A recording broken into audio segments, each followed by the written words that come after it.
Hello everybody, and welcome to the first part of Castlevania Circle of the Moon. Now, for clarity's sake, I will be playing this on the Castlevania Advanced Collection on the Switch, not on original hardware, because, well, Castlevania Circle of the Moon on original hardware has some interesting qualities that will undoubtedly come up because the fossils of them are still very much thick in the Advanced Collection edition. But this one lets us use my Switch gamepad and also save states because invariably that will come up at some point, I'm sure, because Castlevania Circle of the Moon is quite the game. So, what's up, Luigi of the Gods, Lord Pint, Clint, and everyone else who is hopefully joining for this Castlevania Purple of the Moon. The legend of Perp 6 will never die. So, as you can see, one of the cool things about the Advanced Collection is that you can see whether or not you beat the game because they put a little crown in the bottom right. So I've beaten that in Aria of Sorrow. I have not beaten Harmony of Dissonance. I mean, I have beaten it, but I never did like the super boss at the end, so I don't think they count it, but you know, that's what it is. What's up, Anarchist 2? Perp 6 is the toughest bad guy that there ever was. Hell yeah. We love Perp 6 around these parts. So we're gonna go ahead. I'm gonna make sure that I don't have capture cursor on because my mouse will probably be all over the place. But we're doing this partially because I'm doing a Castlevania GBA video. I've been working on it for a long time. I did the other Castlevania videos while working on it. And part of why it's taken so long is because when I had beaten these games, all of the footage I got for the most part was corrupt, and I got the least amount from this game. I don't know why the stream is broken. Why are we not getting anything on the projector? What is going on here? Okay, there's that. But why is the game not loading? It's running here. I don't know why Streamlabs is eating it. Let's see.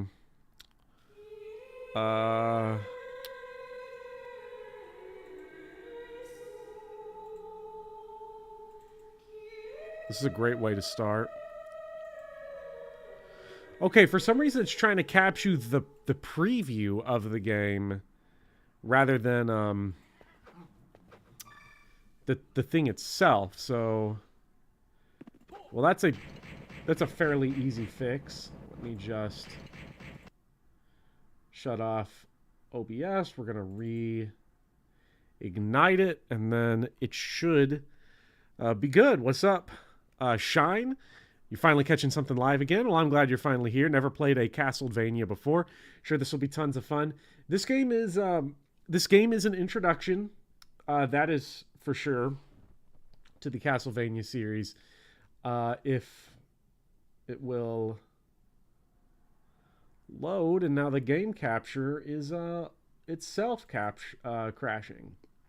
So this is a really awful start. I don't know why it was working and then it just stopped. Sometimes stuff just happens that's really bad. Let's shut off Chrome. Let's shut off all this. Let's shut off. I'm basically Control-Alt deleting everything that isn't the stream itself. Discord can go. Who needs Discord? I don't got friends. Now we're running a little better. Maybe it was punishment for you being almost on time. I guess I was actually here. I was on time. And so this is my reward for working overtime. It finally works, and then just not so much. Let's see, not Streamlabs, game. There we go. Now we're almost talking.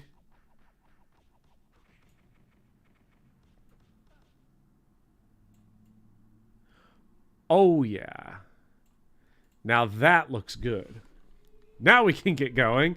So, never played a single Castlevania game. What makes this one so janky? There are a couple of things that make this really janky. This is the only non-classic collection Castlevania you've played. Love the music for the first area, says Hans Gretel. The music here is really good. Let's see. We want to game start. Do a little new game. I'm not going to go with the... I'm not going to do one of the super secret modes because I want this to be as raw as possible for the purposes of video game footage and everything. But this game has a lot that makes it janky. It is 1830 at an old Austrian castle. From the worshippers of chaos rise the plea for the return of the Lord of Darkness. That's tough. That's tough. So they getting Dracula back. That explains that this game was made in 1830. This game's so cool. We crave the presence of the embodiment of suffering, the ruler of darkness. Also, I probably need to remix the audio now. There we go. Now we can hear it. Tell me if you all can hear the music well enough, because I had to switch to a different application. I know that's super loud, so that's like max. Let's drop it back. I imagine this is probably good. Are you pushing back CV3 further and further until you have no more games to delay it with? No, CV3 will be next. I just have to get footage of these games. So I figured in the meantime, yeah, I'm going to get this. But what's delayed CV3 and this has been the footage issue. I have waited for this moment to awaken again, to bask in darkness and feel the moonlight within. Count Dracula, I am honored to be in your presence. Indeed, though I lack my full power. We are preparing the rite to replenish your power. Stop! Who's the protagonist of this one? Dude doesn't look like Jonathan. This is, what's his name? Nathan Graves is the protagonist of this game. You cannot be allowed to taint the world. You, I remember. You were one of the vampire killers that sealed me. You've aged. It is our duty to see you banished. Amusing. To use my nemesis's life to return my power. I have no use for children. Begone! Hugh! Nathan! Master! Father!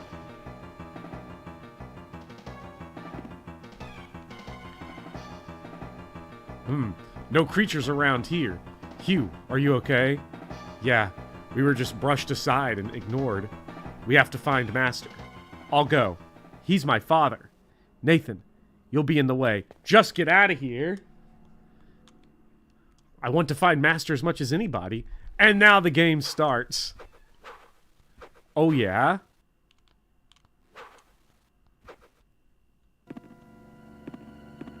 So, this game is awesome. This game is so almost good. So let me go ahead and start with, like, my basic opinion of this game. Because this is where I'm coming from. And we're going to see if this run changes anything. So, my basic opinion is more or less that this game is...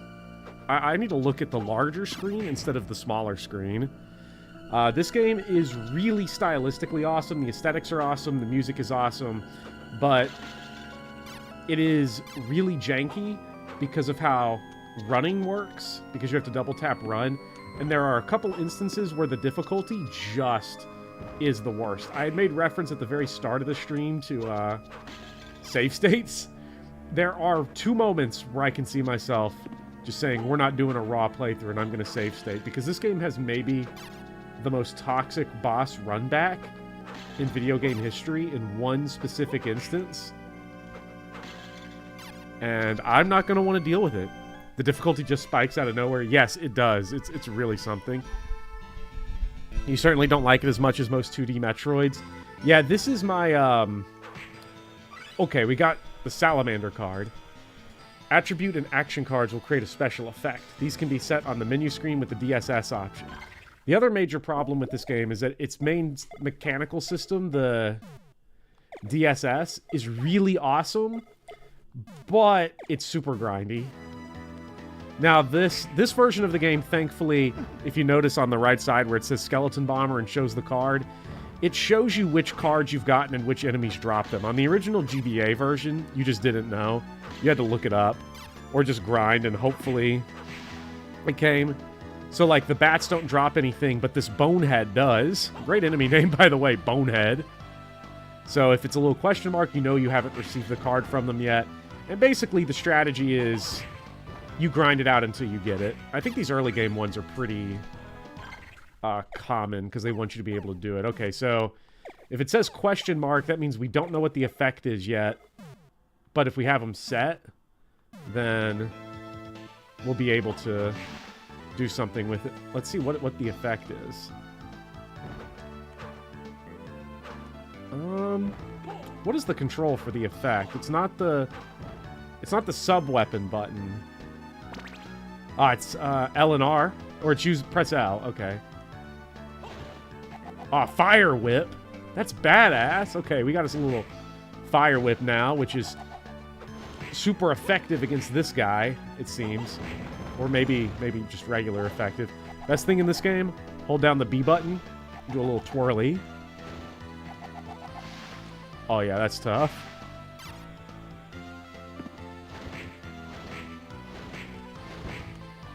It makes Bonehead. It makes us less effective against Bonehead, though. It's really funny that the Bonehead drops the move that makes you weak to it. You know, that's gaming right there. You can hold the squirrel under the poison worm to grind early game.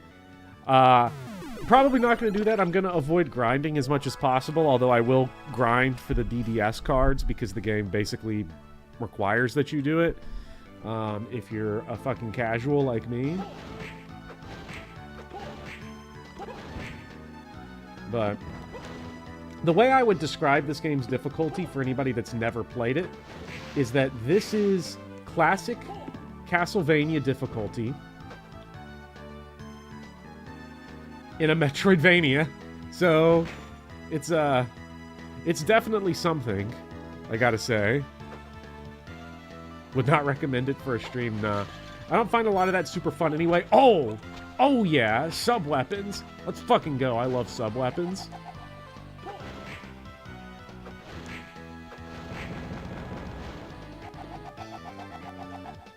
So they definitely removed, I would say for anybody, I have seen people saying, oh, I've never played a Castlevania or never played one of these. If you're going to play one, I would recommend this collection. One of the best Castlevania games, Aria of Sorrow, is on this, but I'd actually recommend the second game in this collection, Harmony of Dissonance, as a good starting point, because despite its issues that many Castlevania fans will be quick to tell you about, it is very easy. It's very easy to get into as a result. Like, the low difficulty just makes it a very brisk experience to get into. So, okay, this guy's just like a dude. I can't just be beaten by like a dude. Oh shit, you have a lot more control over your jump in this game than I remember. This is nice. Not liking. Why he up so high? Get down here. Fucking casual. Fucking coward enemy. Uh-oh. He might kill me. I'm a little worried that, like, I'm gonna have my first death right here.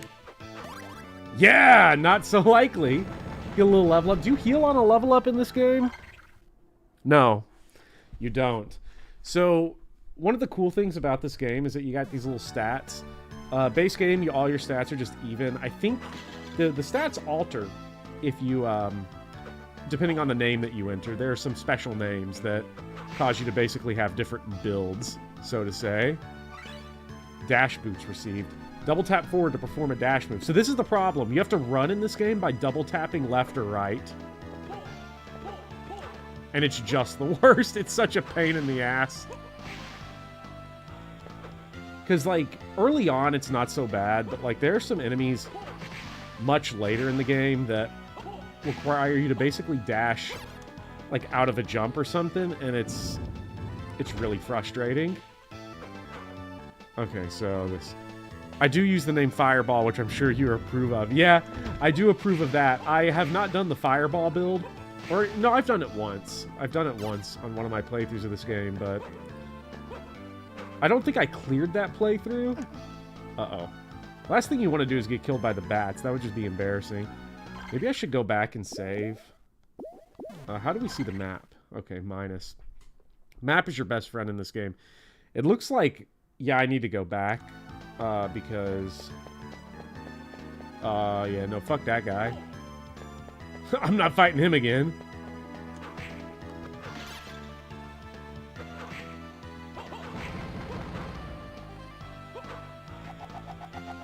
See, we were doing 5 earlier, now we're doing 6. So level ups in this game are serious business.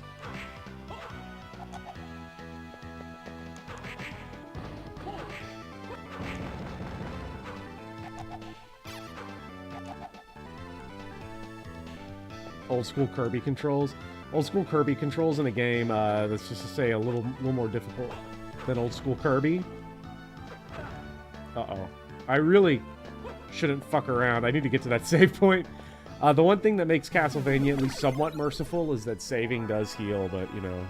How's the map feel? Better than Harmony of Dissonances, I hope, although I agree Harmony of Dissonance is approachable. Do you mean like the actual map itself? Like the map that you look at, or like the traversal map, like just the overworld in general? Because I think this game has a pretty good map, like a pretty good overworld. Harmony of Dissonance is definitely not a favorite Castlevania layout. I find the A and B castle setup in that game to be just super annoying. It's just very disappointing, but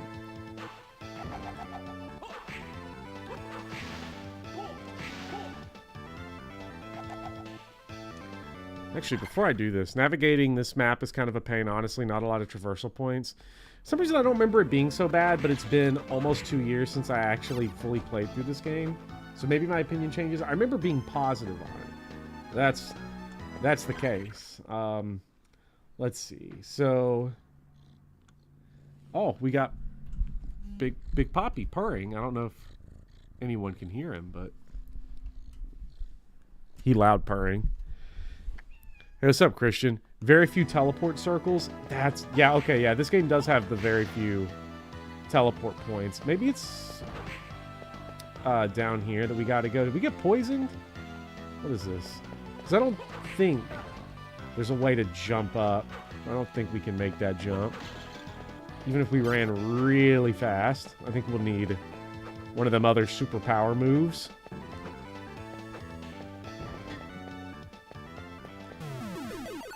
Can you dive kick? Can you dive kick? Everyone can hear him? We could hear him? That's nice. Yes, you can dive kick.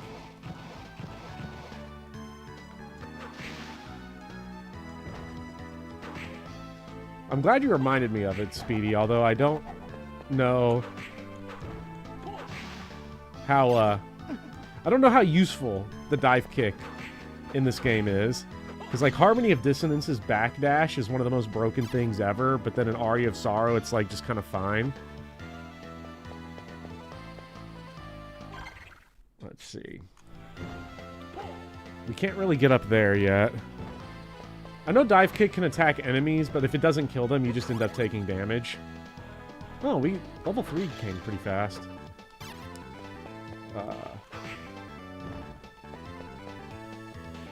You can air dive kick off of things like skulls to clear high jumps. Wondering if it's in this game.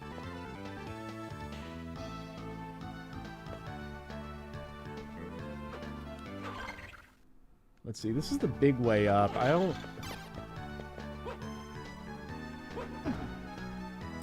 Yeah, like that right there. That's some cheese.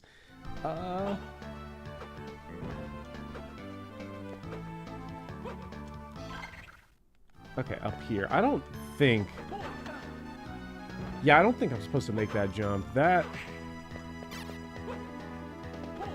I mean, I can, but it ain't working. Love the funky soundtrack. Of the GBA games, I think this has the best. I think this has the best soundtrack of all the GBA games. I'm gonna try dive kicking one of those worm guys. Oh! Oh wow, that is quite a bit more powerful than I expected it to be.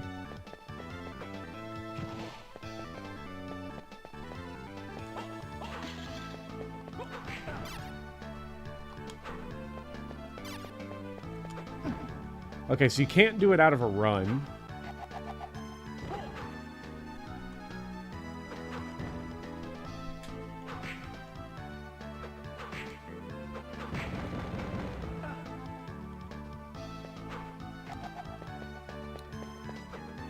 And the fact that you can't do it out of a run means that, yeah, probably not super useful. Does this game have a worm slayer?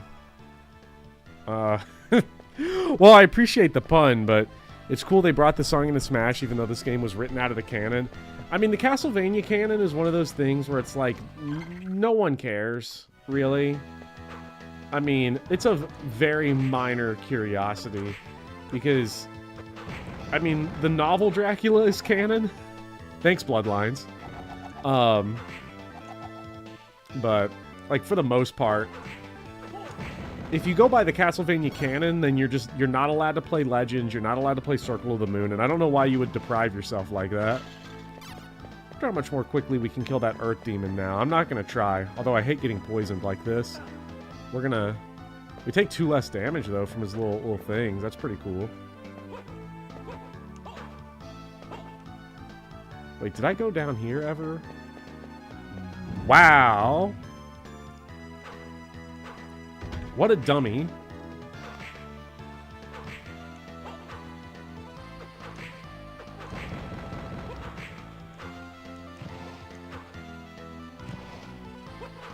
I'm so glad I've been reminded of the kick. Kick is so tough. I don't know, maybe this actually might be a place where old Fireball Whip is good. It's actually way worse. We're no longer one-shotting. What did it, what was that little bottle there? Was that like, I think that's one of the magic potion items. Go check. You get items in this game, but there's not a ton of items in this game, really, because antidote cures poison status. Because you can't buy things. Healing in this game is pretty bad. Ooh. A little leather armor here. Let's try that. Put Magic Gauntlet on, which increases our intelligence. I think that's for our fireballs. Put the wristband on. Oh, hell yeah. This is tough.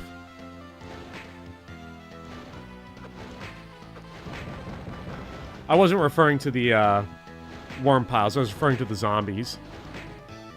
But now we were doing 35 a second ago. Must be the new equipment. Must be that int plus strength. It's a good combo. Oh, you just don't get out of poison, apparently. So yeah, I'll do that. I thought you maybe grew out of it, like it's just a phase, but apparently they keep it around to some real serious business. Maybe there's a save point nearby, by chance?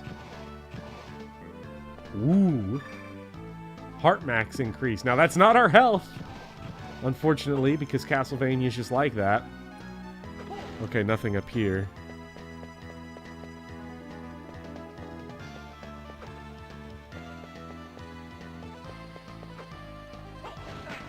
Come on, man. He got that out the frame he got killed. Let's get a frame check on that.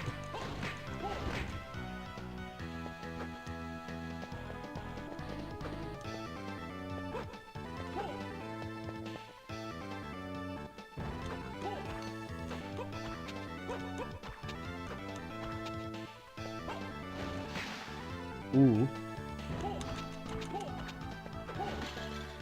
See, the thing that will make this game a lot harder for me on like replay is like I'm so used to not using sub items in the Metroidvania games because this is like the one game where they're really good. To be fair, I don't really remember. The one I've played the least is the DS one, Portrait of Ruin. So I don't know, maybe they're really good there. They're fucking awful in Harmony of Dissonance, because Harmony of Dissonance is basically Castlevania 4, where it's just so comically easy with the whip that you just don't need anything else. Ooh, max HP increase.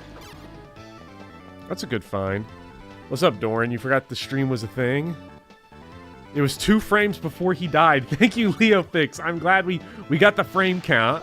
So basically, that guy gamed all over us, is what he did. I can respect it. Okay, so we went up there. We cleared that. We can't do the one down there because that's going to require the big long jump. So we'll just keep climbing up and up and up. Oh, yeah, he can throw it at a perfect vertical. That deserves a press. That guy's a maniac. Because I got it working. Because I got the that guy's a maniac on the soundboard working, which I'm very pleased about. Remember the cross being insanely powerful in this game? Yeah, I mean, the cross is just one of those Castlevania weapons where I don't know if it's ever been bad. I'm trying to think of, like, a Castlevania game where the cross has been even, like, mediocre. It's just so good. Like, being able to vertically go across the screen and hit everything multiple times is just comedy. Never played the Metroidvania Castlevanias. Which one should I start with? I think there's a couple of good ones to start with. I don't think there's a wrong choice necessarily, except for this game and Order of Ecclesia. I think you can start with the others pretty comfortably. The problem with those 2 games is strictly, like, difficulty. Symphony of the Night is a good starting point. Harmony of Dissonance is one of the weaker ones, but it's very easy to get into. So it'll ease you in really well. Aria of Sorrow, probably just one of the best Game Boy Advance games, period. So I think you have options with this series.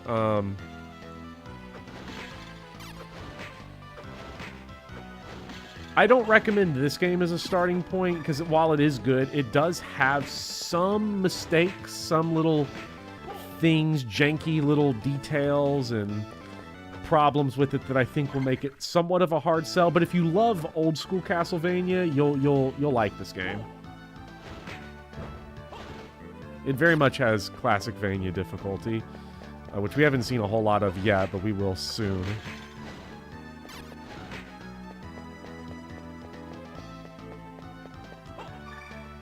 Okay, we're getting a lot of increases really quick. This is a short game, I'm pretty sure, so makes sense. Thank you for becoming a member, Swordlocked. What's up? Good afternoon to yourself. Love Boneheads for their name alone. It's so great. Start with Castlevania 64. You can start there. You can start with Simon's Quest. It's a good starting point. Usually goes back and forth, but in this game it also stops in place for a second, so it can deal like 5 or 6 ticks of damage on large bosses, which really adds up. God, the cross is so tough. I cannot wait to get my holy water tattoo. It's gonna go hard. Getting the NES holy water Castlevania symbol. I just have to decide on where. Aw, you fuck. That's a classic. That's a classic Castlevania classic falling into a pit. I love it when it happens in the Metroidvanias though, and you just have to like deal with a whole screen transition. Which I would take over getting killed by it, that's for sure.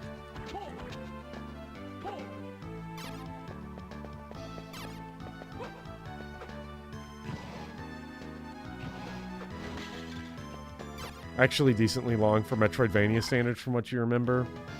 Well, see, because they show your playtime on the back, or on the front, and I've spent 18 hours in this game and 9 in the other 2, and I wasn't sure if... I was pretty sure it was one of those, like, this is a short game that's really difficult type situation, but maybe it is just long. I know Symphony of the Night is quite long.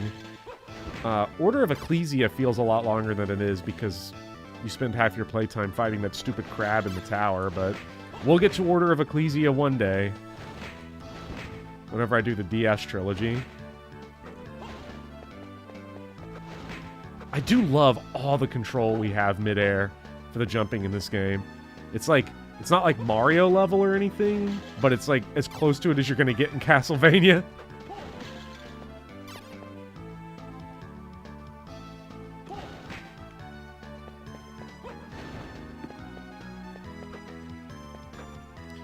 Get a lot of power-ups, though, pretty quickly. Okay, so this wraps back around to right here, so we can get to that little save point.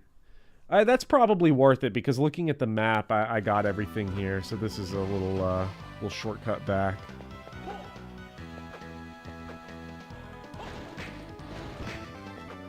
Maybe I should turn off my fireballs. I'm not a huge fan. It's probably good for specific things, but I don't know what. Stupid evil crab. Earlier GBA games are so charming. Oh yeah, this game is, this game looks incredible, although playing it on original hardware is one of the worst things you can do with this game. I believe this was a GBA launch title, which means no backlight. And if you look at the difference between this game and Harmony of Dissonance, you can really tell how they learned their lesson. In the long run, this game looks better, but it is really hard to play on an original Game Boy Advance with no backlight. Everything's just green and brown and muddled. It looks amazing now, and Harmony of Dissonance kind of looks like ass now, but when you factor in original hardware, Harmony of Dissonance kind of had to look like that, and this game looked bad at the time if you just could not get the screen kind of configured and oriented correctly. Dissonance went a bit overboard on the visibility. Yeah, it's one of those things where we notice it now, but I understand why they did it. And it unfortunately was at the cost of the music as well. Because the Harmony of Dissonance music is, like, it's theoretically good, but like I always say, something being theoretically good or interesting is one of the most insulting things you can say about it. It's actually just bad, because it sounds bad. Even if the notes themselves would be good. Ooh. Spirits, I'm always I'm a hater on any enemy that does this fucking Doom nightmare shit.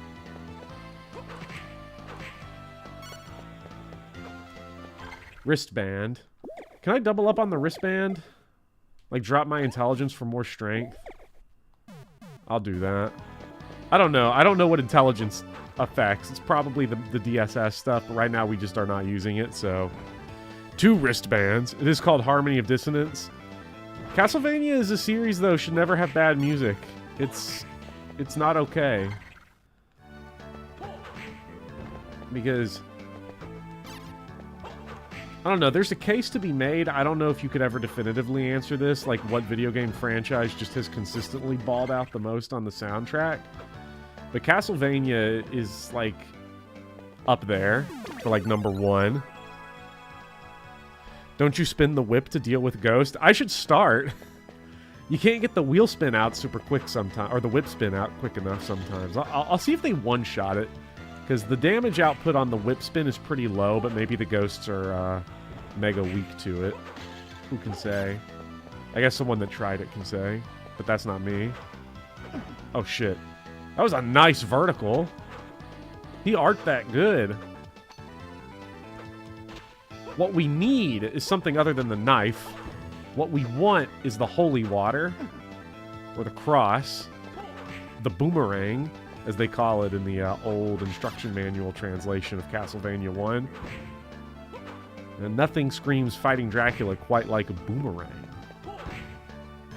Because, as we know, religion and religious iconography didn't exist back then in Nintendo video games. This game does pump you with power-ups, though, which I really appreciate. It will be interesting to see how I handle the bosses, though, because this game does have a very stacked boss roster of just mean motherfuckers.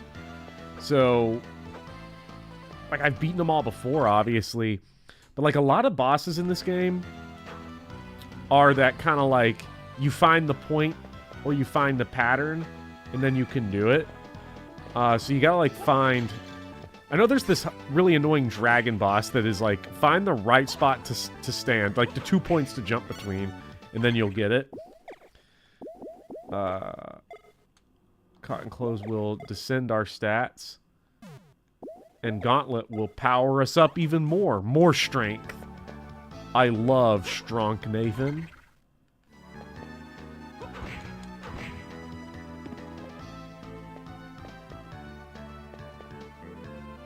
I don't think I want to drop here, because that's gonna connect us back, but we're not getting back up. Let's finish exploring over here.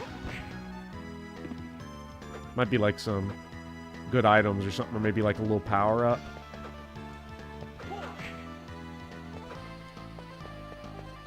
Oh, fuck.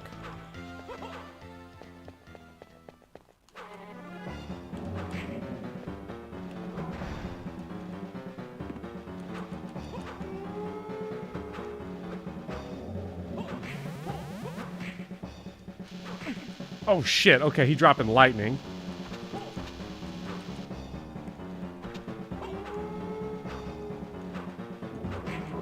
Oh, my God. Okay, I feel like I'm gonna die here. This is tough. Okay. I'm not visualizing this properly.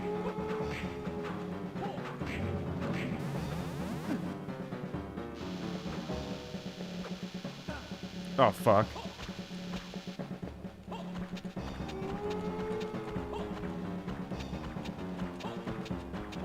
Just, here's the strat. And it's terrible and it won't work. Because we're backed into a corner and, like, probably next hit kills us. Definitely at this point, I'm not getting out of that. Alive? No way. Okay. Oof. Sup, Bobheads? The only Castlevania thing you played was Bloodstained Demate game, Curse of the Moon. How did that compare to Castlevania proper? So, Bloodstained Curse of the Moon is a really good game. I like it. If you play it on classic mode, yeah, it's a tough game. Probably equal to... probably harder than Castlevania 4, maybe equal to something like Rondo of Blood. If you play it on, like, the casual difficulty that takes out the knockback, you know, it's easy. That game is definitely easier than, like, most Castlevania. It is a cool game over screen, yes. And I'm excited to, like, not do boss runbacks by grinding out save states, but for now, we'll keep our integrity for now. For at least the time being.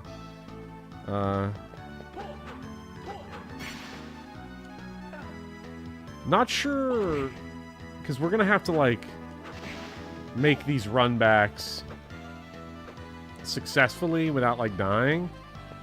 Because the issue is, like, beating the boss ain't even good enough. You gotta, like, also get back to the save point. So, oh shit, I didn't get the gauntlet this time. Okay, so...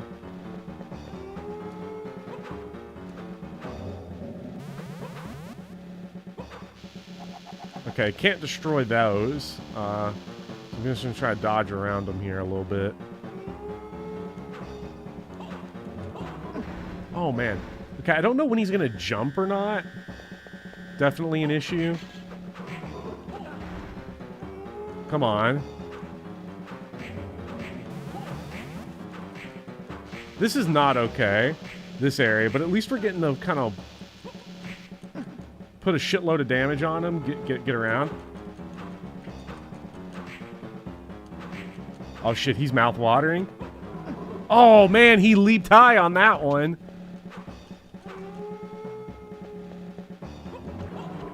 Oh damn.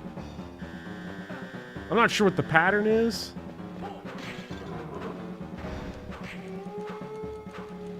As far as, like, when he jumps and when he... Okay, so if he goes into Bloodthirst, it looks like he... Does his jump track you? Just spam Soul Steal? Yeah, unlike Symphony of the Night, this is a good game for real gamers. I can't just spam magic. I can't just be a little baby. Maybe the Fireballs is good. Maybe the Fire Whip is good. I don't know. I guess we'll see. Like, yeah, it definitely looks like the jumps track, so... If the jumps track, we're gonna have to time it up a little better than what we were doing just now.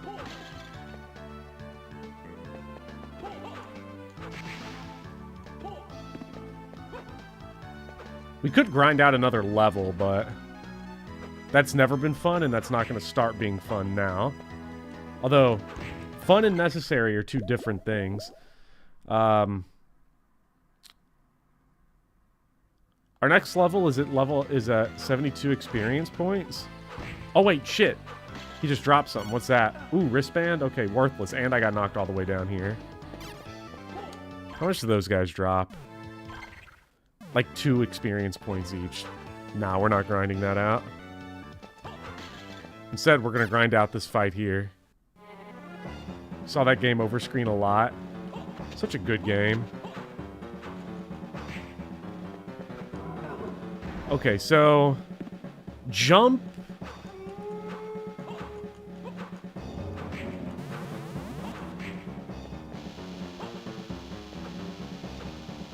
It seems to me like jump far away, jump away, and don't land on top of something. Definitely don't get cornered again. Oh, come on, man. I guess he always comes back to the middle. Maybe?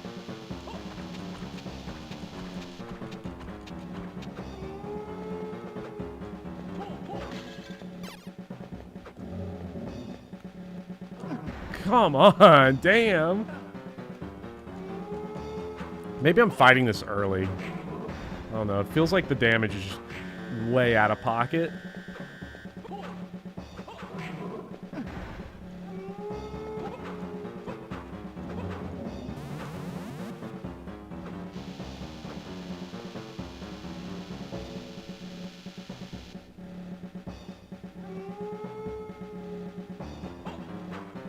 The lower left area is a good level to get a level, good area to get a level that you're avoiding. Well, the thing is that, like, it doesn't seem like we can get back up. Granted, not that there's anything up here I want to see. I don't ever want to see this guy again.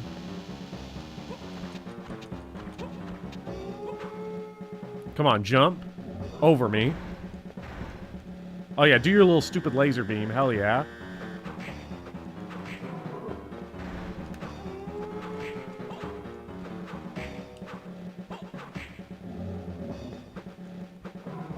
Oh, all the way up there too, bro?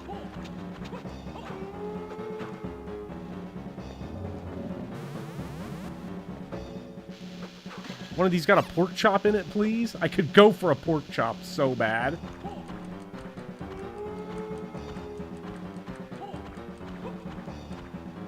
I don't know where he is.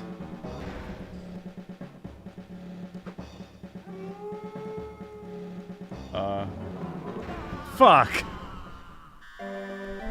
Is a level really gonna be, make that much of a difference? They can. Levels can definitely make a difference. I mean, if we're Xenoblade gamers, we know, like, the proper game plan. So, look, if I'm not even, oh, it's because I'm hitting the wrong button. I'm hitting the wrong button. I mixed them up. I reverted to Xbox gamer brain, even though I don't play Xbox very much. Do you have heal items in this game? You do, but they're rare. And you can't buy them. Maybe you can, I don't remember. I just remember you don't have a whole lot of them, and it makes the final stretch of the game a lot less cheesable than, say, like Aria of Sorrow or Symphony of the Night or anything, but they also suck from what I remember.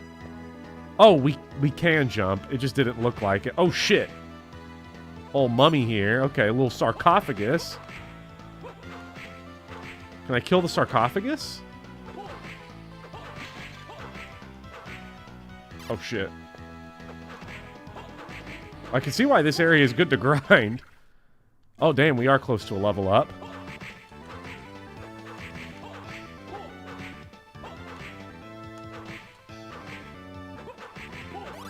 Ooh. Oh, yeah. Mummy EXP grinding. Maybe they got something good in here, too. Like, maybe they got, like, some extra HP or something. Because if they have extra HP... Right now, the other stuff, like the extra magic and whatnot... Ooh, Mummy's got to be weak to fire, right? We're doing... Let me do a little test. Okay, so we're doing 70 with fire. When I turn fire off... We're doing 64. Oh, yeah, Mummy's weak to fire. We're going to have to take a look at the dog. See how much. Because honestly, what is that? Holy water? Oh, fuck yeah. That dog's dead as shit. That dog is going to get fucked up. Now that we've got holy water. Holy water is a huge difference maker. I don't know if holy water is going to be good on the dog, but it sends my dopamine running, so it's got to be good.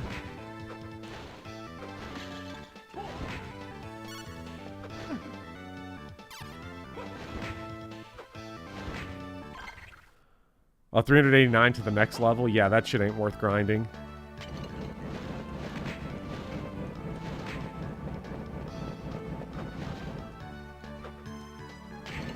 Oh yeah, hit him with the holy water. God, I love to do that. Okay, max it. Max it. MP.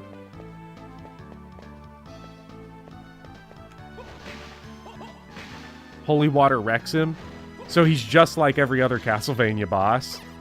I guess that, I was about to say that isn't Death from Castlevania 1, but Death in Castlevania 1 gets killed by holy water worse than anyone else in the whole series. He gets, like, pummeled. Death Castlevania 1 is interesting because if you get him with holy water, he's, like, one of the freest kills ever, but you gotta know the trick. So I would just recommend new players, like, just use the stopwatch and say, fuck having a challenge, who cares? Worse than Dracula Phase 2. Dracula Phase 2 is comedy, but I would say because Death just gets obliterated for free, it's worse. Because holy water for Phase 1 Dracula is not all that nice. Honestly, I prefer Boomerang for that whole fight.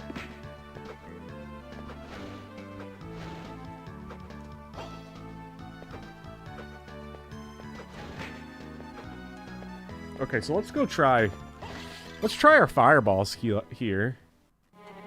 So we were doing 19 last time. Now we're doing 24. I want to see what... Oh shit, okay, we do extra damage with... Oh shit! Oh my god, yeah, that's good. Oh yeah, that's good. Oh, that's good stuff. Oh.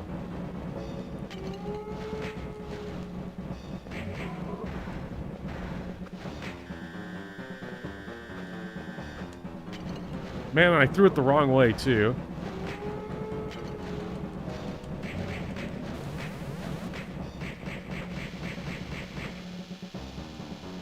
God, Castlevania is so much about, like, just having the right item for the job.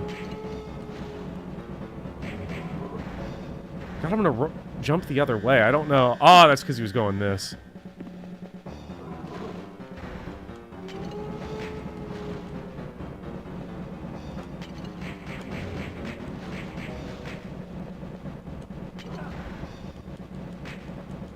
Come on, man. This is not cool. Oh! Easy money. All you needed was the level up, the holy water, and the fireballs. Anyone could have guessed that. And we get a nice little level up. So, now here's the best part. You beat the boss. And now it's like, oh man, what's this? Double received. Another jump can be performed mid-air. Oh, yeah. Oh, now that's Metroidvania gaming right there. You love it when you get the double jump. He got that dog in him? Yeah, I guess it's not really all that fair. Okay, so now we want to go back to the mummy area. But we'll go make a save first.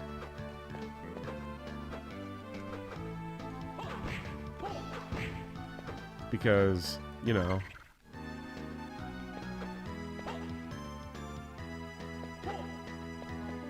Last thing I want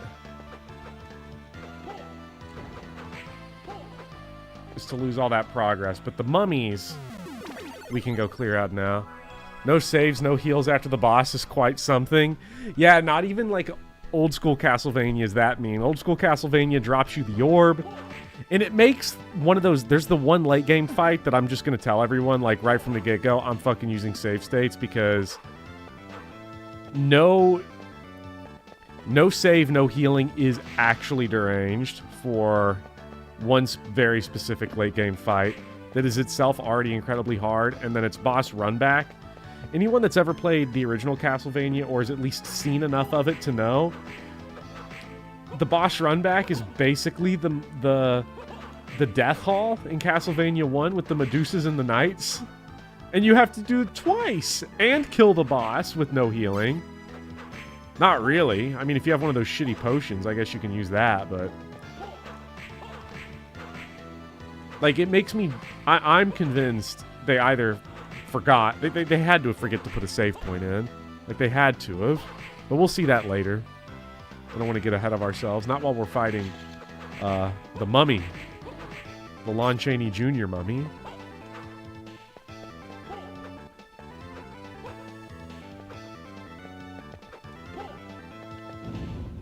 We got us a new little... The Abyss Stairway. Oh, that sounds fun. I'd seen earlier where somebody said it's like the Dark Souls of Castlevania, in which case I can say very comfortably that, like, Dark Souls is, like, just... Dark Souls is just 3D Castlevania. That's what it should have been. Uh-oh, doesn't look like we can make that jump. Let's try it one more time. You gotta confirm it. Okay, that jump... The Abyss Stairway's not happening, but it looks like we can fall down here and go up this way. It's the same area. Hope you like this song. It's what you're going to hear for 60% of the game. I think all the music in this game is good. See, that boy nice. That song nice. I like it. Castlevania 64 is Dark Souls. That's pretty gaming. Castlevania 64. Oh, a little axe armor. Oh, yeah, okay. So what's cool is the axe armor drops a DDS card, so we're going to have to grind off of him. That's fun.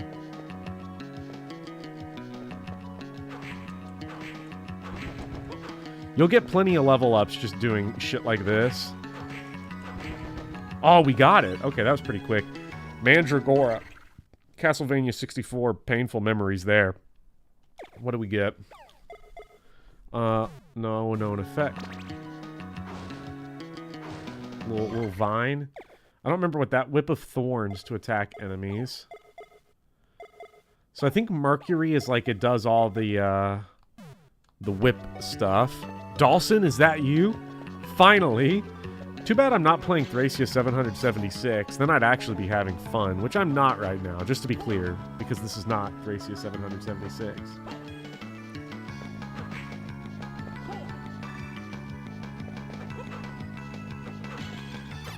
Which is one of the only fun games that's ever been made. Let's see. Okay, so that actually, the Abyss Stairwell... we could go back down, but then we're just sort of stuck. Do we have to circle? Do we seriously have to circle our way all the way back around? It looks like it, just so we can go up. Now that's what I call annoying traversal.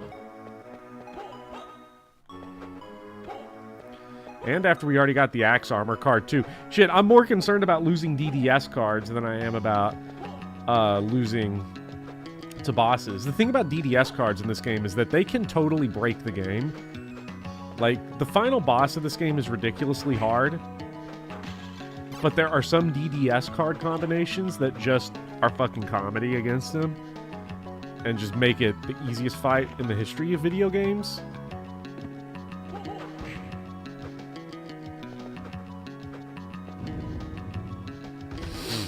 What is this? We got us a little Iron Maiden here. I don't know about this. I've been saying for decades, whenever Thracia 776 isn't being streamed, the streamer should be saying, "Where's Thracia 776? Where is it? I don't see it. It's not here. Is my computer broken? Why? I booted the game up. I don't know why it brought up Castlevania. I asked for a good game, and this is what they gave me. What's up, Zaram? I heckin' love this game. Well, I'm glad. I like this game, too. I am not one of this game's strongest haters. There are some people that...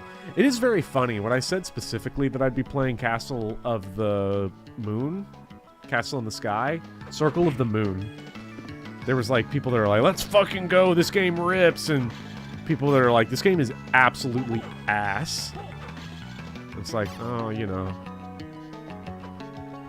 It's not absolutely ass. Like, it has some issues, but like if you've seen and heard this game before, this game goes hard. This game's got dog in it, and you gotta have dog in you if you want to beat it. Honestly, people that don't like this game just got no dog in them. I think this game is old enough to where we can finally admit it. Because I beat it, and that means it's good. Like, I love having to do this fucking dash shit. This double dash, we'll call it. That'll make it sound more agreeable, that's for sure. Where is it? Castlevania in the Sky by Ian Van Dahl. Where are you? And I'm so sorry. I'm so glad I fixed this button, by the way. Guy's a maniac. No, no, no, no, no. Put that shit away. I don't know if the sub-weapons have static drop points in this game. I mean, they probably do. Most Castlevania games have them static, so I hope so. So I always know where to get my holy water from. Oh, hey, what's up, Big Poppy? This is not the game for you to interrupt. You can interrupt Xenoblade 3 because Xenoblade 3 periodically plays itself, but not this game. This is a real gamer's game. Me saying that out loud makes me like this game a lot less. I really shouldn't have said that. I'm sorry if I ruined it for anybody. Ooh, audience chamber. Actually, let's go in this door. Is this one of those sarcophagus rooms? No, it's just, oh, shit! Big blob. I don't feel like going in that room. That room feels like the wrong decision for right now. I mean, we'll go in there eventually, but like, let me level up or something first. Do I want the axe? I don't think I want the axe. That guy's already got an axe. I don't want to deal with it.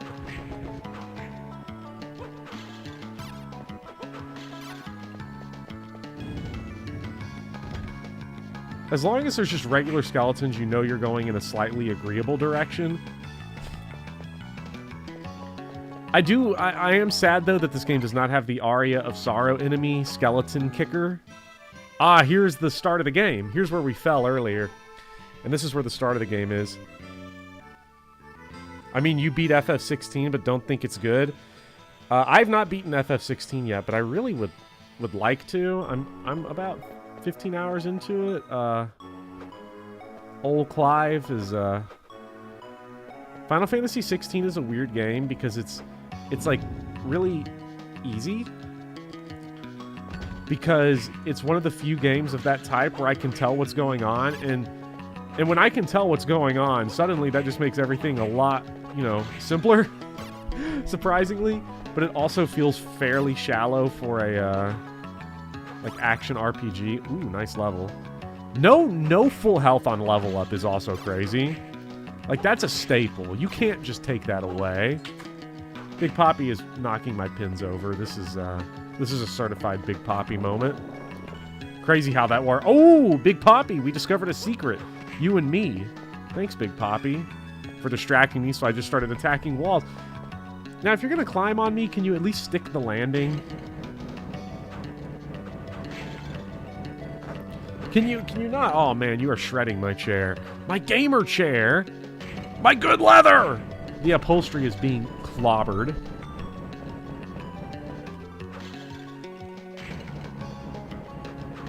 Which, I don't know, maybe one day. Cat's a maniac? Guy's a maniac!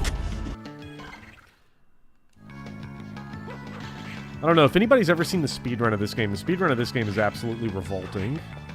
I mean, but that goes for basically every speedrun, especially if a game, any 2D game with some age on it, has got just some of the most revolting glitches and strategies that you've ever seen in your life.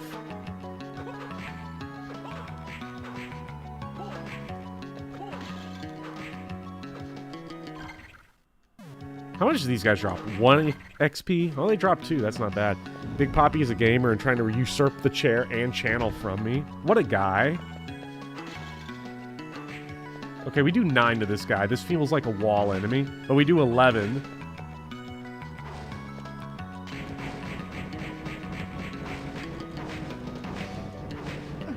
Oh, shit. 60 damage is so out of pocket. Okay, we got him, though. Oh, shit. We could run that guy back again for a free level up. I don't know about all that, though. That doesn't feel like the wise move. Ooh.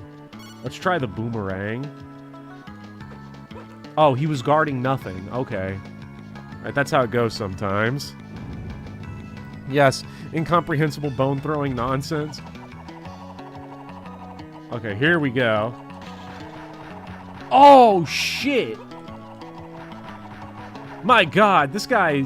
Sorry, bro. But you're getting cooked. Oh, 2 EXP. Man, what a fucking chump. Yeah! Oh, the boomerang is tough. Fuck the holy water. Maybe I should get a... Get the boomerang. Get the cross tattoo. But, I don't know. Holy water is so tough in OG Castlevania.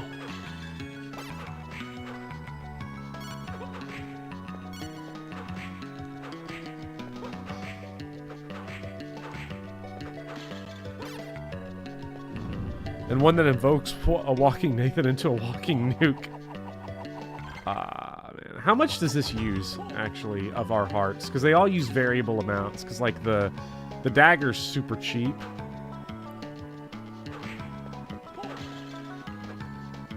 This uses 6? Deserved, but damn.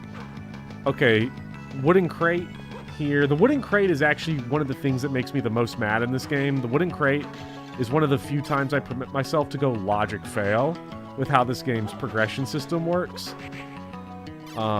Maybe you can do it in either order. I don't know. But this is one of those games. I'll spoil it a little bit, which is that in this game, you get the ability to move... what is it? You get the ability to move metal crates before you get the ability to destroy wooden crates, but you have to destroy wooden crates. You can't move them. I don't know. Maybe they're locked in there or something. Prison Garb ups our offense and drops our defense. You know, maybe later when I'm at full health, I'll do that. Enemy can't hurt you when they're dead. The big advantage of the holy water, though, is that it arcs down. Having a weapon that arcs up or down, like in a direction your whip can't go, is really nice, but I abdicated that. Okay, then we got Big Rock.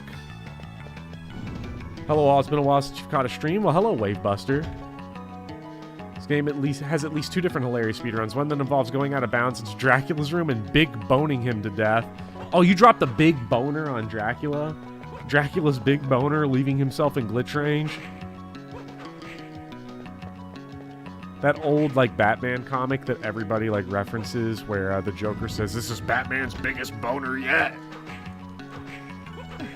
No! The axe armors are so weak, but... shit. Sometimes they get in a habit and then you're slow to react. I'm slow to react, not you all. Just me. I'm the problem. I need a save point, like pronto. Can we get me one of those? There's probably not one up here in this tower. This tower does not have big save feel. Heard you talking shit about my axe armor.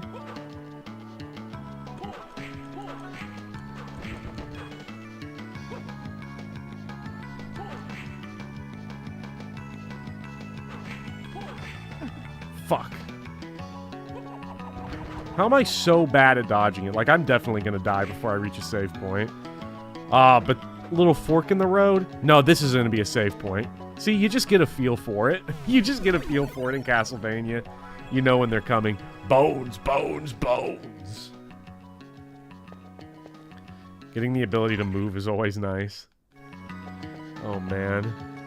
Axe armor's just like Thracia. Again... why are we not playing Thracia 776? I've got to play fuck Castlevania. I'm turning the game off. How close am I to another level? Man, I could go grind those sword guys. Oh, shit. That skeleton's crazy. And I don't have any, Oh, shit. Okay. Electric Skeleton and Slime both drop DDS cards. Okay, we're going to have to make some runbacks through this room, probably. Good thing it's right next to a save point, which will make that pretty easy. But I'm going to at least explore a little bit. Okay, we got us a little potion. Does it tell us how much potions heal for? 20 HP? That is less than 10% of my max HP, and that's the first healing item I've picked up in the game. My god, that's so bad. Fucking bullshit. Do-do-do-do-do-do-do-do-do-do. You know, whenever I hum along the game's, like, a game's theme, music like that, the first thing I think of, the person I think of, going way back to the old YouTube days of watching Let's Plays, was, Nintendo Capri Sun. Because I remember one of his big things was, just grinding out the music to whatever game he was playing. Just humming along with it. Which, I can see why, you know. So many games got so many good music. Can't believe he's still around. Yeah, like, that dude's like 80 now.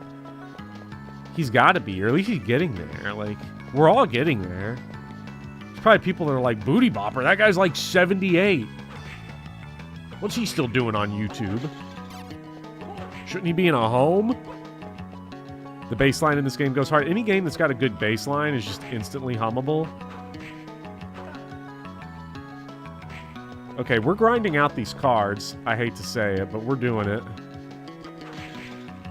Especially because we can just one-shot these guys. Like, coming down if I time it right.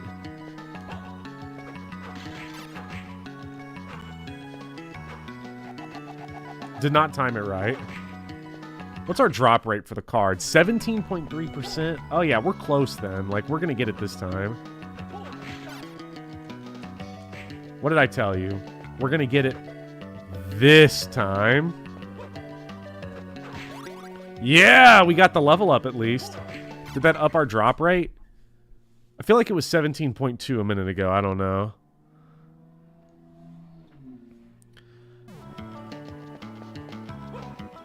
Early GBA baseline goes hard, FE6 included. Common FE6W, I must say. The Electro Skeletons must just drop good EXP, because we're already like level 9. Dang. We're almost caught up to where I am in Xenoblade 3. Fuck. Shit. I'm gonna have to, go heal. Heal at the save station. But this is what I was saying when I'm like, Castlevania Circle of the Moon, it sometimes got a little jank to it, because part of me's like, I don't really want to do this, but also we only have 3 cards, so I kind of want to do it. Luck increases drop rate, so yes. So, the more you grind, the more likely you are to get it, and the more you grind, the more levels you get, and the more levels you get, the easier the game becomes, and the more cards you get, the easier the game becomes. It all just works out. They drop like 1 million of these same pieces of armor, and you just got no one to sell it to.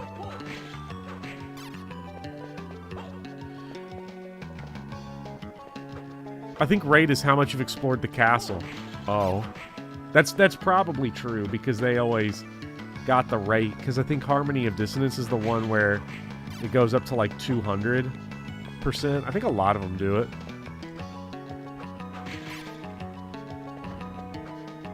And the time it took for Bopper to get a new Xenoblade stream, you bought and beat both Xenoblade 3 and its DLC. That's just a common Booty Bopper W in terms of streaming schedule. At least I came back to it. We don't talk about all the dead games on this channel that I never beat, like Wind Waker. I mean, Wind Waker I'll probably go back to at some point. I mean, if I'm gonna sit here and, like, beat the shit out of these slimes and electro skeletons until I get these damn cards, I should probably go back to Wind Waker. Maybe I'll play Wind Waker with the left hand, grind out cards with the right. Rip Genealogy Part 2. Yeah, the situation I got myself into Genealogy Part 2 just put me in a bad mood, and I didn't go back to it. Maybe I'll go back to it. I still have the save for Chapter 6, so maybe I'll go back to it, have a good laugh, and Let her rip. Can't blame you from dropping Wind Waker. It's pretty meh. Everyone, can we dogpile Speedy? He said again, I fake enjoy Wind Waker, so I take this personal. It's interesting. Let's leave it at that.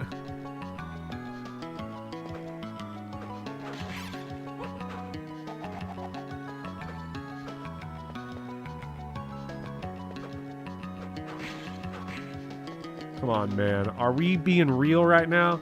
These are just generic enemies. This ain't even like the tough enemies. Can someone actually check the drop rates? Does it depend on enemy? Like, it clearly does, because the other ones fell a lot easier, like the tutorial ones. Like, I kind of want to beat Wind Waker, though, just because I was so close to beating it. I dropped it right before Tingle, though, so maybe that's the... I've picked up 2, like, whole levels from doing this.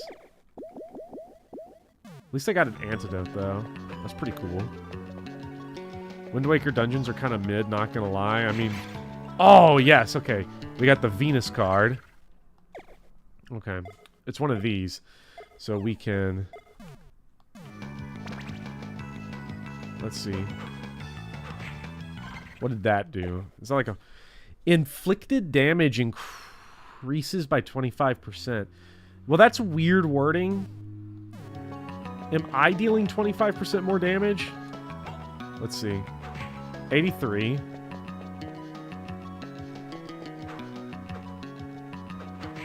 Yo! That's broken! The slide kick does as much damage as a whip hit. Okay, it does? I thought it was just nerfed. That is insanity. There's no way. 25% is crazy. What did this one do? Unknown.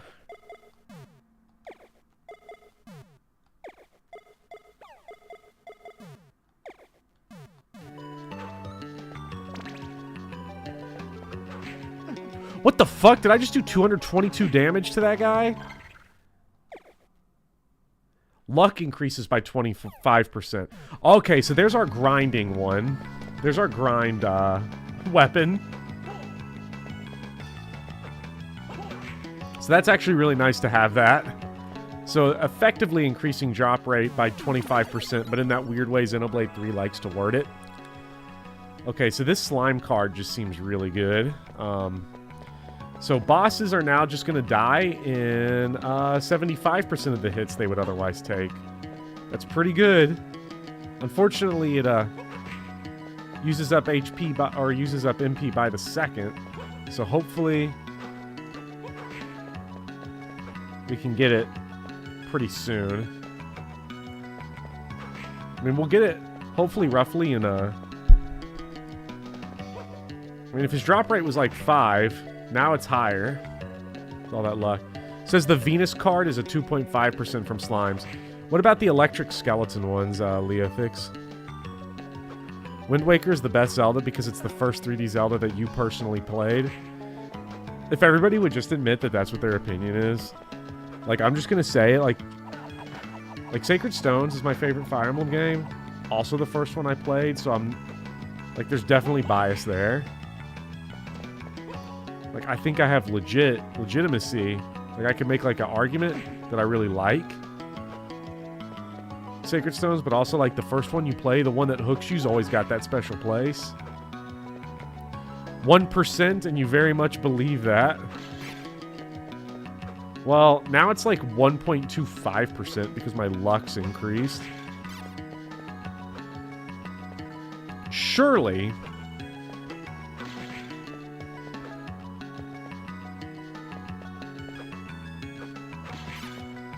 We'll get them this time. TOTK isn't the first Zelda game you played, but it's right at the top of the list. I don't know if I'm ever going to play Tears of the Kingdom, honestly. $70 is crazy, and it will never be cheaper. You know, unlike, say, Armor Core 6, which will one day be cheaper. Or Baldur's Gate 3. Like, Baldur's Gate 3, though, is a game that I don't know if I'll ever play. Because I've heard very good things about it. And it seems like a game that I would love, but like, just time sensitivity. Your first FE was Awakening, barf, barf, choice snarf. Well, you got, the first 12 chapters you played were peak Fire Emblem, so I don't know. I wouldn't complain too much. You got to see good map design for about 6 hours. And that's something.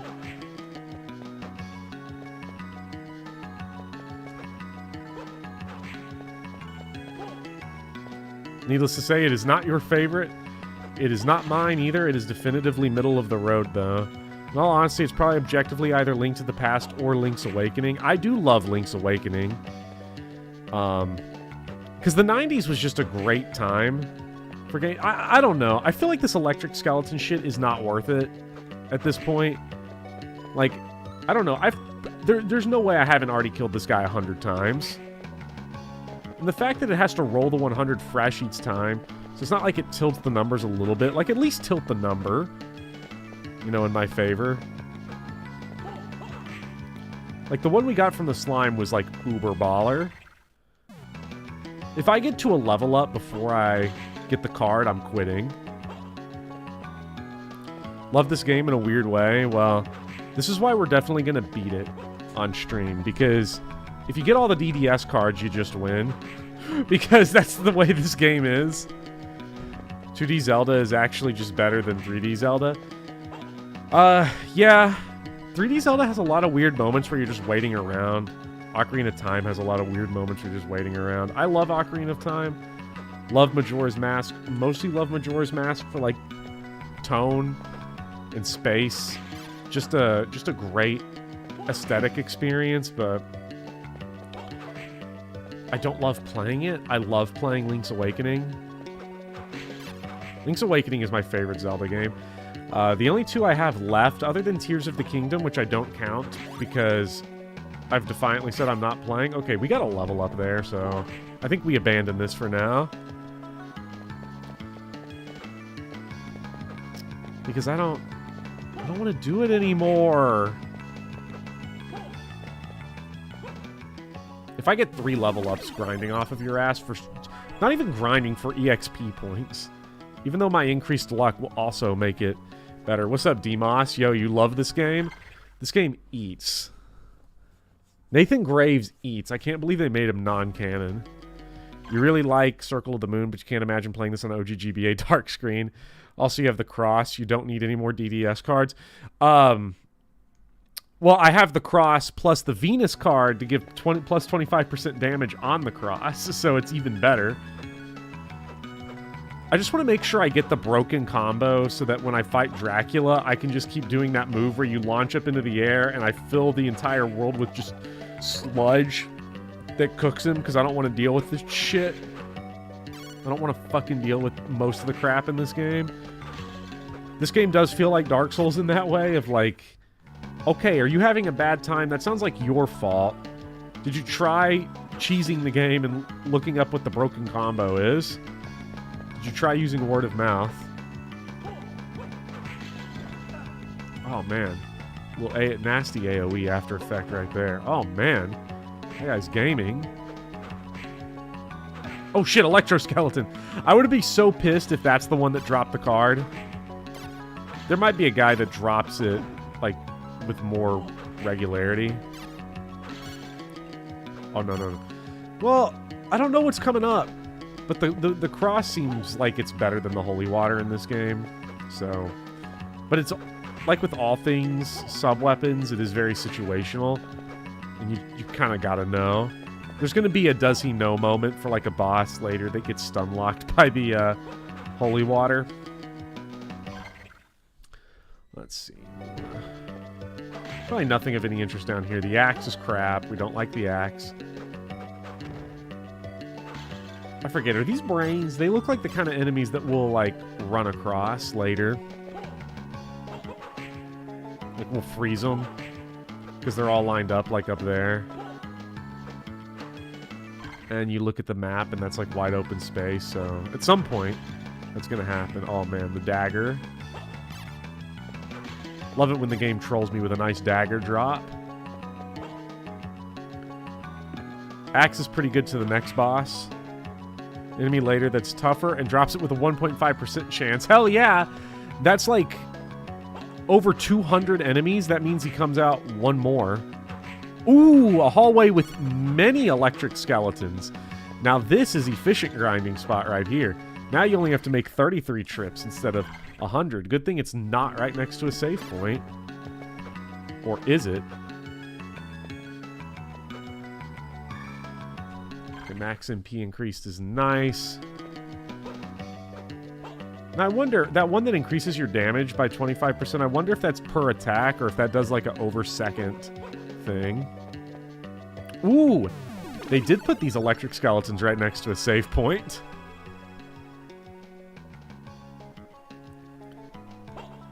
In the OG Dracula book, when Quincy Morris flew into the air and killing Dracula by filling the room with dark sludge, you screamed. So metal. The Bram Stoker novel Dracula goes so hard, and people just don't appreciate it these days. People still appreciate Frankenstein, but they don't appreciate the original Dracula. Like, it's not, I guess, as literarily meritorious as Frankenstein. But that book's still tough.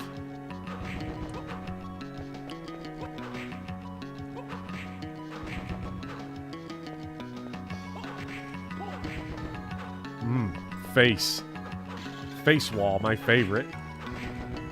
Two-shotting axe armors is crazy. This is... The electroskeletons have broken the next part of the game for us, I think. Just trying to get those... That's part of why I'm not a huge fan of grinding mechanics in general, when you have to grind out items like that, because it's like... Now, I did it to get items that would help me get to do more of the game, but now I just one-shot or two-shot stuff with the whip for a long time. And, well, I'm nowhere close to another level, at least. You've been playing Phantasy Star Online recently. 20 years too late, and you're having a hearty chuckle at the idea of a 1% drop rate on a one-off enemy being bad. Well, okay, look. It's bad for a single-player game. For an MMORPG, for a Mamorpaga, if I saw a 1% drop rate, I'd be on my hands and knees, like, just praising the Lord for finally having a good drop rate. No. No! Do not let me have the dagger. I don't want it. I don't want it. I don't want it.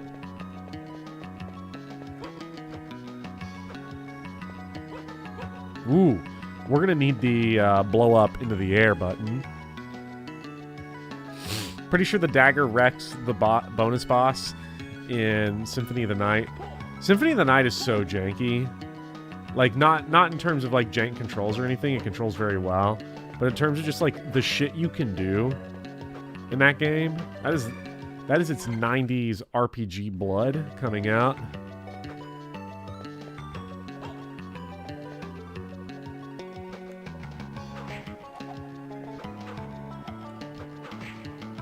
Phantasy Star Online is more of a Diablo-like, with some rares dropping at literal 1 in 300,000 rates. I mean, that's just... That's like... That's sick. At that point. That's gross. Why? This feels like a psychological trap. Like, that feels like player abuse. Like, if you do that in a game that you release commercially for money, you should be... Like, you should be able... Like, the authorities should be able to arrest you. You need to go to jail for that. This is the one time I support the big authority... State violence is locking up fucking developers for putting 1 in a million drop chances in their stupid games.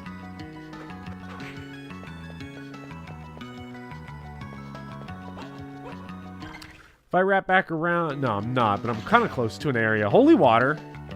Holy water, maybe? Holy water? I love holy water. Time to focus on some big boy Hollow Knight platforming. Oh, fuck. That's a boss room. I haven't saved in a minute. I mean, I've saved fairly recently, but I'm not going in that shit. Fuck that.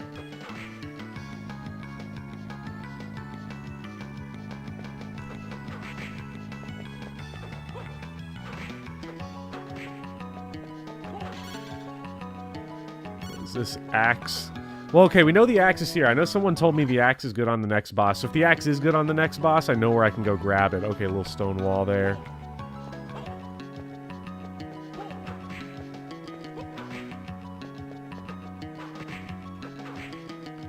I close to another level? Not really. So, ugh. Let's explore more of this room. Especially because we're still taking a lot of damage from the electrolyte skeletons. Ugh!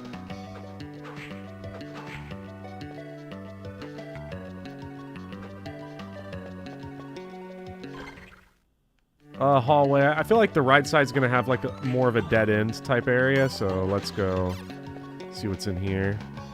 Ooh! Okay, now I don't mind going to fight the boss. The shocker will always do a large chunk. That might be true. Let's see. There's a hack that changes the cards from drops to places inside the castle. Honestly, I would love that. To be able to do that. Like to play that hack, but I'm playing it legit. Anyway, so to use save states in this game, we press the ZL button, and it allows us to do one of these. And what's cool is we can make a bunch of save states. Look at all my save states.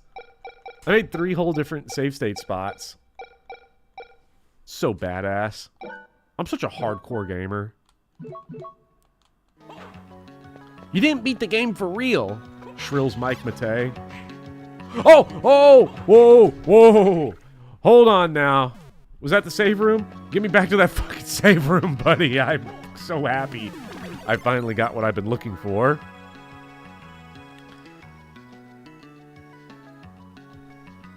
Wait, the official collection lets you save state? Unbelievably based. Yes, it does. Both Castlevania collections let you save state because they're real about that. Change wallpaper, please. What are my wallpaper options? Ooh, that gets my my Catholic school trauma going. So I'm gonna go with that one. Gadget settings, display. Okay, yeah, and that one's really nice. Encyclopedia, like the Castlevania collections are so good. Both of them are pretty incredible. What was the one that old dude just dropped? It was the Golem one, I think.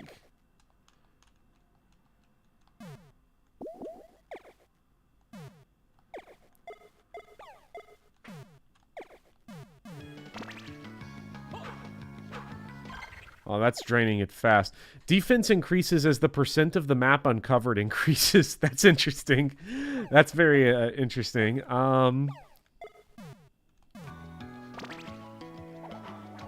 Whoa! Okay, alright. Nathan Longdong here. Earth Whip to attack distant enemies. Okay, that's kind of tough. But I think we're going to want inflicted damage by 24. Now, does this drain over time? It does drain over time, so we got to be quick. Long man. Long whip. It's weaker, unfortunately, despite its range. Well, there are cases, though, especially if you're rocking, like, Boomerang, where, like, keeping the distance is honestly probably just fine. Okay, we want to get up there, and I want to whoop the fuck out of that boss. We're ready. We have Long Dong Nathan. And he's ready. He's hungry for boss.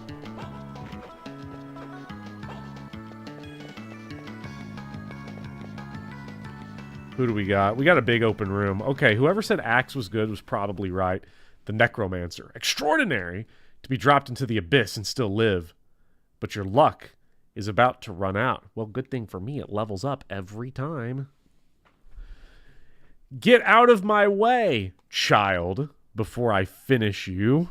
Oh, brother, this I will tell you some news. Your precious master is already in our power. What? That old man will feed us with his soul. The rite has been prepared, and we only await the full moon. No! Oh, shit.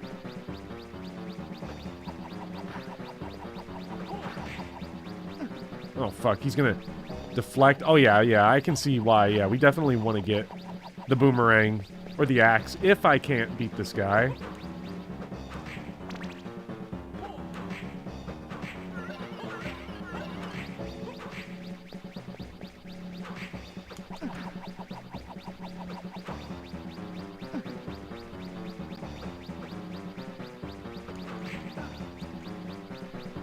Maybe I need to increase my defense with the level of the map I've revealed. I'm getting my fucking cheeks clapped.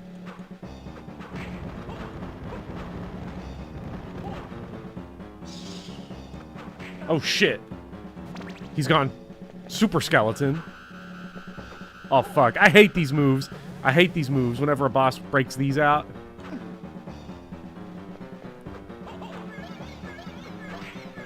At least he's bringing his super silly skeletons to the fight. That's pretty fun. Oh, come on, man. Oh, fuck. Stop this chicanery.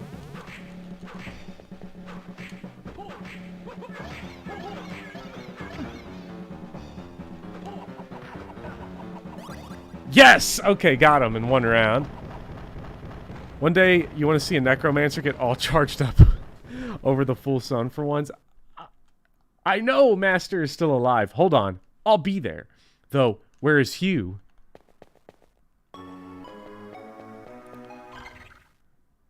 Hugh is the classic Castlevania archetype. The kind of kid you fight in, like, Castlevania 2, Belmont's Revenge. Gotta make sure we fill in all of our squares, because inevitably we'll be stuck later, and I won't know where the squares go. Tackle received. Forward special makes the player charged. Some blocks can be destroyed with it. What is special? Like that. Oh yeah, look at that. Now I forget which blocks can be broken with that. Maybe it's the wooden ones, but... And he gets to be a vampire hunter? What a sick joke. Your buddy who's gonna help you through a phase needs some help. Yeah, and they made Hugh... I gotta say, I love the artwork of, like, Hugh and stuff that they have on the wallpaper for this game. Because it just looks so good. There's, like, there was, like, some crispy, clean artwork I never knew existed for this game. I discovered while thumbnailing yesterday. Make a quick save here. We definitely want to. Tackle seems kind of cool until you realize it has no iframes. It's just like everything else that's not just hitting stuff with the whip. Like, it's, in most circumstances, ill-advised. So we can go up to the right. I feel like there was something on the top right that was, like, blocking us. I don't remember what it was. Maybe it was one of those bricks. I'm not sure. Maybe there's something in here. I mean... There's stuff everywhere. Let's go this way. Let's see what we got.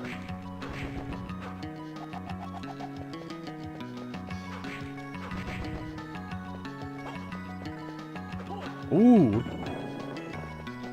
Oh yes. Okay, so this is it, because now we can break the stone ones and not the wooden ones. Because the bash doesn't work on wood. Wood is more powerful than stone.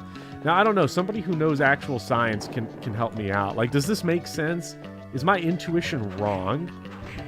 Because I am very acute of the fact that, like, the reason why most people are just not smart is because they're convinced that, like, their intuition is, like, God or nature or whatever speaking through them. So the fact that I assume that this makes no sense might not be correct. Let's see. I don't know. Really be embarrassing if you died to bone zap on the way back from beating the boss. Yeah, no, this game rules. This game rules for, it's no save shit. It's so legit for that. So hardcore!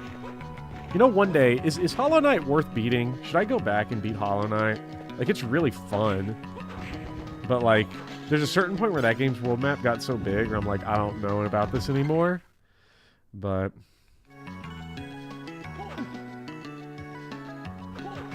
I'm like, here's my grievances with Hollow Knight. Then you meet someone with a Hollow Knight tattoo on, and I'm like, you know what? I have no grievances. So you're gonna beat me up. Let's see, not in here.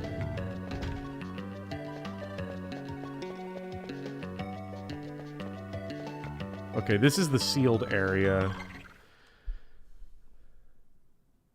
If you ever play a game that you don't enjoy, for every 1 second, you have entirely missed the point of the hobby. I feel like I misread that. if you ever play a game that you don't enjoy for every second, you have entirely missed the point of the hobby. Thing is, I feel like Hollow Knight is like, I didn't mean to fucking fall there. Oh, shit. Like, I enjoyed the gameplay. I got overwhelmed by it, but I'm like, you know, I really enjoyed it, and maybe going back to it, it'll click fully this time, because I've had games like that.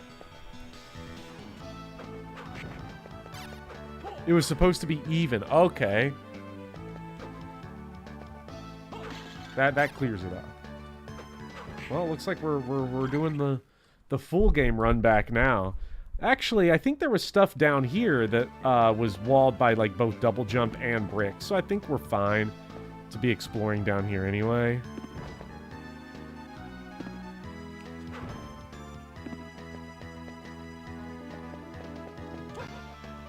No, I didn't want to do that. I want to do that. Skeleton kicker. I'm just like the skeleton kicker from Aria of Sorrow. Again, I've said it before, I'll say it again. Any game that has an enemy in it called Skeleton Kicker is one of the greatest games ever made. Alright, what's we got in here? Oh yeah, this shit. Because it don't work on wood.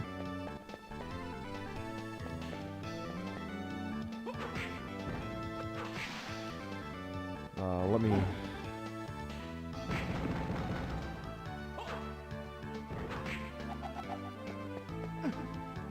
No, I don't want to be poisoned. Don't poison me. Let me get to a save point. Let me fix this up. For you to love a Metroidvania, it either needs to have vampires, or prog rock, or Samus. Those are three very fair categories. However, if you gave an answer that wasn't like... didn't include Castlevania, I'd be annoyed. I love Samus. I love Nathan Graves. Cannot believe they uncannoned this man. I mean, to be fair, the Castlevania canon with this story wouldn't make sense, but the Castlevania canon also just doesn't make sense because they didn't think about that shit, because why would they?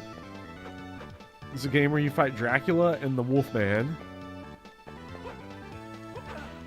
Aw, you piece of shit.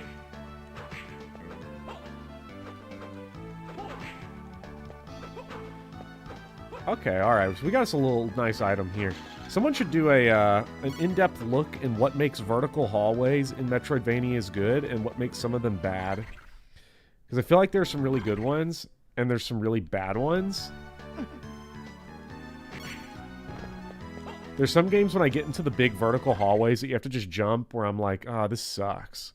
Then there are others I really like, and I have no idea what the difference is.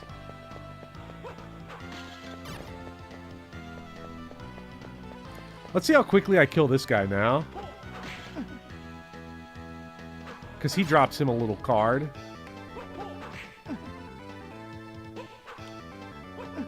Fuck off. Damn, the fact that I'm still three-shotting this guy. Ooh, magic gauntlet. He must have been tough earlier. Oh, magic gauntlet's okay. Game has good hallway feel. I mean, it's a serious question. Because some Metroidvanias got really bad vertical hallway feel.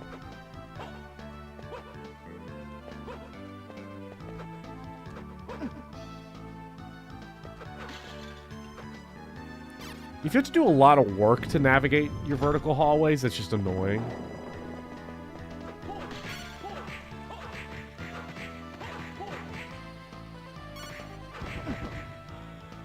Okay, that dude's been clapped.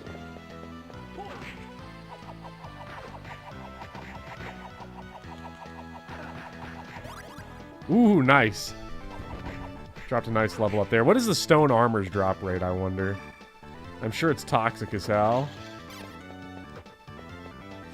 Really like that Hollow Knight gives you dash, air dash. You hate when you can't zoom during exploration. Yeah, that's a... I guess if you feel like you're getting to the end of the game and you're backtracking and you're going through areas just as slow as you were before. Because I guess right now it doesn't feel so bad because I've got the double jump. So like everything feels faster than it did earlier when I came through this area. But now it's Taking so long. I want my DDS card.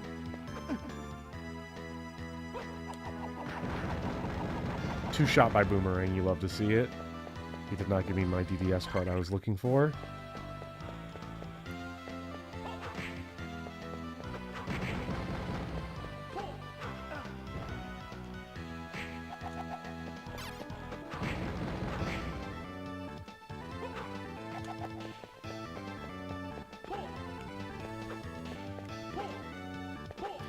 Now, sadly, I didn't want to do, like, a backtracking session, but now I feel like...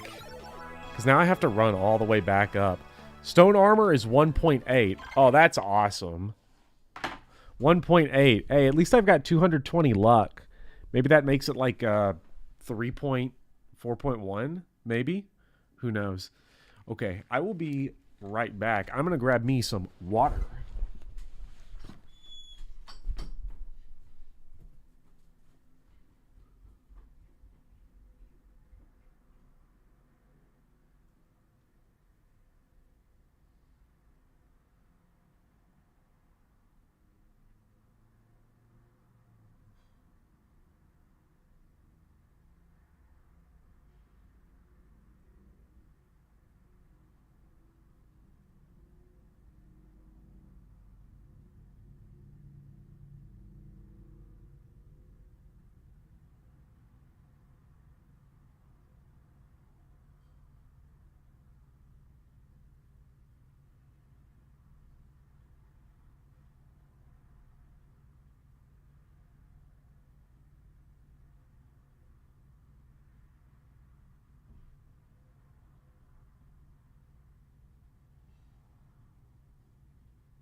All right, time for more. Ow! Thanks, Poppy. Time for more Castlevania. This time with water and the gnocchi soup. The gnocchi chicken soup I had on my stove. We're already a quarter of the way through this game. I don't remember if this is one of the Castlevania games that does the second half castle drop reveal. I'm pretty sure it does. They all do it. They can't help themselves. Symphony of the Night did it, so now they all have to do it forever. We're going straight up.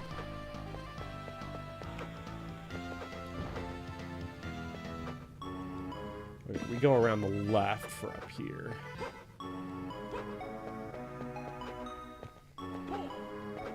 Please round down all my poison damage, thank you. Whenever you insist on taking it.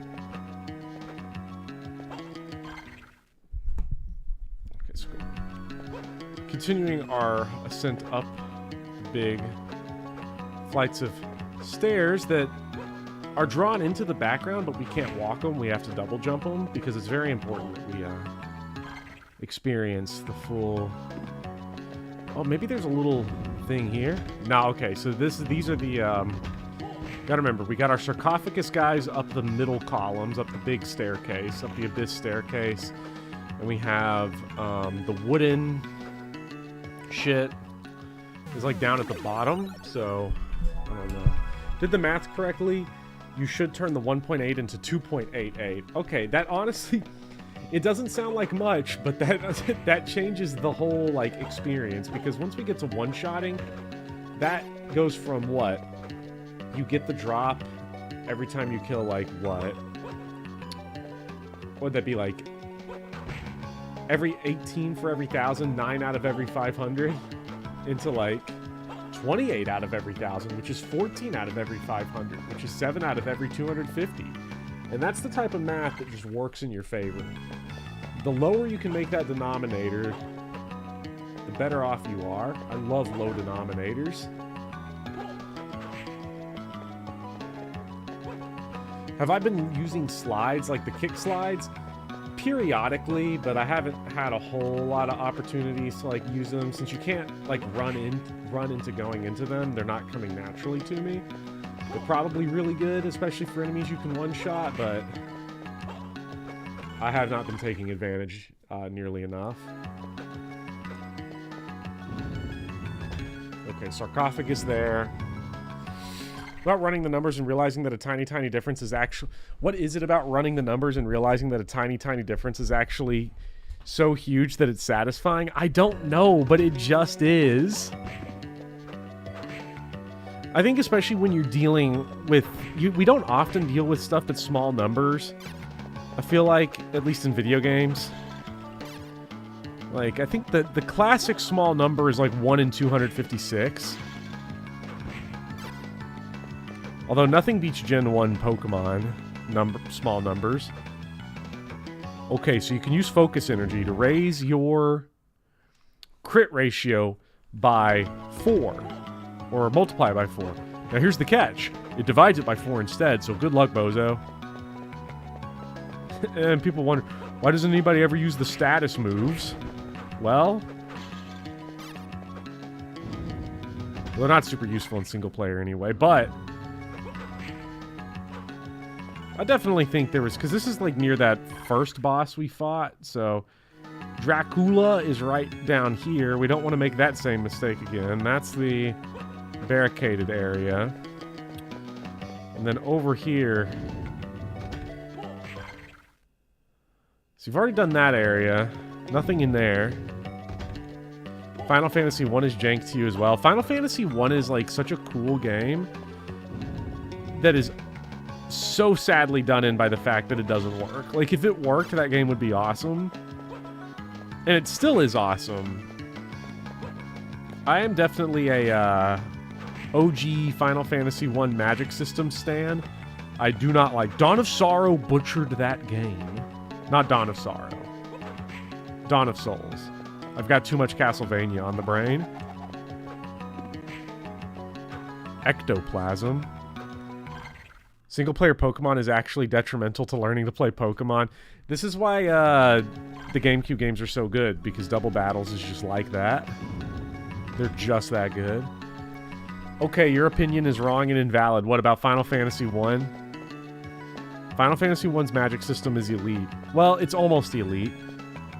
Final Fantasy 3's is actually elite. If 1 let you go past 9 charges, it would be elite. The problem is that it doesn't, so it's the one RPG where I was routinely buying 99 potions and capping out my potion stock and having to use items. That's pretty cool. I mean, I never do that in most RPGs. FF2 over 3 over 1. See, mine would be 3, 1, 2. Strictly for dungeon design reasons, but like 1's not a whole lot better on dungeons. 1's got like 800 chests full of shit you'll never use. It's really... Final Fantasy 1 might be the least satisfying game in history to open chests in. Because you just know you're getting something. You're just getting a piece of crap that you're going to sell for money you don't need to get items you don't want.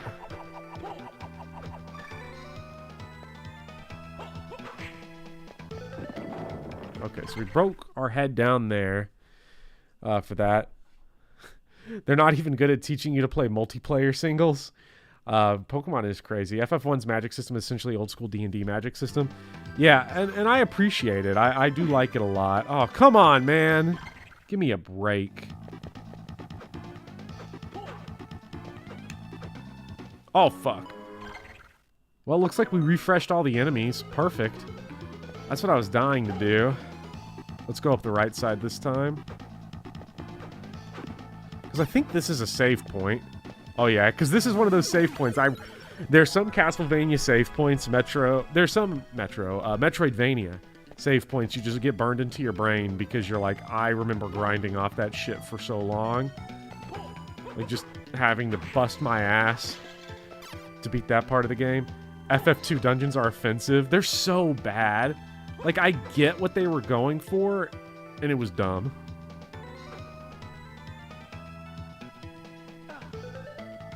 Fucking Medusa head. Piece of shit Medusa. Okay. Some things just never go away. I'm glad Medusa heads are one of them. Medusa heads and clock towers is Castlevania iconic. By tapping a button, do you mean like auto heal? I don't know what that was in response to. It's probably something in chat, and I got completely thrown off. What's up, Becklin?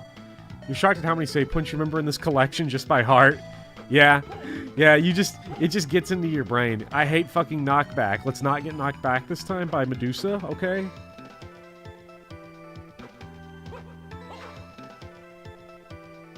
What's the point of this one? Is there something right here? Yes. Ooh.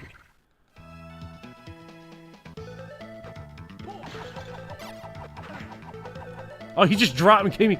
He dropped me right behind him, and then I 69'd the both of them. Sometimes Castlevania is very cool. Okay, we're gonna have to wait for the cycles on that one to line up, I guess. Will they line up? Yes. Ooh. Using all the tricks of the trade. Okay, so this is just our way back around. I don't know why we would want that. I guess we'll see.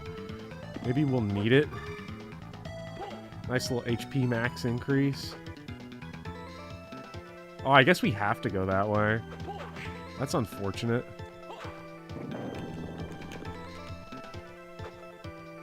Great.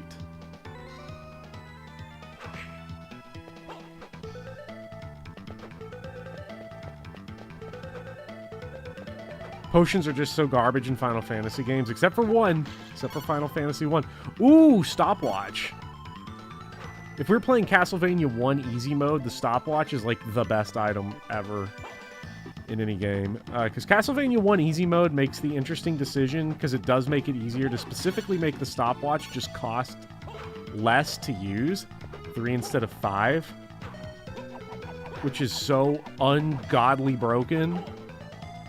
I mean, it is called easy mode. It's Castlevania, so it's still like not really easy, but like you get the idea. Okay. Didn't need to come over here. Bad idea to come over here. I don't know why every Medusa is spawning right here in this specific spot. Let's get up and over here so that I can have more Final Fantasy discourse, because I need to talk about all the Final Fantasy games, because I'm getting through. I was going to stream 5 with Vivian, but I have talked about it. I might not stream 5 because I might stream Tactics instead. Oh no, Poppy, get off the Switch. Come here, big Poppy. He's a big Poppy, so cute. Who's a cute cat? Oh, get out of here. FF8 is the worst one. Well, that's the next one, because I'm going to be playing... I'm halfway through 7, so... I don't know. Let's see. What did I miss in chat? What is the difference between walking down a dead end in a maze and going through a trap room door? Nothing, except people don't mind the former and love the latter. Hate? You mean hate? Well, my problem is just that the trapdoors in Final Fantasy 2, they really aren't like traps.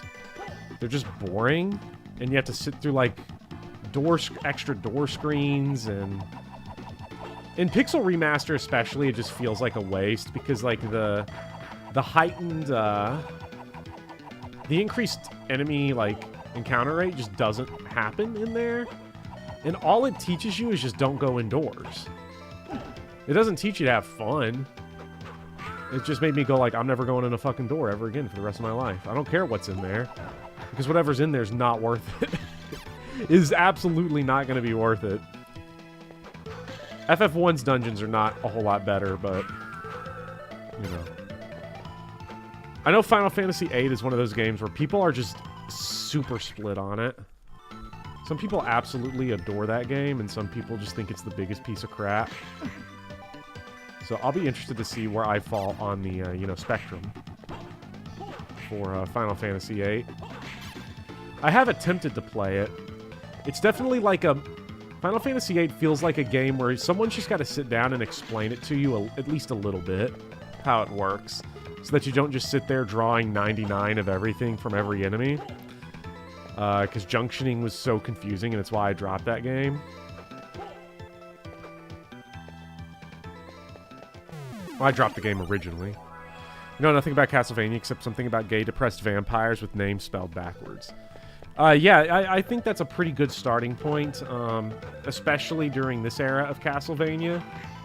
Because this era of Castlevania is, God, I'm blanking on her name. Somebody in chat tell me. The artist who does all the art for, like, the Metroidvania games, or I think she did all the art from, like, Symphony of the Night up through Aria of Sorrow in the PS2 games, like Curse of Darkness and Lament of Innocence. Because her art is so freaking good. Ayami Kojima. So good. I don't know why. I always forget her name. It's one of those names that only ever pops up whenever I start with the sentence, what is the name of the artist?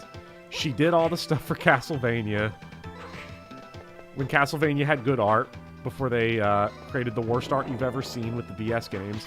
Until Order of Ecclesia, at least. I have an Order of Ecclesia poster right above my, like, computer, so I don't... Even though I don't like Order of Ecclesia a ton, I love the art, so... Oh, shit. Got a little lightning dragon here? Huh. He can do what he wants. I'm not fighting him. That not me, bruh. Oh, shit, he's gonna... Looks like he's gonna insist.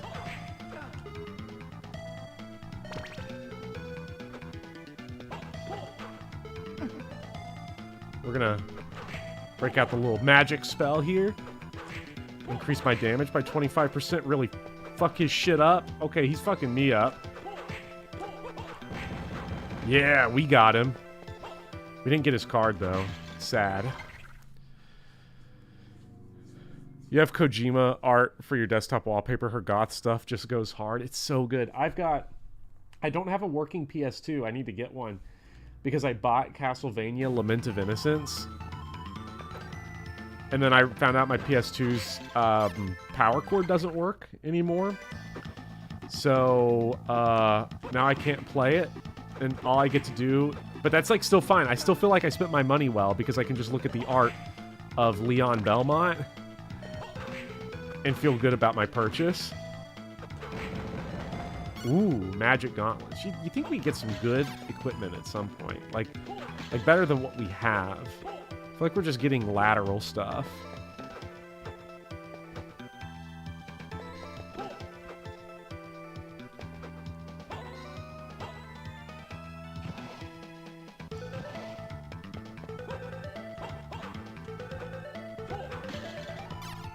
This is a really winding area. Okay, so this just wrapped back around to where we were. Aw, damn, I missed a room. Do I really have to go all the way back around and fight Nightshades again? This is great. Aw, man. Come on, man.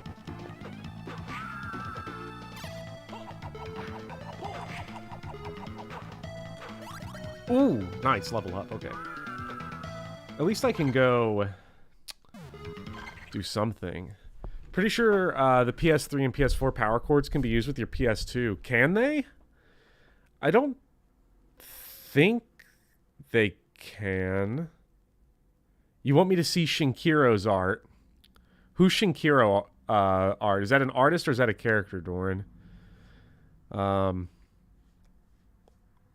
think it's an accessory that gives you like twice the attack bonus as the bracer. Let's see. Shinkiro did stuff for Capcom and SNK. What does SNK stand for? It's one of those acronyms I see all the time, and I like sometimes know what it is, and then sometimes I don't. And I'm in a I forgot what it is mood right now.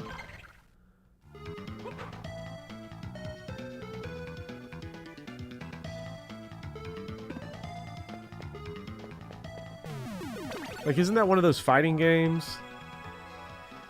Shinkiro is an artist, and he's in Fortnite. Wow. No one knows what SNK stands for.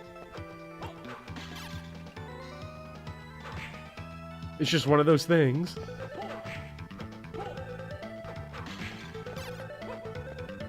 Okay, which way do I want to...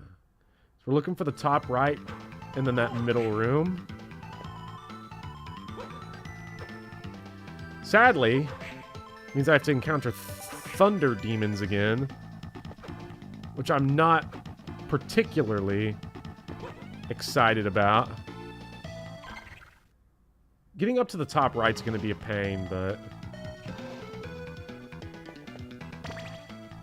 we'll deal with it.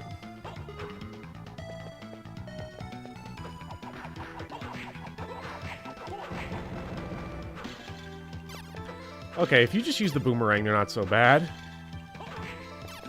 Okay, let's get into this middle room here. See what we got. See, that's a situation where I need to make sure I'm really using the dash more.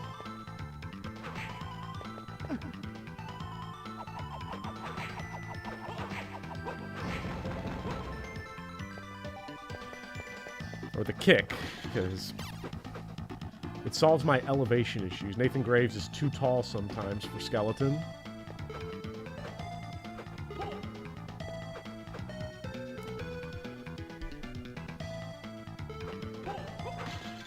Isn't the new SNK also owned by, like, Shin Nihon Kikaku? I don't know. They're an old fighting game company that did King of Fighters and Metal Slug. Okay, so they're a company. Okay. I'll have to look up the art, because I bet it's tough. Rock Knight grinding spot? I'm so glad you pointed it out. Someone needed to point it out. Isn't this the guy that's like got a 1.8% drop rate, but we made it a 2.28 because we're just elite like that?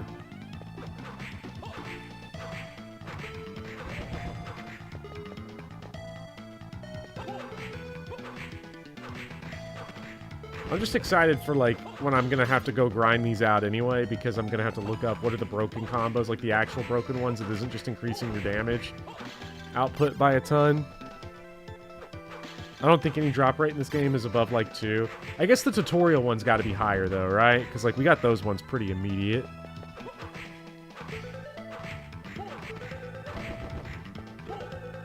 I need to just look up what the good ones are so that I don't sit here doing this all day and, like, ruin the pace of the stream. So I'm going to go ahead and retire from that. Actually, how much... We're at 1,073. I'm curious how much EXP these guys give. Because they don't get, like, a little EXP bubble. 1,173. What does that be? Whoa! Okay, maybe we'll grind out just a little bit. Like, 1 level's worth. And see if we can get it. Oh! Yes! The cockatrice! We got it. That's so cool. And the fact that we're getting, like, only attributes is also making this, like, really interesting, because... Cock.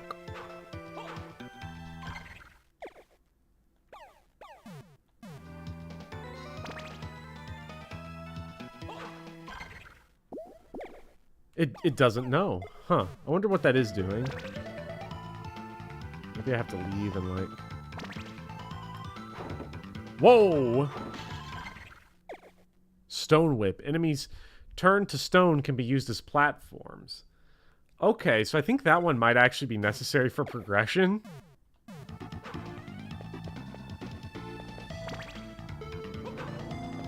I know there are some that have really weird effects that you don't even know just by activating them. Like this is one that I guess we don't know.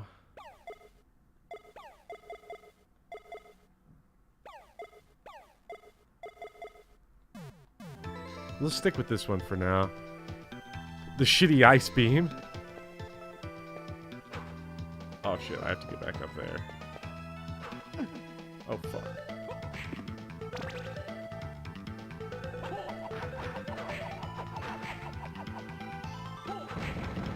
Maybe one day we'll get his card too. I think the Thunder Demon one is one of the ones that's really good. It's either that one or the Heat Shade Ghost Ladies is really good. One of them is like got like a sick combo for like the end of the game. Okay, so we need to get up to the top left, which is going to be a little difficult to navigate. Oof.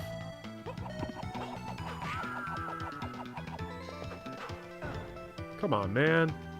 I just want to get to my save point so I don't lose my card.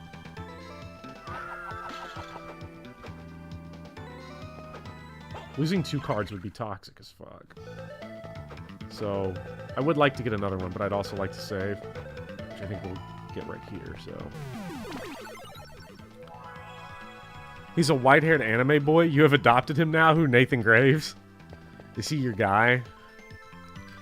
You have to actually trigger the effects of taking damage, spinning the whip, using sub-weapons, or doing new inputs is how to figure them out.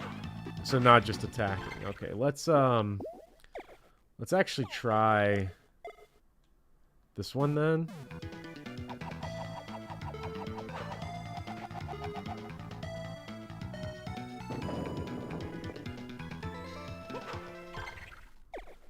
Huh, still nothing.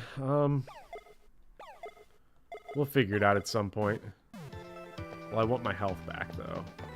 Every HP point matters.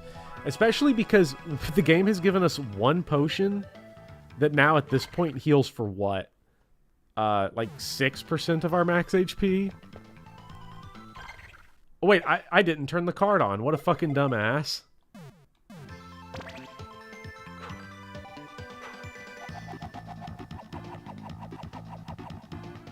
Oh! That looked like it did something. Gains experience points from walking? Bruskies. It's worthless. I guarantee you it shit's worthless. Soma's Code is your favorite white-haired anime boy? Soma is everyone's favorite white-haired anime boy. I'll never forget, like, Midnight Cowboy's description of Dawn of Sorrow, though, being that, like, them firing Kojima and making Soma's artwork, taking it from the Aria of Sorrow to the Dawn of Sorrow was the most homophobic thing that games have ever done. And, like, yeah, that is definitely correct. It's 1 EXP point every few seconds. It is a fucking trap, is what it is.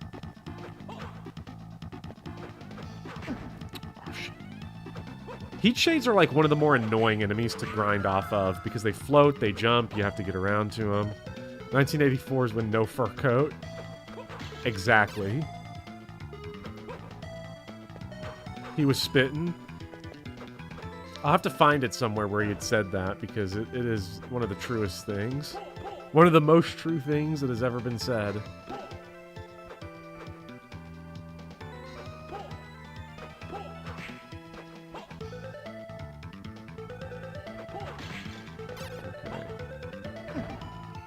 Fuck off! I'm not interested in that. We're just wrapping her back around again.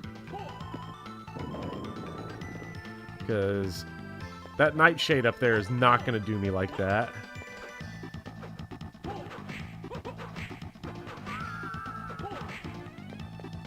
Not when there's Medusa around. Would Medusa be plural for Medusas, or would it be Medusas? Okay, that one was actually nice.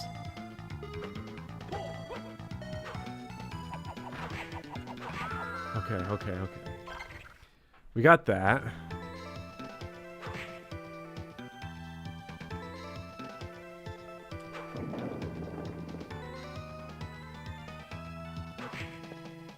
Don't know if there's anything up there on the left.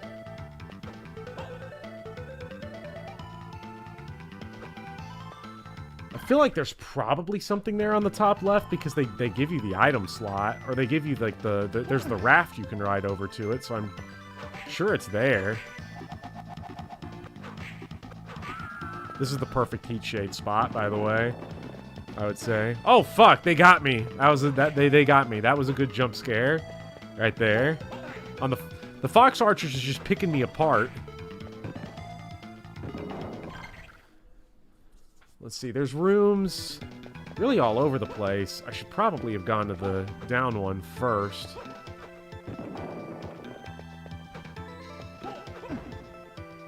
Well, if you insist, I'll go here.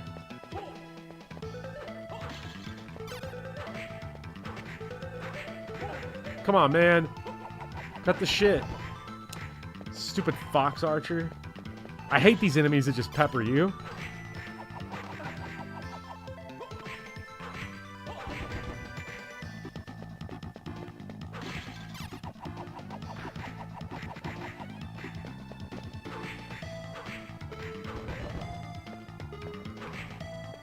Because, like, my HP is not feeling it right now. Oh, it was all for max hearts increase. Not bad, but they didn't even refill my hearts. So do you get cards in this game as power-ups? Alucards, if you will? Yes. Yes, actually. That is the game's draw. Everyone loves the DBS system. Everyone loves the way it's implemented so perfectly. He thought he'd get me, but he didn't. Because he never does.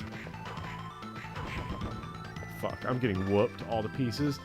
I'm really worried about dying. I have yet to die to, like, a non-boss. So, I'm gonna feel really bad if I die, like, just in the regular game.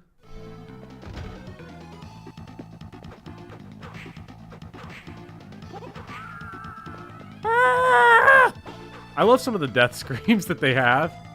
They are pretty fun.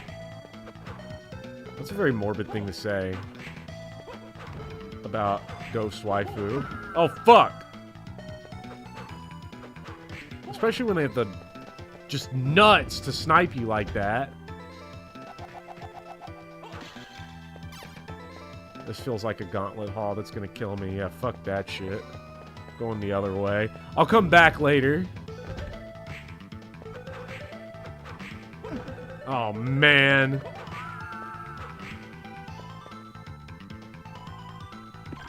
Which one was the... I think it was... Right here. Just get me through the fucking door. Okay. Can I get up here? Oh, I can't. Oh, and there's gun guys in here, too. Oof. Do you think Soma's coat is cozy? Oh, I bet it is. I love Soma. We may need that potion for all that juicy 20 HP. It'll give me one more attack of survival. Castlevania does enemy death sounds and animations, so honestly, is really good. What about bloodstains? Hyena with gun. Oh, man. Okay, so... The annoying part is that, like, if I go back to the save point, I just have to... It's just so trash if I have to do that. But, you know, sometimes you just gotta do it. So that you don't die and lose absolutely everything. I'd prefer to not lose everything. Especially with these fucking assholes. These sniper elite foxes.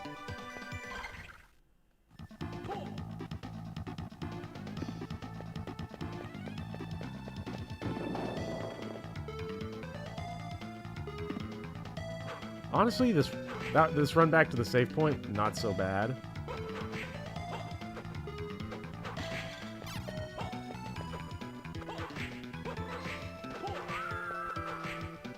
Or is it? Oh, I'm over the save point. Okay. Well, that is not so bad. The run back from the... Oh. Okay, that kind of sucks. Oh, man.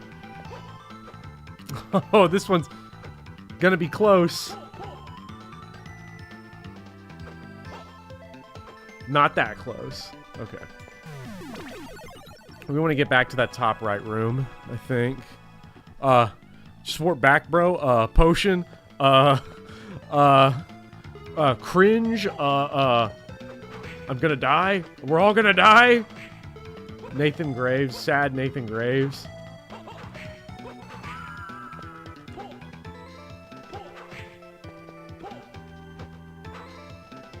Don't know what that jump was all about.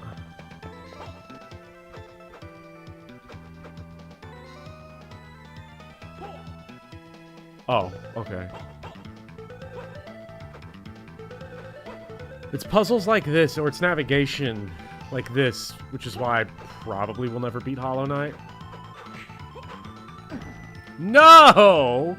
Okay, at least the damage that I did is contained. It's still It's still there. Oh, okay, I just whiffed that one entirely. That one's on me. That's my bad. I mean, it's all on me. All damage in this game is perfectly avoidable, so... You believe the whip twirl can deflect those fireballs? Ooh! Now that's good tech, Demos. What is up there?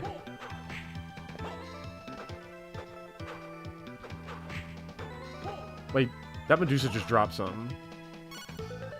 Hard ring. Oh. What's the hard ring? Drop to your strength, but massive up on your defense. So we could defense stack like crazy. Whip twirl does crap damage, so a lot of people overlook it. Yeah, I'm never thinking about its like utility. It's definitely a good utility move. I just don't think a ton about it. So it drops your attack below base, is what it does, in exchange for a lot of defense. But I say get good and don't get hit. I'm definitely a lover of the glass cannon. Like, I really only go for big defense stuff whenever I have, like, the opportunity to, say, investigate something. Like, if I know I'm gonna die and I might as well, like, get maximum time to look at boss attack patterns or something, I'm really struggling on these jumps for some reason. I heard a loud crash downstairs. I really don't know what Poppy is doing. I'm sure it is nothing of any value.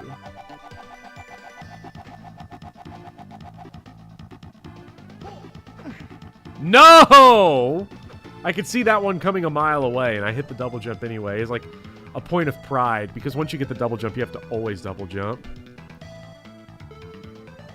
You got a zombie dragon strat?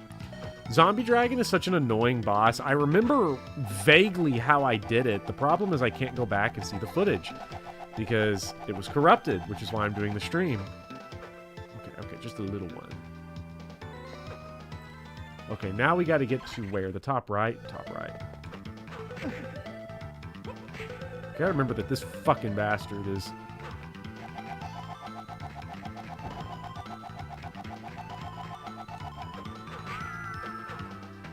right there.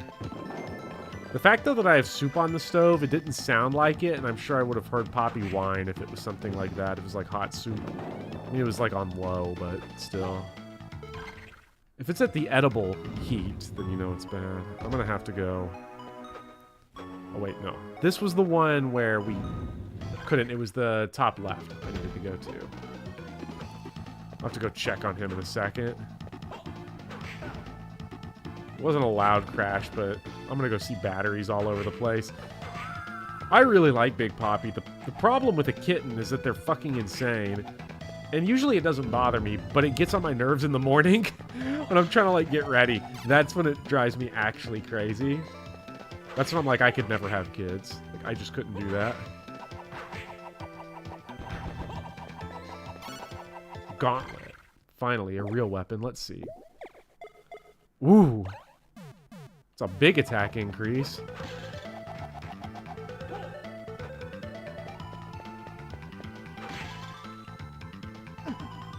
See if I can get this distance down. I think that... No, that's not...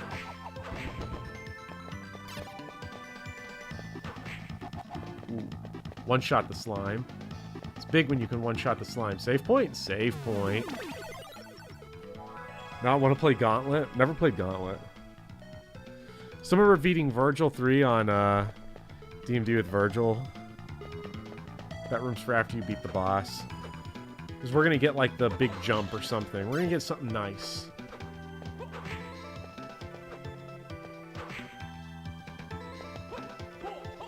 I should be hitting all the candles. I need to get as many of these as possible because I'm kind of low on hearts. Ooh, but I discovered a secret. Okay. That always feels good when that happens, when you accidentally smash a wall open. Hell yeah. Hell yeah. God, it feels good to find new Castlevania material. Okay, let's...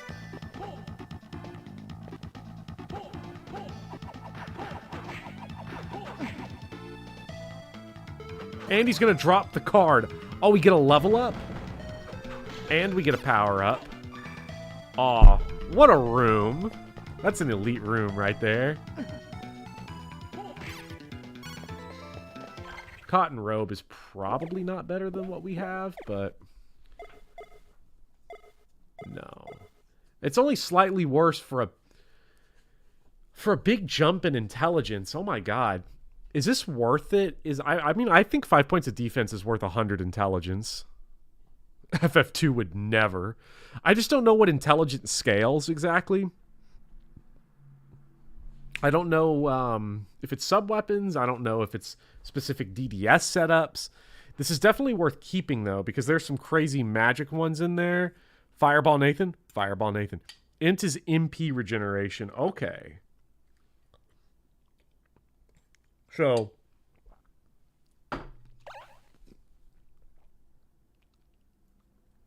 Wait, what just happened? Oh, I put it on. I put it on. I thought I deleted it. Honestly, that's pretty elite then.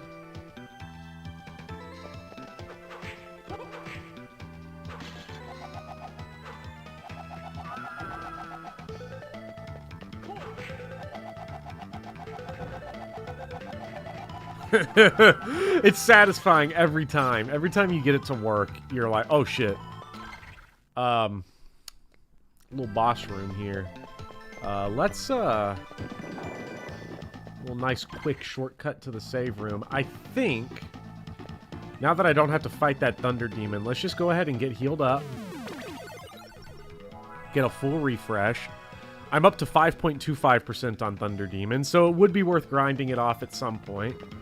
Maybe I'll wait till later. I mean, I have such a good DDS right now that, like, I don't care so much. And having good intelligence is going to make our offense even better, because now I don't have to worry at all about, I don't have to worry nearly as much as conserving our super, like, attacks.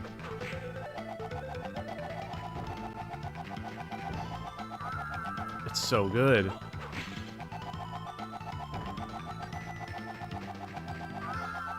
One day I'll get the Heat Shade one. Let's see who Big Bozo is in here that's going to get clomped on.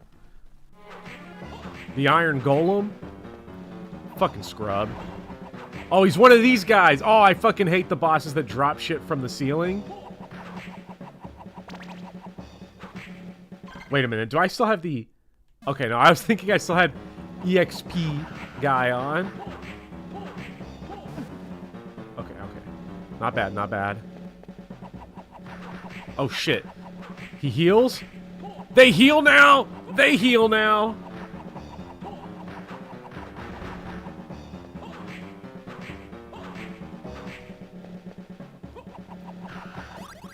Oh, okay.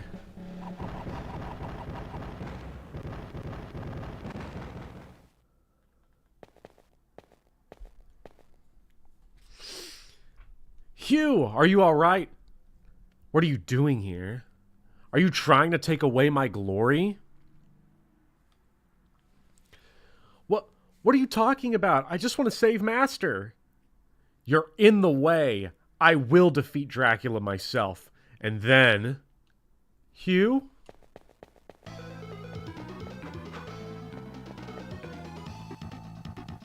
Okay, for a second I thought another boss fight was just about to rip off because of the music.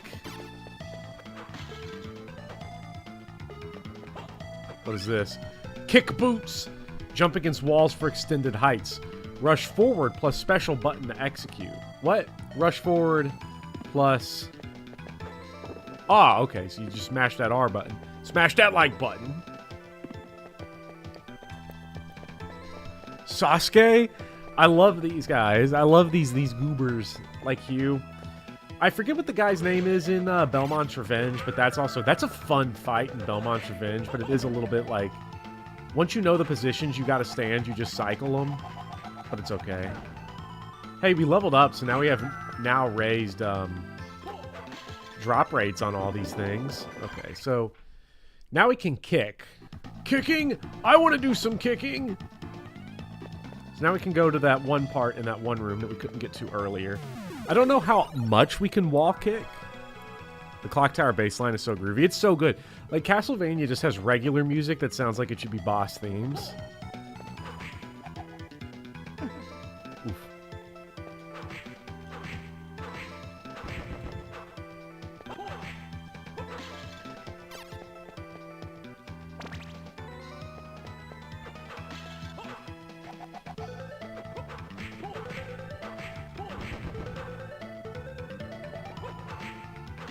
I mean, we're doing like 400 damage to those slimes.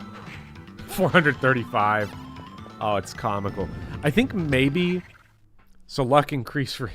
Drop them. It does. So...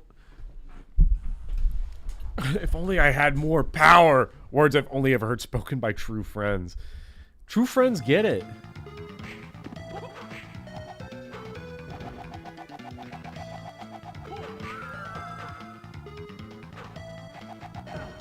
Oh man.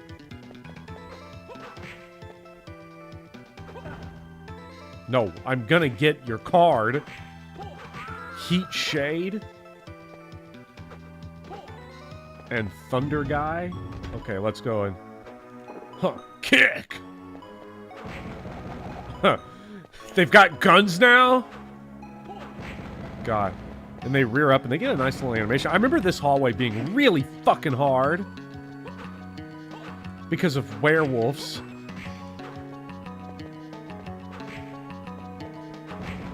Maybe... I feel like I'm having a lot less trouble this playthrough. It's probably because of the level grinding that accidentally happened trying to get the cards, now that I know how broken the cards are.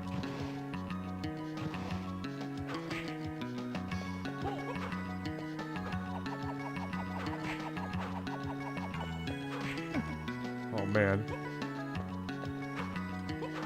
No, these werewolves are just awful, I think is what it is. Wow. Did I not try to kick slide you? Ooh, what's that? A second gauntlet. Okay. Even more attack. Gauntlets are really good. I wonder if there's anything better. This does not feel like a game that gives you things that are better. Like they werewolves, they have nicely animated walk cycles. They do look nice. Everything in this game looks nice. Unless you're on OG hardware. We've already been over that. Feels like my attack is just insane. I'm actually close to yet another level. I don't know how big of a difference levels make, but they seem to make, at least when you're at this sort of large scale overpowered that I'm at, it seems like they make quite the difference.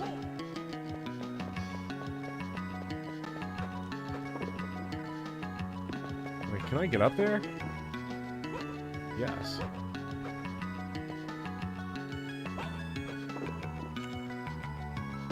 But not all the way up there.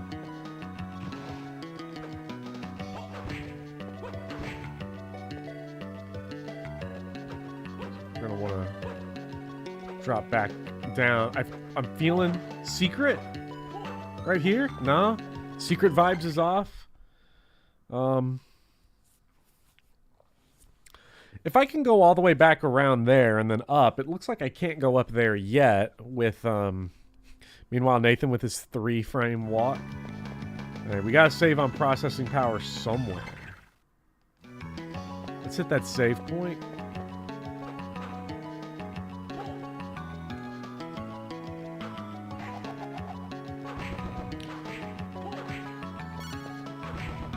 God, you know axe armors have gotten tough when you can just slide kick them to death, which I think I'll try to do, actually. It seems like it's worth it, just for fun. Okay, so we now have the kick off the wall move, so I don't know where else we can go off the top of my head, so let's peek the map here. They probably, since it drops us right back here, I'm gonna guess our area is like right here, because we can destroy those boxes, we can double kick, and I'm seeing areas up there where there's like height issues going on. So I think we're gonna head off to the right, see what we can find in that area. Nice painting. Dracula gets the shit looking good. Like, the one thing that no one will ever take away from Dracula, I mean, his shit looks nice. Like, I'd go. I'd visit. Turn me into one of his undead slaves? Oh, whatever, bro. Don't care. Okay, so, like, we can do that. I just have to nail the jump is the problem. Nailing the jump is, like, the hard part. Because that involves, like, skill. And I don't really have a whole lot of that. Okay, so a little box there.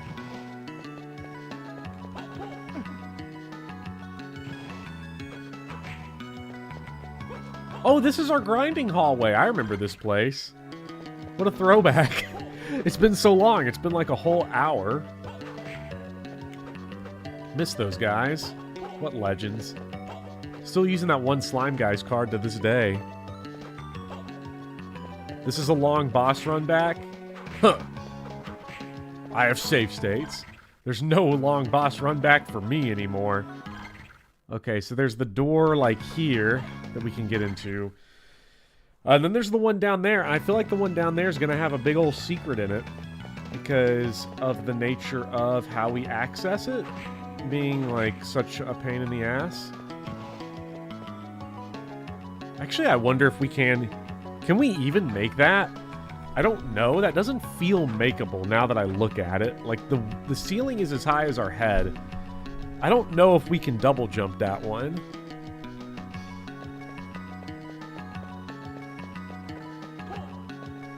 That feels disagreeable to my constitution. I'm not gonna make the attempt at that. Small Cap truly is the toughest boss in the game. The thing, man, I hate seeing. Whenever I play any game with platforming and I see shit like that, I'm like, I really don't want to deal with that. Okay, we can go up. I don't want to go up. I want to go to the right. You should be able to. Now, is Mr. Rexfire just saying it because he wants to see me run it back again, or like, can we actually? I mean, if we can actually, it's just too bad because I'm running past it. You know what? Is it okay if I save state that shit? Because I kind of want to know, but I don't want to, like, suffer the consequences of my actions. So I kind of want to save state that shit and see if we're supposed to be able to make it. So this is for science. Because I'm not doing that stupid run back again.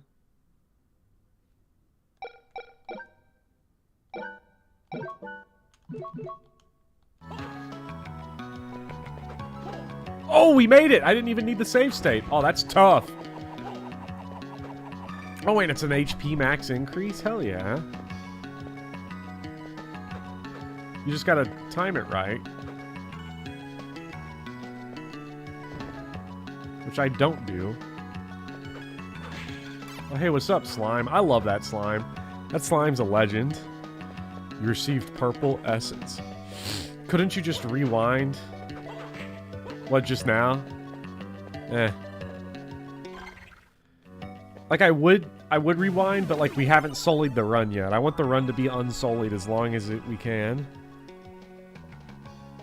But if you didn't save state, you would have missed, because those are the laws of the universe. That is how it works. Grimace Pokemon XD, is that you? I miss Pokemon XD. I'm very excited to stream Gen 1, because I'm playing Gen 1 on my own. I'm playing Yellow, and I'm going to stream Red or Blue. Because I need uber amounts of footage of different things. More purple essence. Oh, this is the best hallway in the game. I can't believe... I could have already just had that and then not had to do the stupid run back, but, you know, here we are. Because basically what I'm doing is, it's going to be telling the story, the weird stories of Gen 1's whack balancing and how, like, all the Pokemon end up being super distinct in ways they don't in later games, because we have not yet regressed towards the mean of everything being, like, at least viable enough. Leather armor is big defense. What's bronze armor? Fairly big defense. We'll keep it in the rotation. We'll keep it in the blunt rotation. And I have written quite long and lengthy sections on everything from Beedrill Gaming to Matt Berry lead Magikarp Gaming and Parasect Gaming. All the types of gaming you could ever want.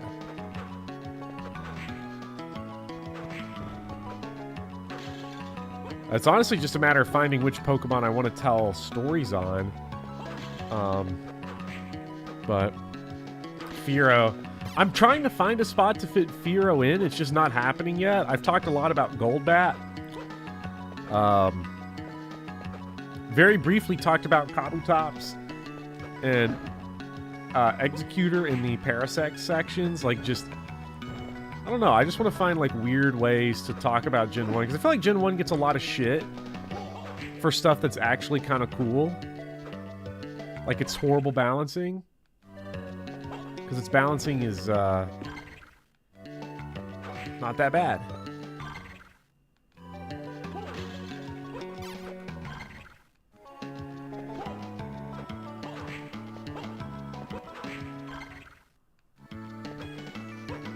And also, yes, hello, Ned. Kanto is cool because you don't need fly. I think, is this our first teleport point, so it's like worthless for now? Oh no, we got another one. Somehow I just never got this one. Even though it was literally... What the fuck? Oh, no, yeah, this is why I didn't get this one ever. Because it's, that's our sacred barrier. So, we'll go yeet back. At least they got one right before the final boss. Relatively. Gen 1 had AA and AAA batteries as consumables. I never think about that because I never played OG Game Boy. My cousins had it, and I watched them play it, but I never had one, so I never had to worry about managing that kind of battery life, like actual battery life. So that's really funny. I never thought about it. Fly is never required, but fly's honestly good. There's a lot of things. Okay, I do a lot of talk about Rattata. And here's the wild thing about Rattata. I don't know if anybody else is like this. Discovering that Rattata cannot learn any HMs fucked me up so much. Like, I remember Rattata being like the HM donkey. And just discovering that you just can't. You can't. Does not learn cut, does not learn strength. I was like, what happened? Yeah, it really can't. Maybe they changed it in Gen 3, but in Gen 1, Red, Blue, and Yellow, Rattata just cannot learn any HMs.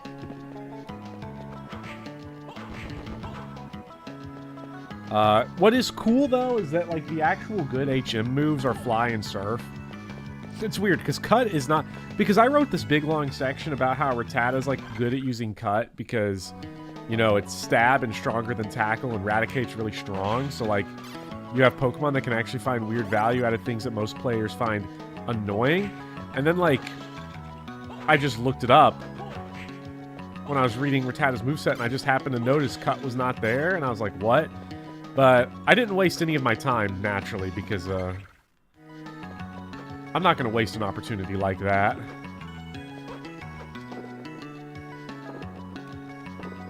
Okay, so we can loop that. This Gen 1 talk has made me play through Fire Red again. It's amazing how much Nidoking and Kadabra just snapped that game in half. Skeleton Athlete! Finally a good enemy. Oh my fucking God. This is... Oh, we gotta grind these guys for cards. I don't mind grinding these guys. These guys are so... This is one of the funniest enemies I've... How did I forget about this?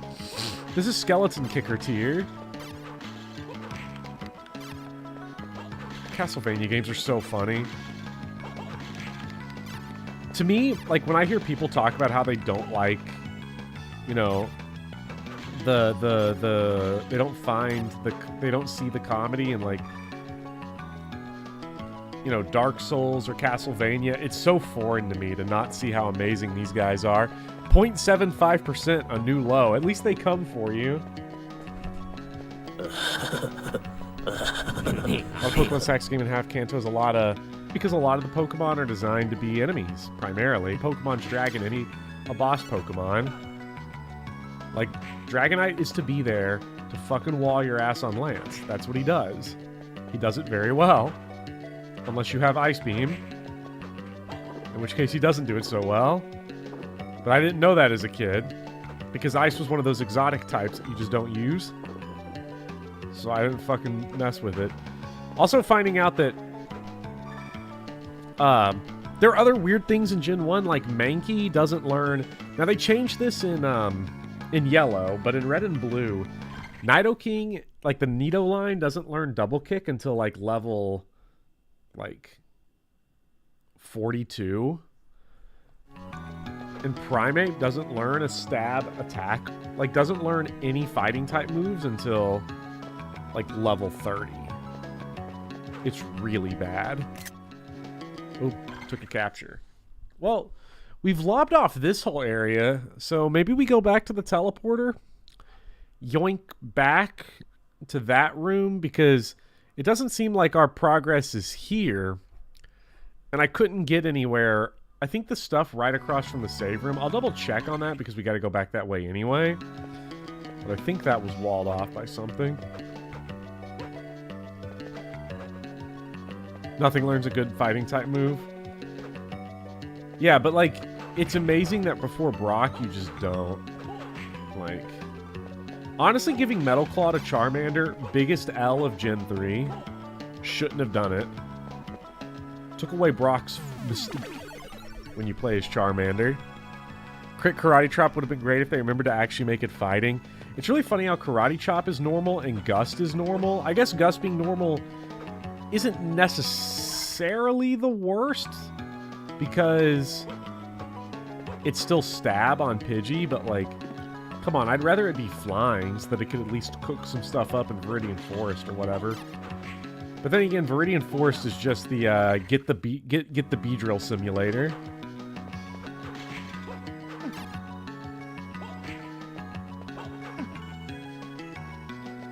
Saddens you how bad Beedrill is. I've really written an ode to Beedrill because I don't think that takes away from Beedrill how bad it is. Beedrill just has the most hyper-extended Jagan arc ever. It's like pure Aaron hours.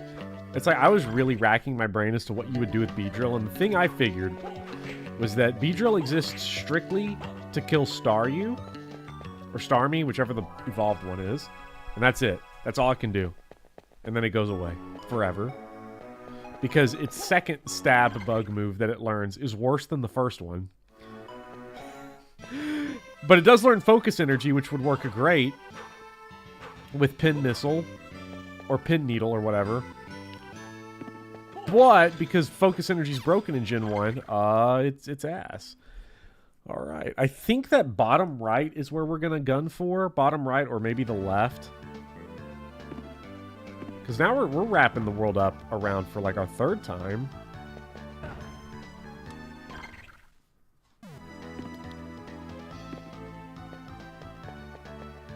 There's this innocence of old RPG design where the devs are like, this one's stronger but takes longer to learn strong moves. So that's balance.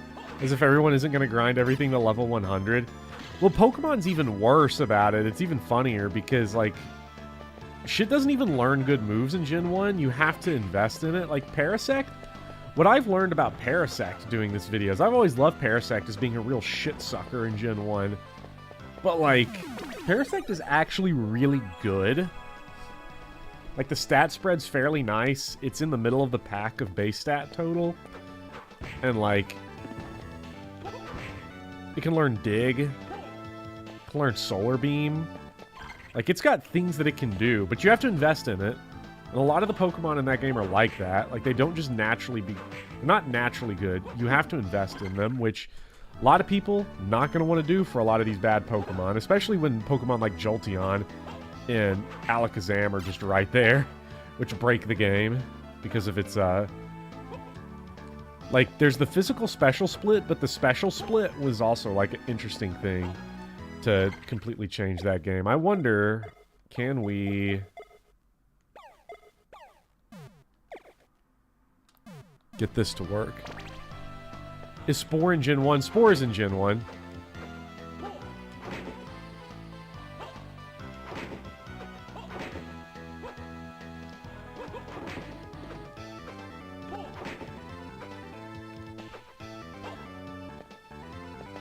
Hell yeah, big money. We've got so much max HP. 370 is so nice.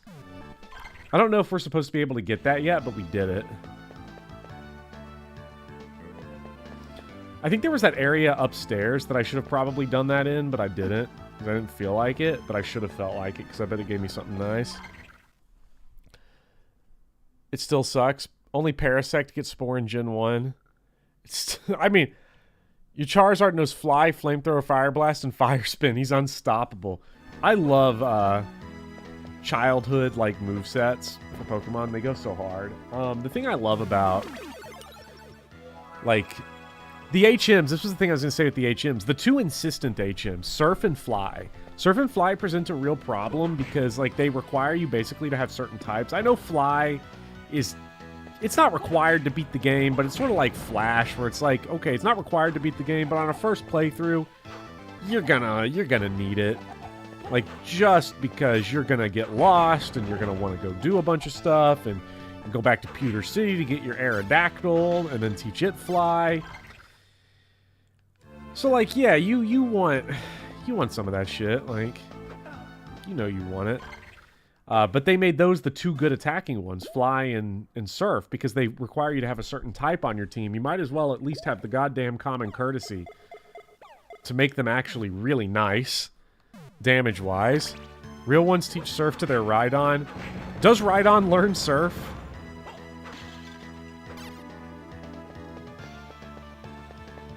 I have to keep Gust. It's flying coverage, not in Gen 1.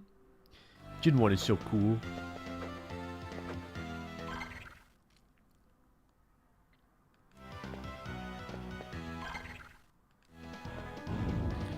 Nidoking also learns Surf.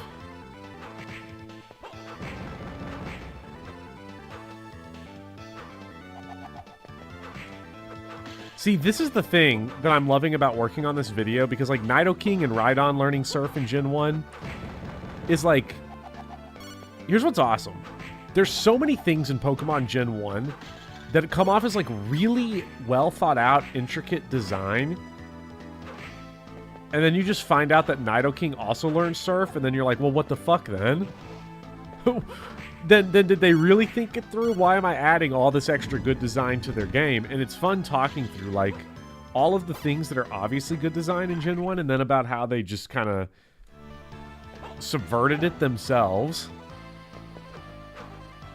Like, the Nidoking and Nidoqueen line are, like, honestly just so dumb. They're so fucking stupid. Like, it's especially bad because the whole thing with, like, Beedrill and Butterfree...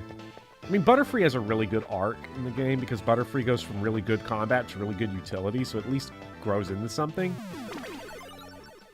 Like, Beedrill's supposed to be the Jagan. But then, like, you catch Nidoran on the route right after you can catch Weedle. So it's like... What's the point?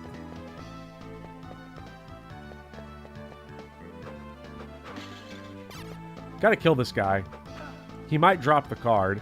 You never know when he's gonna drop that card. Let me get the Magic Gauntlet, though. That's not so bad. Oh, wait. Not in here. Ooh, Bone Wall.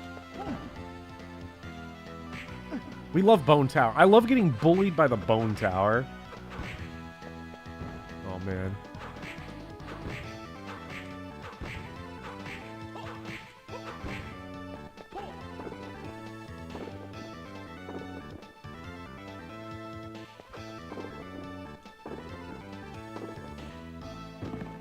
Oh, shit. Bad play on my part. Should not have done the special move. Wait, what the fuck is that? I want that drop. No! I'm not gonna get it! I don't know what that was! Was that a bunch of hearts? Probably wasn't anything worthwhile, but... this is the Metroidvania Classic. I'm finding all the secrets, but not the progression point. You love to see it. It was a heart consumable. Oh, okay. Nidoking seems like it should have been a Gen 1 Pokemon with no moves, and instead it has them all instead. Because they're kind of like, okay, if this Pokemon has no stats, it gets a bunch of moves. It has all the stats. It gets ass moves. But then it's just, okay. Nidoking gets Mew's moveset. Except you can actually use it because it's not parked out by the lake. Maybe if I ever hack Gen 1, maybe if I didn't have to do vanilla footage for my footage, I'd probably hack that shit and like get Mew in there. Reddit is such a funny website because when I was like looking up, I was doing like a little basic research on some Gen 1. So I was like, who's the best HM Mule in Gen 1? And when I look it up on Reddit, it's like 8 straight answers. They're like, Mew. Mew is the best. Mew learns all of them. Like, come on. That's not a real answer, and you know that.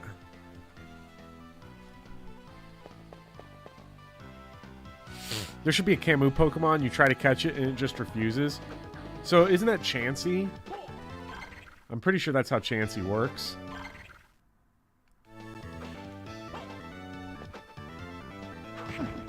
I would never stain my only Mew with cut. Was the event for Mew ever actually done? Like, are there legit Mews in Gen 1? You theoretically could have, but your battery's probably died, so you don't.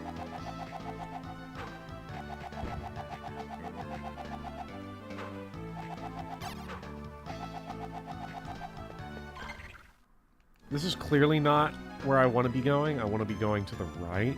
So let's see if there's a way up. Oh no, not Mudman. Mudman!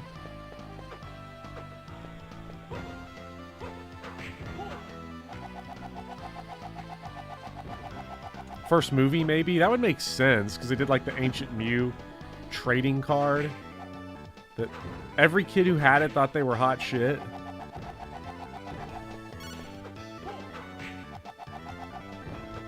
This is a rare and valuable card. Okay, we found more secrets, but no progress. Where is progress? Okay, so I'm like looking at this map here. You know what? I'm actually going to do something crazy. I'm going to turn on capture cursor here so I can show. Okay, so right here, that's like a little dash point. We can't get in that way.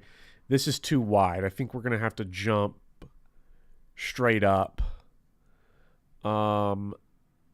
It could be in here, like this area where we have like the jumpable stuff. So, but for us to get back up here, we're going to have to go yoinkty, yoinkty, yoinkty, doinkty, doink. I love this. Progress is top right. I'll leave capture cursor on. You never know. You never know. At least I'm clearing out the secrets now, so the next few boss fights should hopefully be just slightly cake.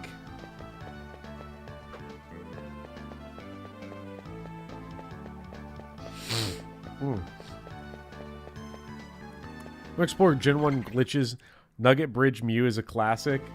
Yeah, because isn't that how you're actually not supposed to, but like that's the main way people get Mew is glitching Nugget Bridge. Gen 1 glitches are crazy because aren't they all about scrambling the game's internal like numbers so that it spawns in like crazy shit?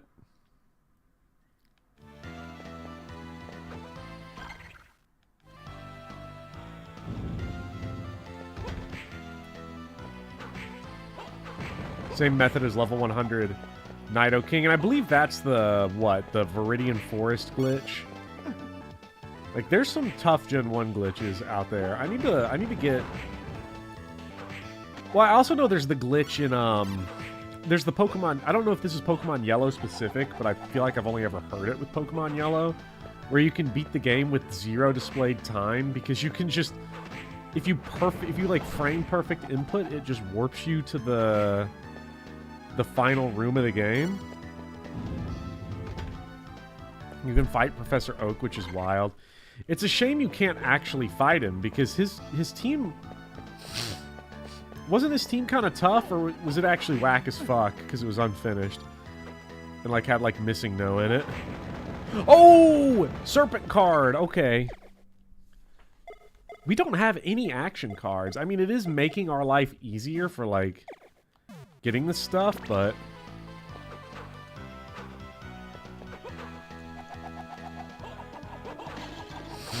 Let's see. What did that one do? Nothing yet. We'll have to get hit by something, probably. Okay, that one definitely did something. Ice Whip. Frozen enemies can be used as platforms. Okay, I feel like we're gonna actually need that one, so we'll do that. Hate when you can't figure out what a card combo does. This is when you walk around with it for a while. You turn it on and you just walk around with it. Okay, it did something. What did it do? Defense increases by 25%. Cool.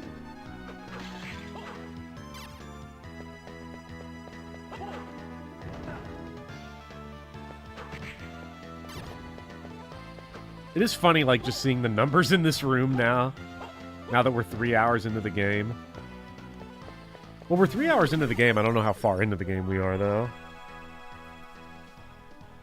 Action cards are almost always rare, which is, like, kind of annoying. We're 37% of the way through the game. Gnocchi. I love gnocchi. His team is tough. It has a leftover starter and mecha.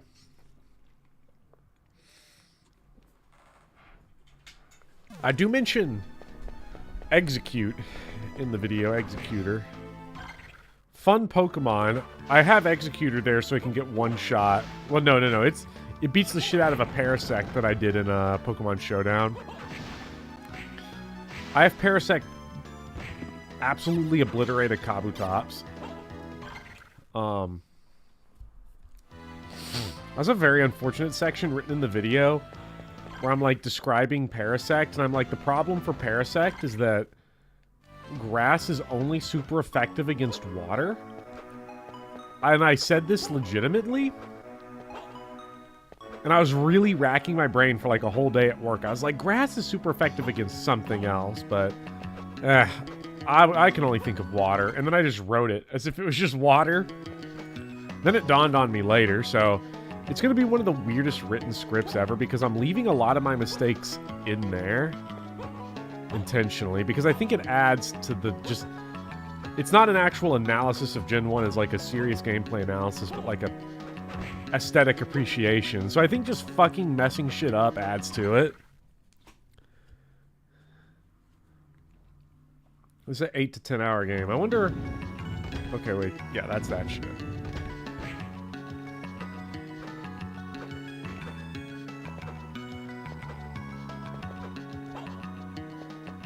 Crazy that Bulbasaur is only good against water. Yeah, it sucks.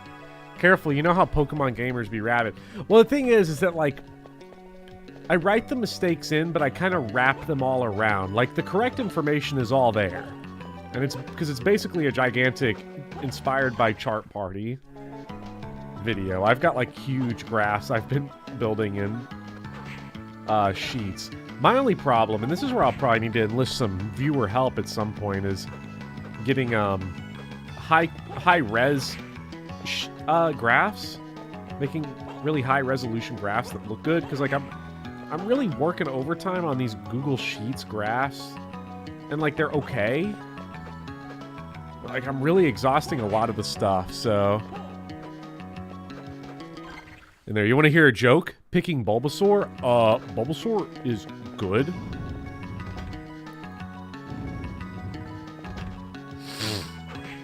How fun it is to not know how everything works. Yeah, and it's like, it's also that, like, thing of, like,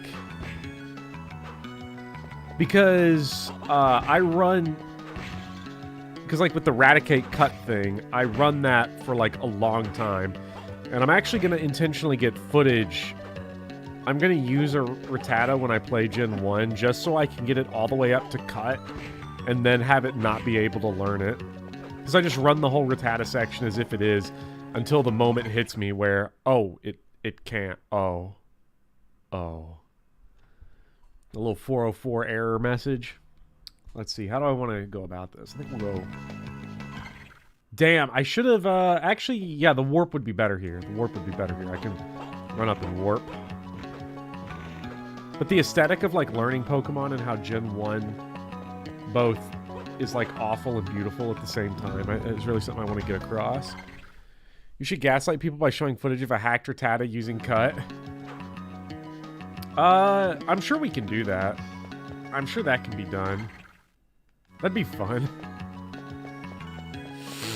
Funny how everyone used Pidgey and dumped Rattata. I'm not a Pidgey fan. I don't like Pidgey.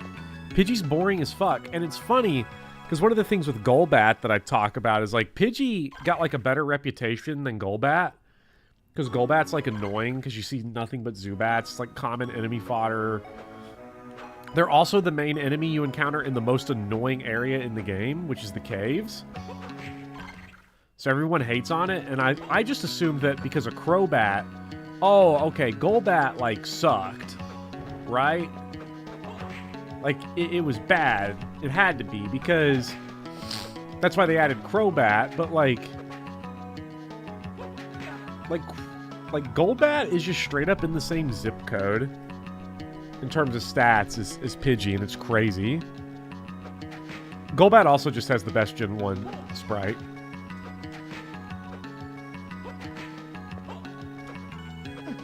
No! I got the first one so perfect, and now this one's messing me up. Spearow over Pidgey.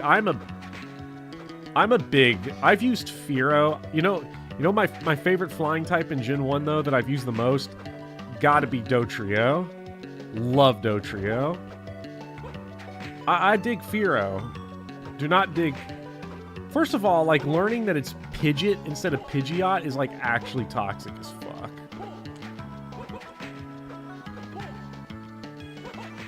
Like, I don't like that shit. Not one bit. No, it's right there! It's right there! Fuck! Same, Dotrio Gaming. Use Golbat as my fighting mix to mix things up, only to realize too late it can't learn Fly. That's so sad. So your personal challenge is only to ever acquire 6 Pokemon. You just didn't get Fly that playthrough. My personal challenge with Gen 1 is to, like, always use Pokemon I've never used before. There's too many Pokemon in later gens, but, like, I know all the 150 almost by heart. Unless it's a Sporkle. Come on, man. I need to break out the twirly stick. Sporkle time? I don't know that shit. Wow! Why am I getting my ass beat on this one specifically? I nailed the optional one. I'm just like not... Maybe the hitbox is just worse?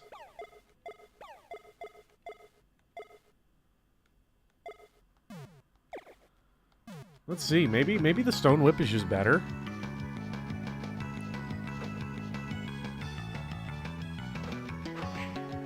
Oh, fuck. I forgot to turn my thing on. I gotta reset.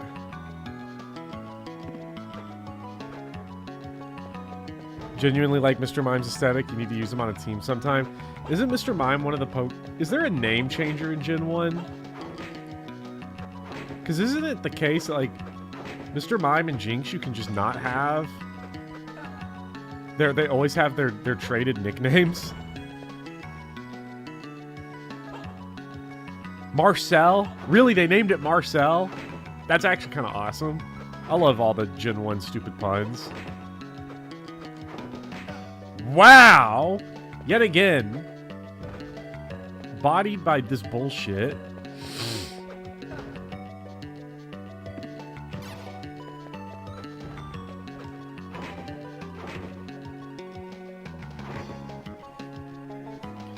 I'm almost tempted to save state this crap. But, like, where do you make the save state? Nowhere is safe.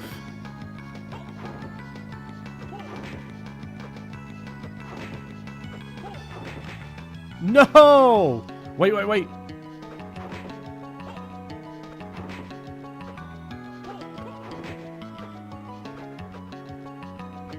Yes? Oh, you just can't get through here. Okay. That's nice. Lovely.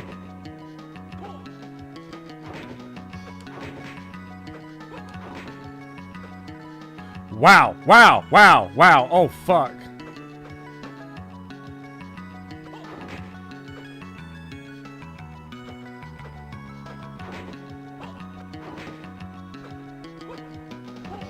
Okay, we finally made it. We finally made it. Almost. Perchance. Please. Okay, not here. You refuse to large heart in Pokemon XD because you can only get it by a trade, so you can't nickname it. You like the Dracula novel, but the part where Van Helsing takes forever to freeze the brains into a platform kind of drags. I have not read Dracula in a minute, so I don't remember every bit. I remember like all the good bits. It's like at that point in my memory. Oh, it was another. Was this whole excursion for more secret sauce? Did I get more of the fucking secret sauce instead of the progression sauce? I want the I need to progress the game. I want to fight someone.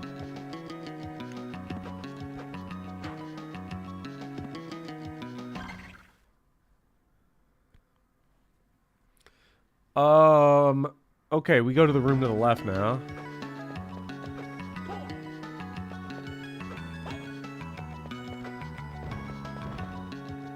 You've been busy with interviews today, so hopping on the stream late. Sorry about the lack of progression sauce. What's up, Termina? The progression sauce is out right now. We are all out of it. We are freshly out. None such stuff. If I could go the rest of my life without ever seeing another Metroidvania freeze the enemies to progress through the hallway moment, it'll be too soon. I'm not very good at those sections. At least you did it in 10 minutes and not 10 months, like 10-year-old you. Okay, what is our progression point? Like, it's not that room right over the save.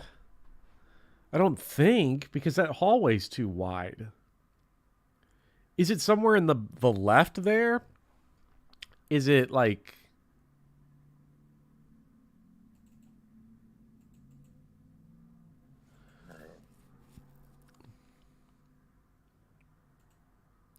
So wait, is it right here? I can't go to the right because it's like a small dash area.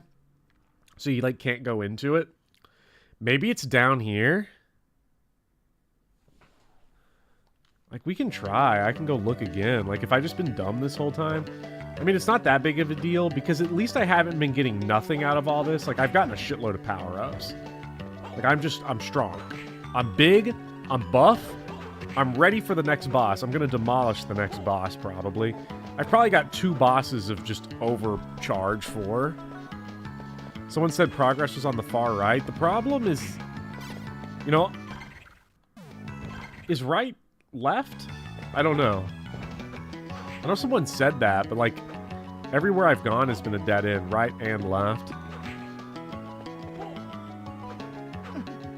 So let's look. What can we figure out in here? Okay. Yeah, because it's right here.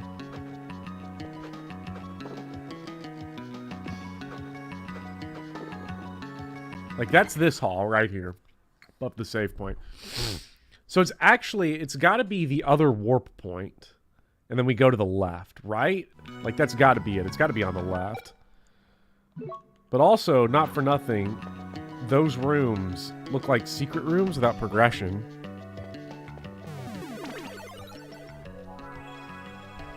Go right from where the Dracula room is. But the Dracula... Are you talking about in here? In this little area? Because if that's the case... For some, I wasn't able to progress through that earlier, but it might have just been me sucking the dumb sauce.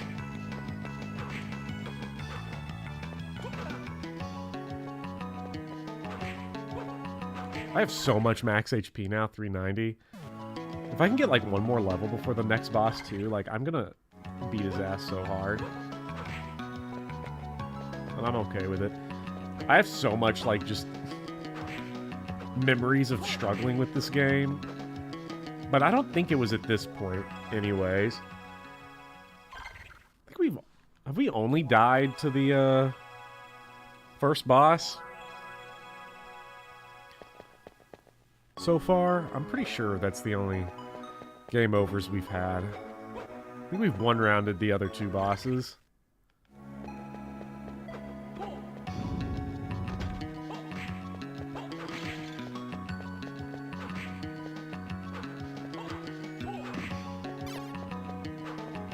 Okay, so I know... Now that I know where everyone's saying we need to go, I'm immediately like, what if I don't go there? What if I go for more secrets and more power-ups? Because can't go there yet. Okay, because that you need Rockhead for that. And if we go straight to the left here, I think we can probably do this area.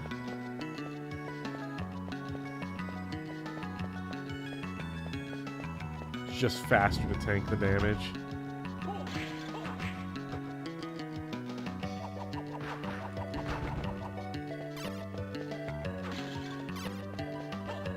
Oh no, can't do this. If you single attempt as Zombie Dragon, you've ascended as a gamer. I would say the true god gamer is the person that does it first to go no matter what. But like this damage feels way out of pocket that I'm dealing to these enemies.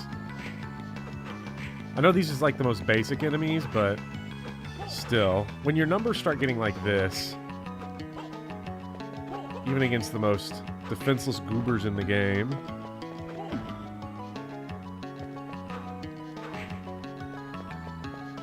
Zombie Dragon has fast moves that do a lot of damage. Zombie Dragon is just an asshole. He might be the boss I struggled the most on in the game the first time I played. Can't say for sure. Like, I know Camilla is a boss that a lot of people struggle with. I got the pattern for Camilla down relatively quick. It was the Zombie Dragon. The Zombie Dragon was one of those bosses where I'm fighting it, and I got to the point where I was like, I don't think I'm actually going to beat this game.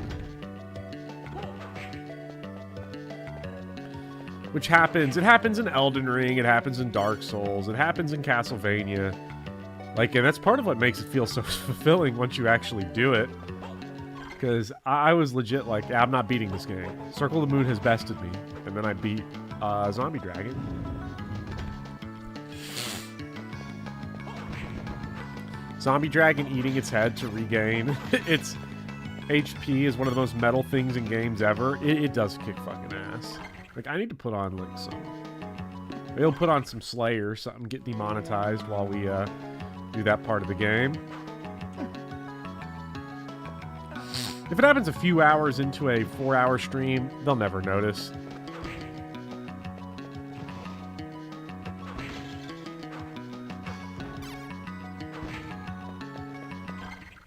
Oh, so close to another level up.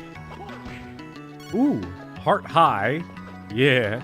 Oh, money. Progress. Delicious.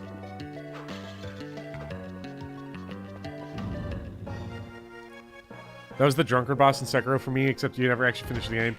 Juzo the drunkard. I beat the drunkard once. The boss for me that was it was the Guardian Ape in Sekiro is when I was like, I'm not beating this game ever.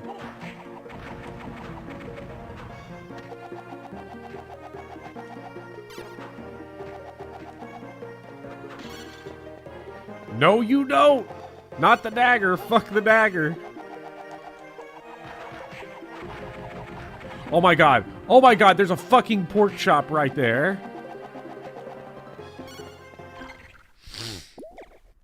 How much does the meat heal?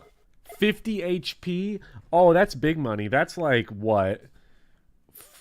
20... That's like, what? 12% of my max HP? At this point in the game? What good weapons. What good items. They really know how to treat you right at Castle Dracula.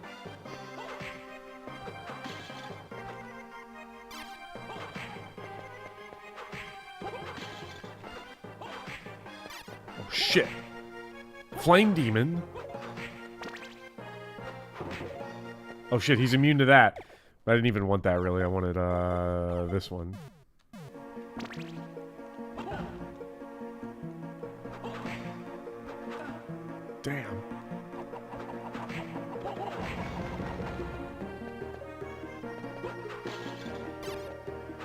Okay, so he's bronze armor. We're not going to wear that. I want my MP regen.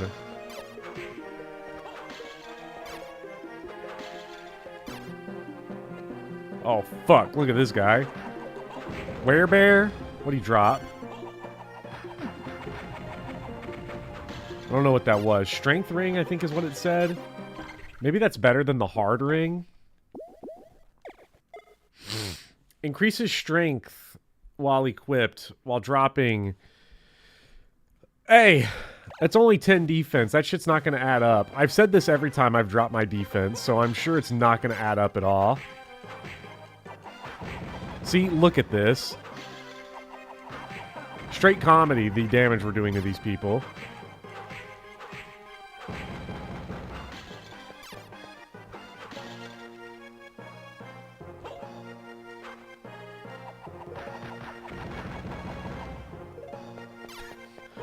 Fucking love the boomerang with all this, like, comical, like, strength upgrading.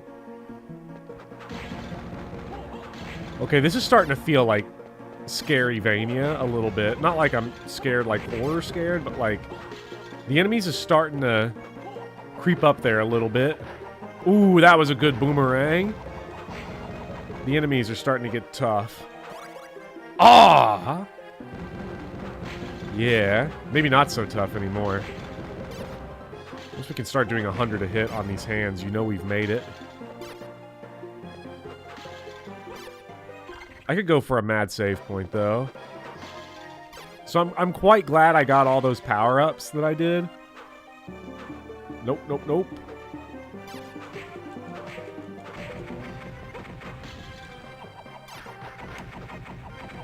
What's this? Arm guard. That's probably defensive stuff, so fucking baby shit. But let's check anyway.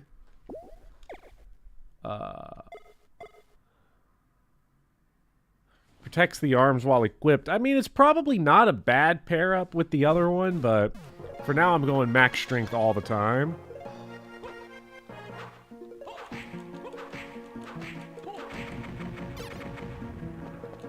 One, two, three, four. Most of these enemies is dying in 4 hits, so feel good about that. Whoa!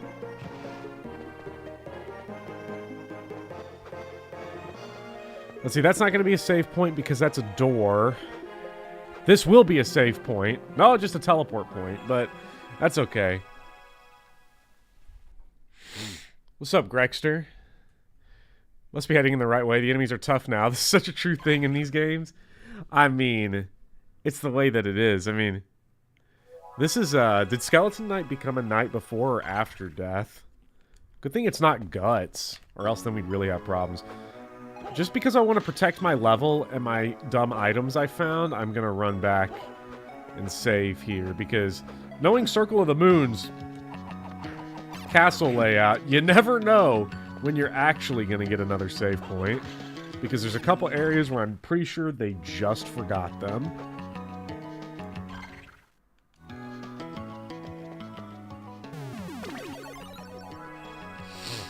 The teleportation doesn't feel like it's super out of the way, but you do take a long time to get any kind of teleportation.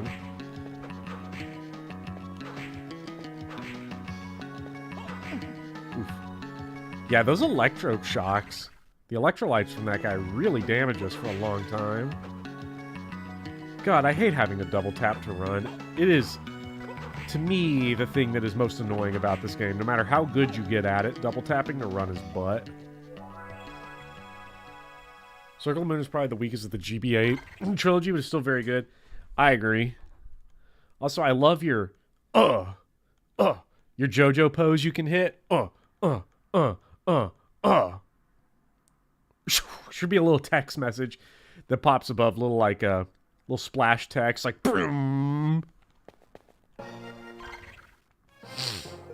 Also, like just the this version of the game just made it so much more playable. So we got a little save point here. Underground waterway. I remember there's one area in the game that I like bulldozed because you need like a certain DDS setup to like go through it. It might be the underground waterway. There's some area where you just get passively damaged that I never figured out the way to do it other than just tank it. I love skeleton boomerang. Jonathan Graves. Underground waterway is a trash heap of his own, so grind up some levels. I hated that zone. That is definitely the one I was thinking of. I'm not messing with it right now. We going somewhere else. Besides, I can't actually do it. Finish the game, but HOD, so streaming lost, couldn't finish it. Pick up the purified water. You did the exact same thing as a kid, which is funny. I did the same thing as an adult. Oh, the chapel tower. I think this is what I was thinking of earlier, and I was like, this area is like tough. Is there's like a werewolf hall here that's annoying? I think.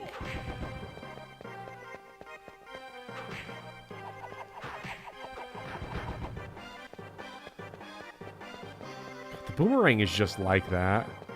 You talk about a sub-item that got dog in him.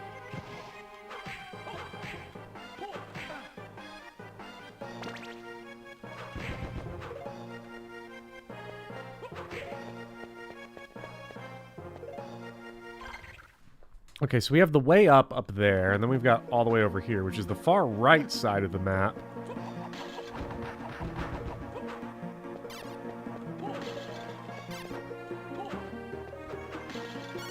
No. I want the one that actually kills the enemies. Okay, can't get that yet, but we gotta remember, there's a big HP potion in here. We can get the purple sauce in here.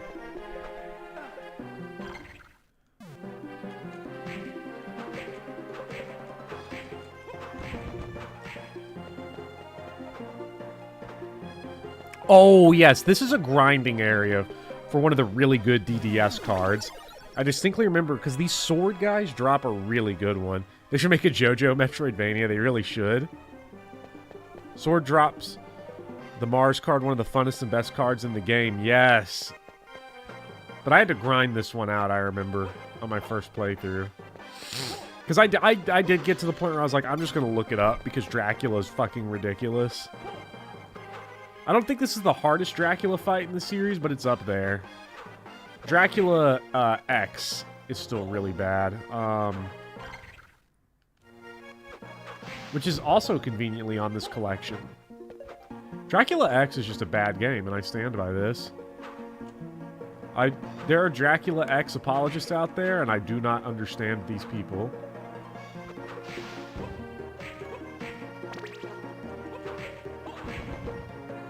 Ooh, Heart X. Oh my god. Incel Flame Armor. He's just constantly thinking about his axe. Like, uh-oh.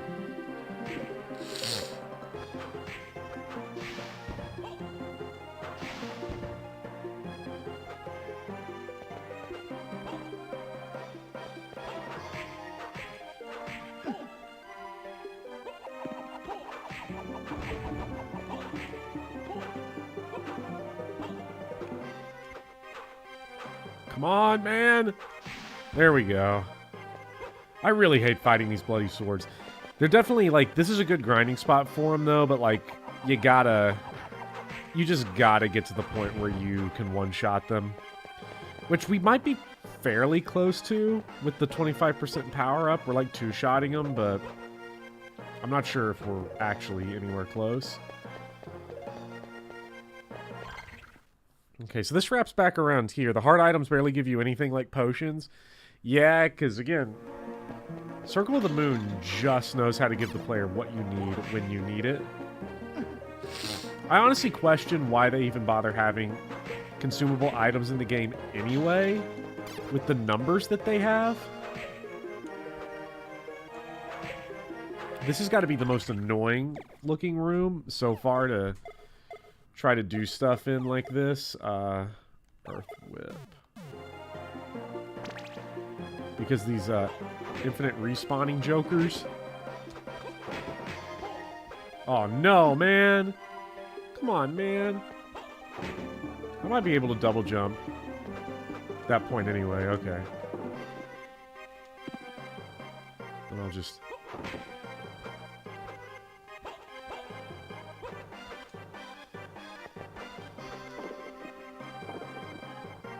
Okay. Yeah. Give me the goods. Oh yeah, we getting the sauce. Are potions weak because they want you to pop off for wall chickens more? But there are no wall chickens in this game. Like this game, like the potions in this game heal 20 HP, and like your HP at the start of the game is like 200. Maybe it's only 100 at the start of the game, but like I've been picking up all the items, and I've found 2 potions so far, and they've both been low % random drops. Off of a single enemy type. What's this game's wall jump feel like? Honestly, it's not that bad because you don't have to time it. If you're just holding down the button, you get the wall jump. Not what I want. Although we did freeze him there. That's pretty nice.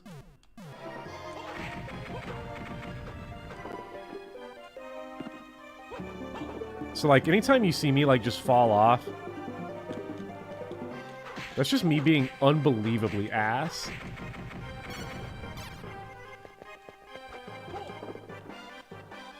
Like, right there. Just didn't even hold the button. Oh, this guy's cake. I think he won't ever hit me. Yeah, okay. I love enemies where it's just figure out where to stand. Magic MP increase.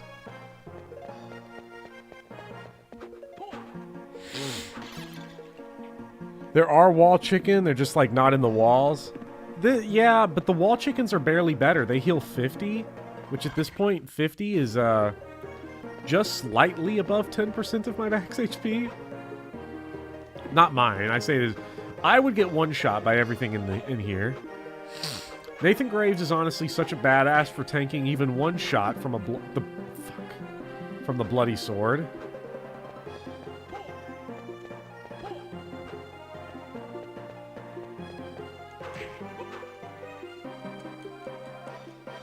Oh shit, I forgot. These are the fucking enemies that make it so you can't attack. Oh crap. Ola, let's get back to that save point, please. Because we got all those bonus items. I need to keep those.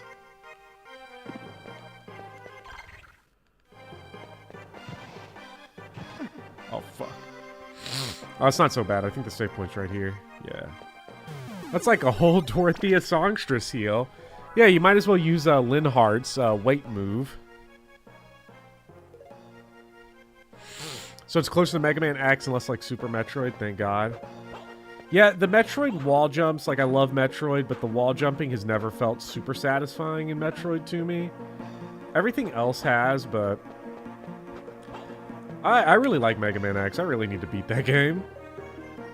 You know, I got to like the last Robot Master and then just stopped for some reason. Get the fuck out of here, everyone, please. Just calm the fuck down. Okay, there we go. What is this bloody sword drop rate looking like? Does anyone got the chart, the spreadsheet? Such an obnoxious enemy.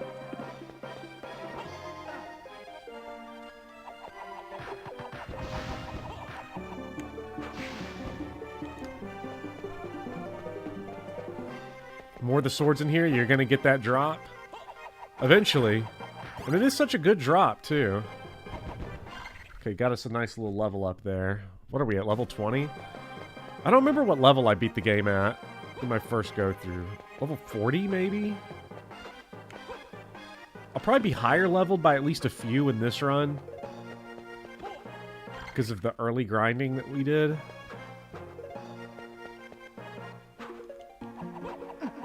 Oh, man. Yet again.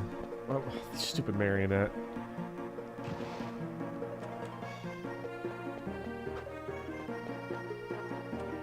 Just wait it out right here. Bloody sword drops bloody tears from the guilt it feels for murdering. Feeling 47 is the beat the game level. It might be. We just got to make sure to not get hit by that marionette this time. I'm not going to do it. We're going to take our time. We're going to beat these as they come to us. No rushing. You hear that, everyone? No rushing. We're not going to rush. See? Ah, yeah, and they get one shot. The level up was elite because now we one-shot the marionettes. Thank goodness for that. I feel like the boss is probably around here, though. Oh, man. No, no, no. Do not knock me into that fucking thing. Okay. Alright, now where did it go? Actual rate right now is 2.34%. Ooh, cure curse. So, we can cure the curse. I assume that's the status effect they give us. That's so nice of them to just have the antidote. That's so kind. Oh, fuck. Phew. Okay, clutching up there. That is 2 save points surprisingly close to each other for this game. Okay, so it looks like, yeah, we're just going to keep going up and up and up.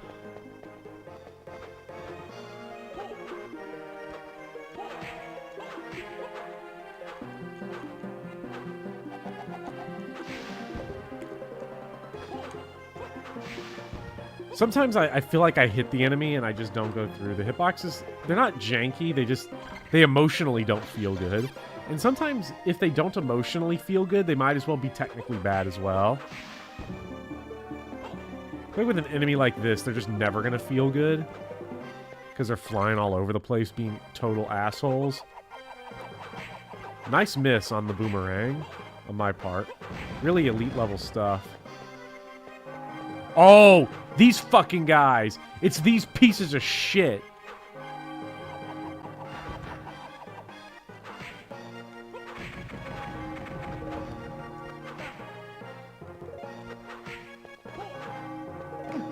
Oh, I fucking hate these guys. The Were-Panthers. Although not for nothing, it kind of looks like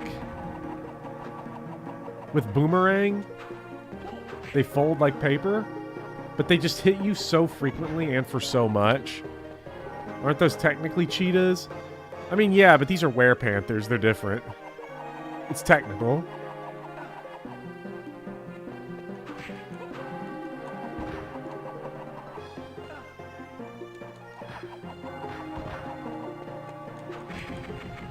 Okay, you just keep boomeranging. Keep boomeranging. This is why the kids are into the boomerang. Because I remember, oh, it's that drop is such a pain. Because it'll just take you right back into the respawned in Were-Panthers.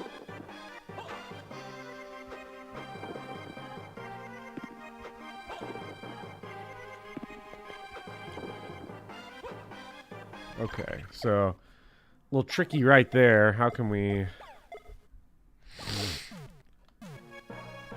Okay, here we go.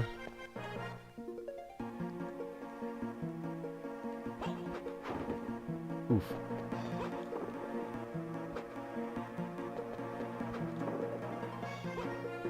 Anybody remember the 101 Dalmatians game on Dreamcast?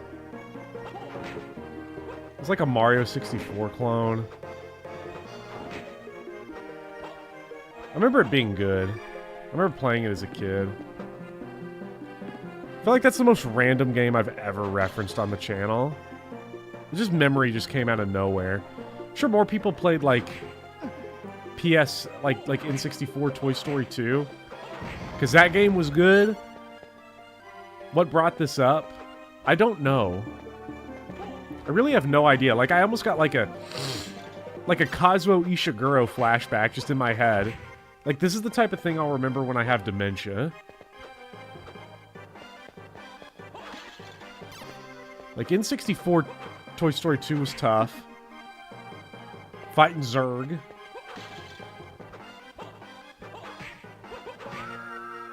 Okay, finally, Heat Shade.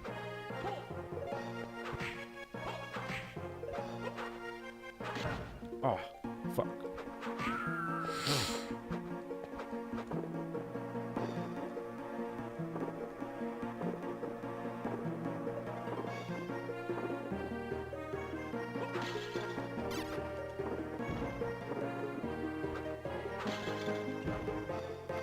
Okay, we'll get the throw in with that, and then we'll come back and get the boomerang. Now that's elite item management right there.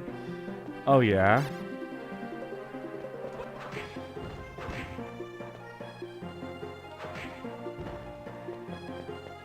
That honestly, that dagger move right there was so tough. I'm going to give myself gamer credit for that one.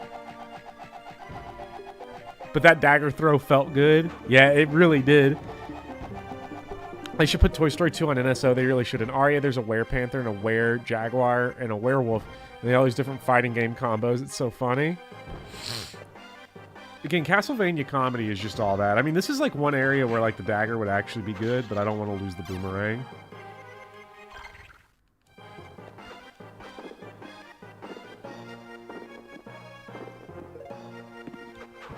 I have memories of dying to this heat shade multiple times. I don't know why.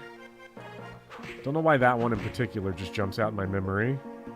Go ahead and launch your shit, Bone Tower, man. Now, is this the area with the zombie flesh dragon?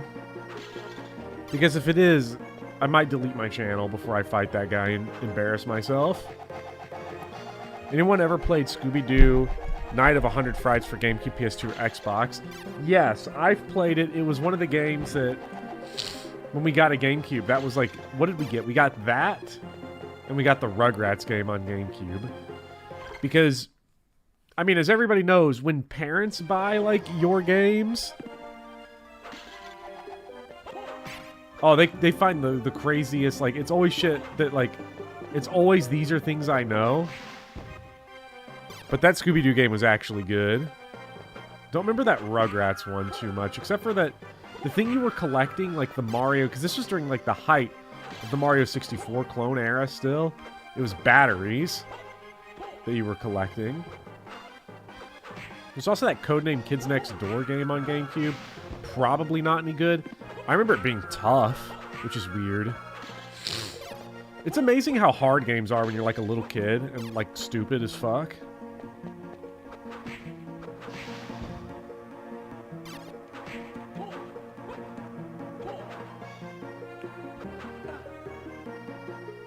Uh-oh. It's blinking. I'm having such a hard time hitting this one specifically. Okay, there we go. Please. Please, a save point. I beg it. Fuck.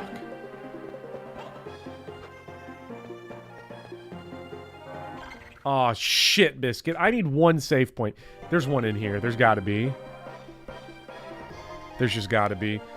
I played the Ed Ed Eddy game on GameCube. That was good too. I loved that game. The Rugrats in Paris for the PS1 was your parent gift game. It kind of sucked. Scooby-Doo Gang meets Belmont would be an amazing crossover. I mean, hey, look, knowing what Konami is now, they might do it. Simon Belmont!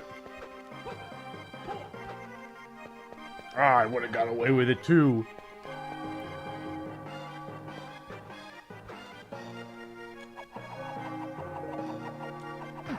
Shit, shit, shit, shit. No!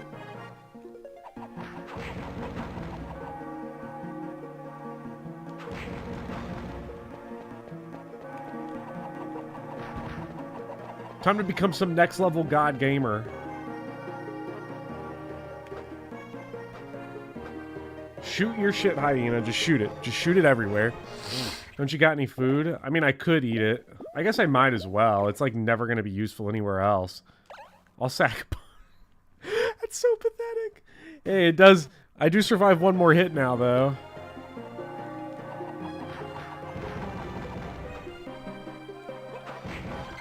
And I immediately got hit again by it.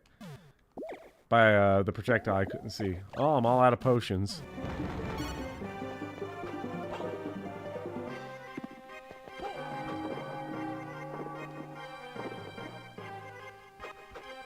This has got to be a save room, right? Yes! I wasted my second potion. No! Okay, let's check the item I just got. The night suit. Ooh. Ooh! Oh, man. Losing the intelligence is going to be butt, but, like, honestly, like... more damage, honestly. I'm just going for the raw damage build. It's Daphne's uncle, Genya Aricato. Like, zoinks! If Charisma gets away with Dracula's molar, then Simon's out of luck! Like, scoop!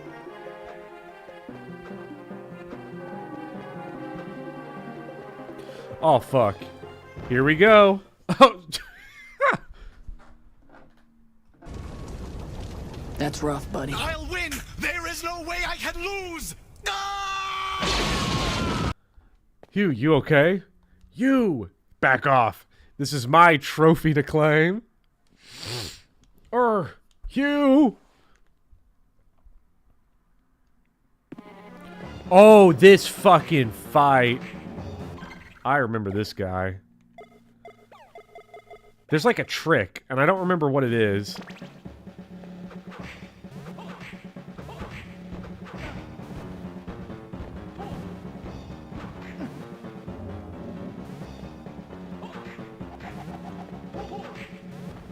Like, you gotta get the pattern down for these stupid skulls.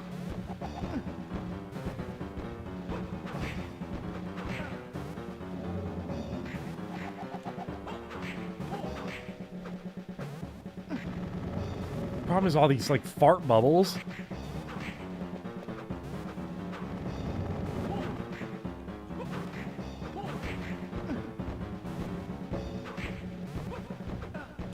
Shit.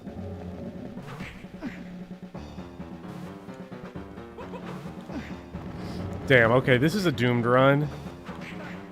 Well, this is a guy that, like, is gonna fold like paper to the boomerang also, now that I look at it.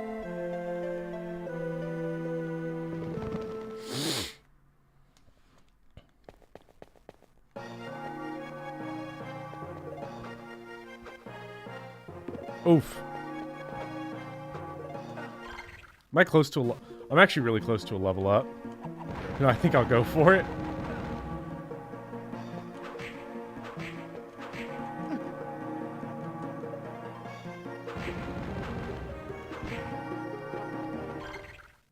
Oh yeah, I gotta get it. Like, I'm so close to it.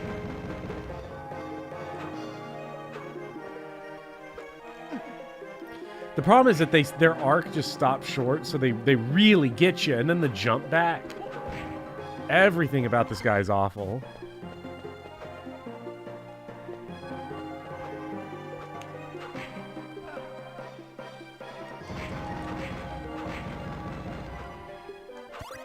Yes, okay. Well, that'll make old dude up there just slightly easier. Oof.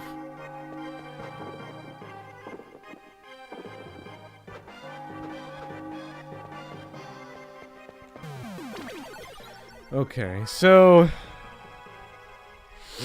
let's see. This is probably gonna be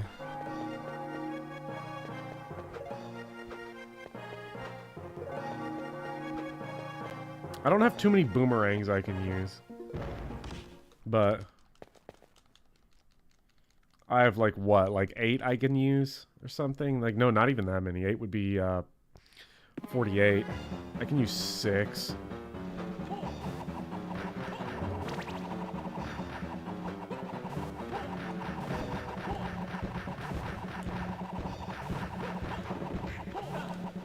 Oh shit, and I was using the wrong power-up, but I was like nailing it otherwise.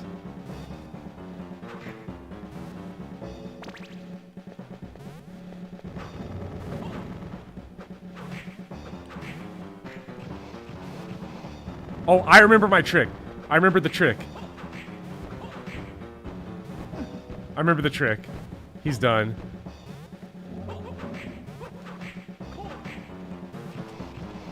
We use the dash kick.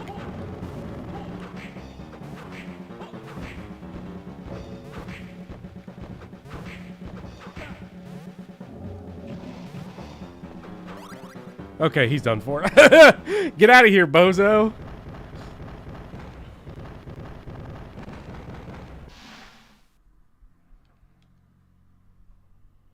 This game's for babies. Alright, what did we get from him? Oh, it opened up all the Iron Maidens. Hell yeah. So we don't get a power-up from him, but we do get to progress the game, which is also nice. Unfortunately, the Flesh Dragon comes up now. Oh, hey, what's up, Hugh? Damn. Who asked you for help? I couldn't just leave you, could I? You pull a gun on us. Don't think that you defeated it. Was this Aria of Sorrow? It was the power of that whip. You could never beat me in training. Never once. But Father named you the successor and gave you the Hunter Whip. Your parents and my father banished Dracula together, and those fond memories clouded his judgment. He's so cool. This game's so dark. Don't forget that.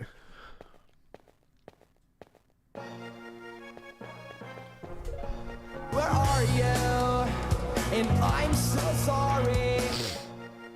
Okay, so this game is definitely, I'm having like a little bit of a badass moment of like remembering how difficult this game was and then like doing everything a lot easier this time. I'm sure the Flesh Dragon will make me eat my words, but with all the Iron Maidens gone... Damn, oh, you fucking shit. Now we have to run...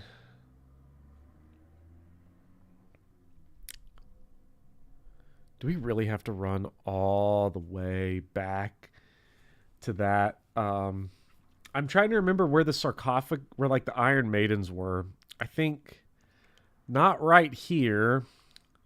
They were in one of those big like areas. I think it was like maybe there was one right here. I think there's one right here. And one right here. I think it's these two spots. But I'm not 100%. Because this over here is the underground waterway, which we don't want to fuck with, really. Which we can't fuck with, even if we wanted to fuck. So... I can't believe that whole guy gave us a whole ass level. Maybe I fight the Cheetah Men here, because... We two-shot the Cheetah Men. This is important. This is big. We also got to build up our hearts again.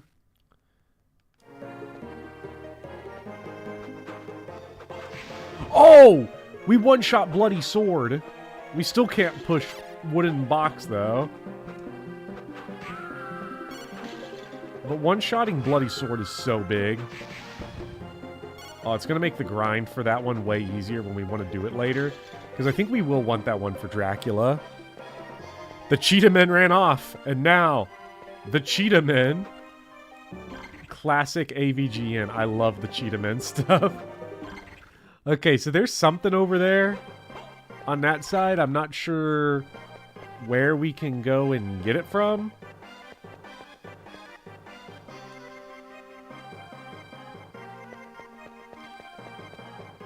But I would like the curse to lift. Please lift the curse. Curse lifted. When will I stream Cheetah Men? Gotta grind that 666. Fuck off!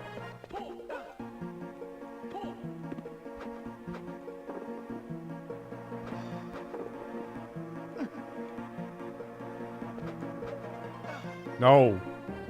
Leave me alone. Leave me alone! No! I've actually got to wait it off! Did the waterway before death as a kid, and I thought the area's just supposed to be unfun on purpose. Yeah, that's how I did it on my first playthrough. And Effie terms has a weight stat of 99. This is no longer a Fire Emblem channel. This is now a Cheetah Men channel. Like, I want that to be clear. I'll make a community post about it later. Okay, we three-shot these, goat guys now.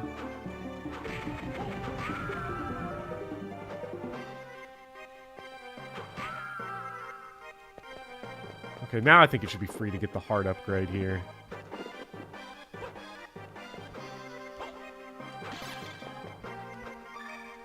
Okay, nice.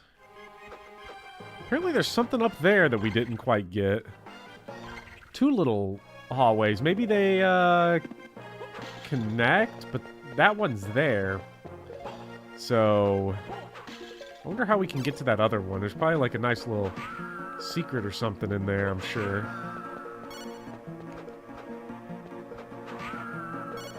Okay, at least someone drops items that are only useful for dealing with the marionettes.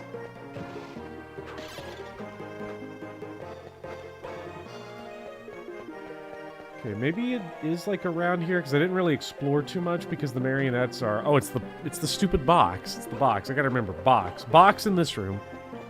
Big box in this room. I've considered doing Action 52 for your Wednesday gimmick, but you don't miss streaming. Streaming is definitely one of those things where it's on again, off again for me during some parts of the school year. Here's the weird thing I'm going to say about streaming. It is definitely an on thing for me right now because during the school year, there's a lot of times where like the only solitude I can find tends to be like streaming, which is weird because obviously we're talking and everything, but I guess a part of me, it's very much a pent-up rage after working all day where I can't speak uninterrupted. And I have like a very turbulent and non-stop inner monologue, and I have to speak. You have to be the fucking type of narcissist that's got to speak to do this. And I'm not even gonna sugarcoat that. I'd be like, oh, I'm not. It's like you got to think you got something interesting to do this crap. I just fuck that guy. I'm not fighting that guy. He's an asshole. So to like get my thoughts out all the way is like really nice. If I die to this guy, I'm gonna be really pissed off. A lit teacher? Narcissistic? I'm not a fucking lit teacher. I'm a babysitter. And that's the problem, because I am a narcissist. These Thunder Guy dudes are really tough. Okay, get the fuck out of the Cheetah Men's way.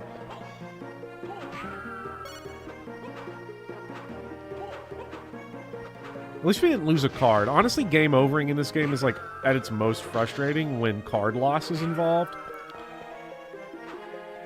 But we didn't have to deal with that, mercifully.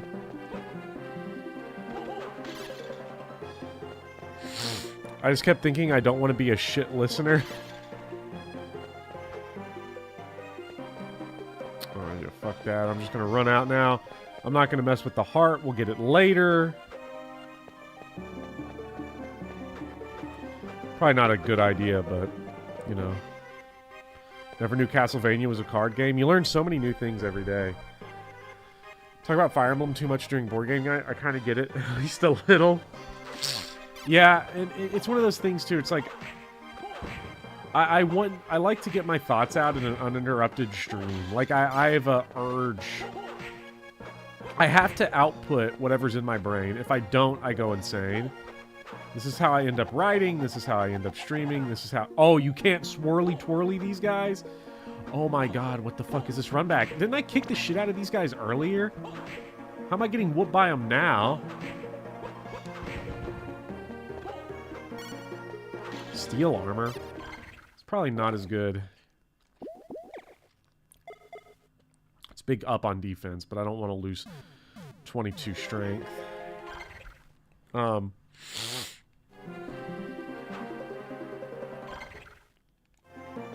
yeah, so like, because I'm constantly, like, my brain is just constantly going, and it very much annoys me, sometimes. Like, I'm always, like, writing in my head, I'm always generating stuff in my head, and, like, I have to get it down, and I need time to either speak through stuff or write it down. Like, I need it, which is why I'm sometimes it's why I'm, like, partially a really bad collaborator in a lot of ways for writing, because I've tried writing stuff with other people and I just can't do it. I get too lost. Too lost in the sauce to keep it going. Do I have trouble sleeping? Yes, I have a ton of trouble sleeping. I'm a stay up till 2 a.m. thinking person, which it's not fun. Always lost in your books.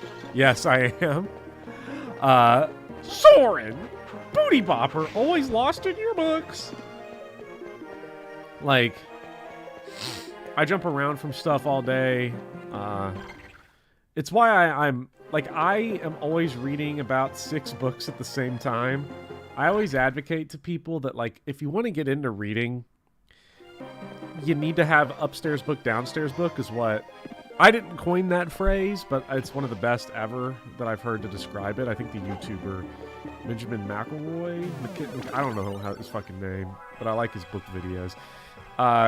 Said that term for the first time when I heard it. The idea of, like, you have an easy one that's for easy reading. You do that at bed, and then you have, like, a more challenging book you do when your brain's really going. But, like, I am like I have to read 6 things at the same time because I'm in, like, 8 different moods every day.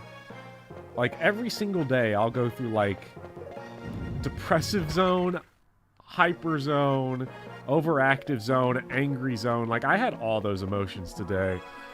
Very, very extensively, and sometimes very intensely, depending on when we're talking about. So, like, that's also why I go hot and cold on streaming. While I'll have, like, stretches where I stream 3 times a week, stretches where I stop streaming for, like, 3 weeks at a time, because it's very, like...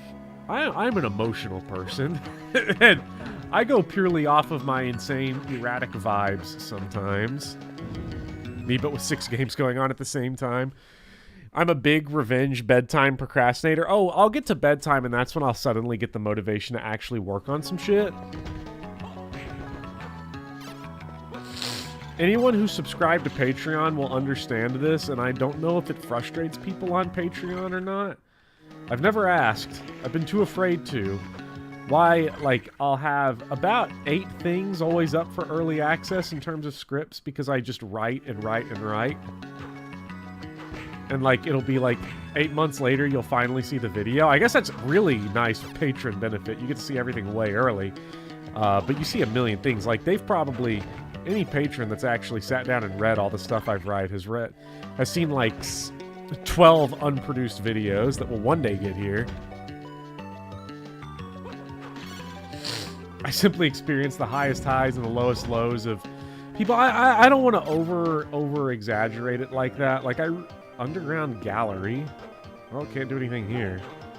Like, I don't want to, you know, make it seem like that because it's not the most extreme. There's definitely a seasonal component to it. I get really bad in the spring.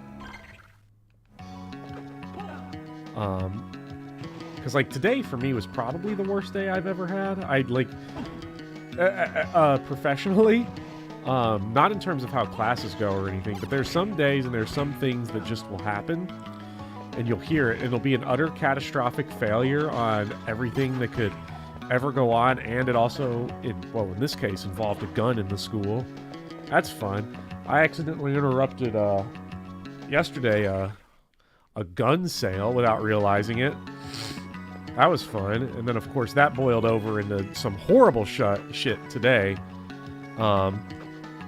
Nothing, like, happened at the school itself, but the institutional failure surrounding it and the perpetrator was honestly so incredible that I was, like, on my way home, like, ready to, like, just, like, I can't do this job ever again. Because no amount of shit that I talk about anyone or anything that I interact with will ever get over the fact that, like, I'm constantly exposed to, almost every day, horrible institutional failures. Oh my fucking god! What is this? I don't want to do this.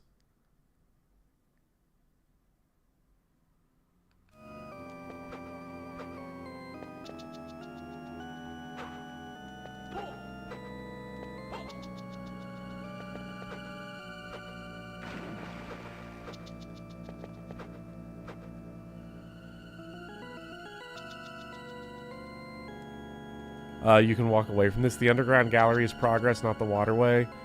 So... Well, it's not even just, like, the school system that's the problem in this case, although that's part of it. Like, this is also, like institutional failure on, like, a governance level, like, police level, you know. So... Oh, yeah, no, this area is the one I think I bulldozed the first time I played.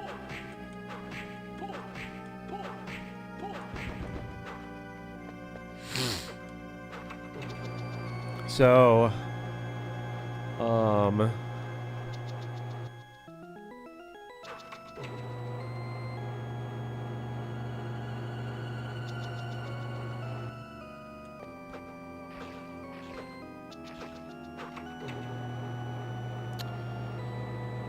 I don't know if I'll be able to do this area right now. Is this the area I'm supposed to come back to later? It feels like it. Especially with, like, now... Like, this is the area that seems like it'd be designed to destroy your healing. Yes, this definitely is it.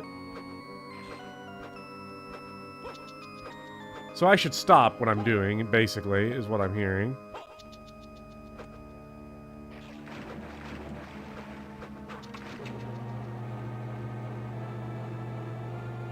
Huh.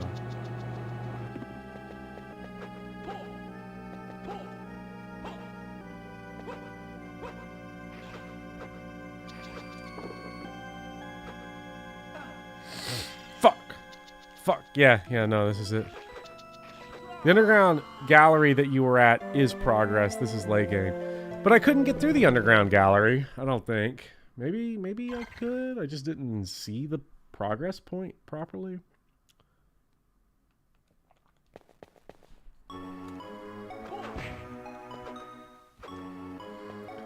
But yeah, like... Anyways. To the point. Yeah, I just sort of end up in this situation of, like... I sometimes wonder... Because I always say I'm going to leave the job. I always say I'm going to, like, go switch jobs or go do university stuff or go do a PhD. And, like, honestly, part of me... I don't even know. Like, part of what stopped me from, like, doing that, becoming the real Professor Bopper, and dedicating, like, 6 years to part-time English PhD to get out of public school is, like, I don't know if that would actually be something that would make me happy doing. I don't know if there's anything that could, honestly, sometimes, because, like, I feel like it's just so, like, brain locked, you know, in there, like the frustration of expression and creation, and, like, it's such a... Yeah, okay, see, there's a block here. And so, yeah, I sometimes wonder, like, maybe I need to go to the area on the right?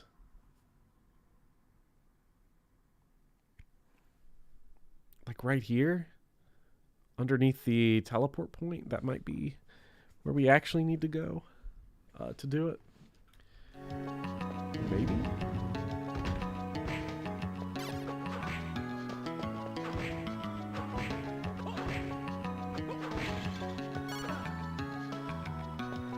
I don't know. Maybe it's too much of the Schopenhauer thing of, like, you know, life is pain because, you know, you're either bored or stressed. That's your two options, because you're stressed because you can't do what you want to do, what you desire, and you're bored because you're not desiring anything. Which is like, man, that's both deep and dark. Also, thank God, you know, Schopenhauer's lack of riz was great for Western thought, sucked for him, so, you know, pour one out for that guy.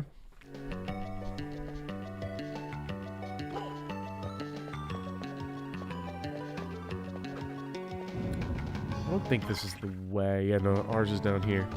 Life is pain, I hate it. Just saw a clip from that movie the other day. What made you get into teaching in the first place, if you don't mind my asking? It was the thing to do. I had the degree for it. I had known some people that were teachers, and I knew that it would pay bills. And it has done exactly that. And I deeply appreciate it for that. So, I don't hate it, but I find it utterly unfulfilling. But the reason why I don't pursue anything else is because I don't think anything else would be fulfilling. Not for me. Except for this. This is fulfilling, even though it's aggravating sometimes. Doing this, it's the incredible desire to create something, which is why I have a... What the fuck am I supposed to go? Where do I get my brick? It may not be frustrating, but it may not be fulfilling, but it may not be... Oh, it is frustrating. Like, I don't want to mix up any words there. Yeah, it's frustrating as hell. But the thing that keeps me in it, honestly, is the fact that no matter what, at the end of the day, I technically work less than half the days of the calendar year. And that gives me a lot of time to myself and to doing this, so... And that's just too important. I wouldn't want to work a year-round job when it would probably be like a pay downgrade. But they do. They gash you up with some of the most biggest bullshit like I've ever heard in education school, because they're like when you get trained, they just lie to you. Because it's people that haven't taught in years, and so they just make up some of the wildest shit that emotionally feels like it should be right, but ain't anywhere close. Like, the question is, what happens when you got a kid? They always tell you, like, oh, the kids are going to hold hands with you, and it's going to be brilliant and wonderful, and you're going to change lives, but there's never, like, what do you do when the two biggest aggro guys you've ever seen, 6'8" students, start charging at each other, literally to, like, kill each other? What do you do in that situation? Well, I'm glad you asked, because they're not going to tell you. This is where you learn from experience. What do you do when a kid randomly stabs another kid in the back for no reason? Which I've seen happen. That was fun. That was an experience. The other kid bragged about the stitches later. Was like, oh yeah, this goes hard. Look at these 3 stitches. Oh yeah, that's tough. I'm tough. You call in the goons. Sometimes the kids are the goons. Instead, they're asking if you've got Riz, and if it gives you motion all day. That's exactly what it is. Just got to see the perp walk of that kid out of school. Like, you see some... Like there's wild stuff out there. It was like a little, like, one of those 2-inch knives.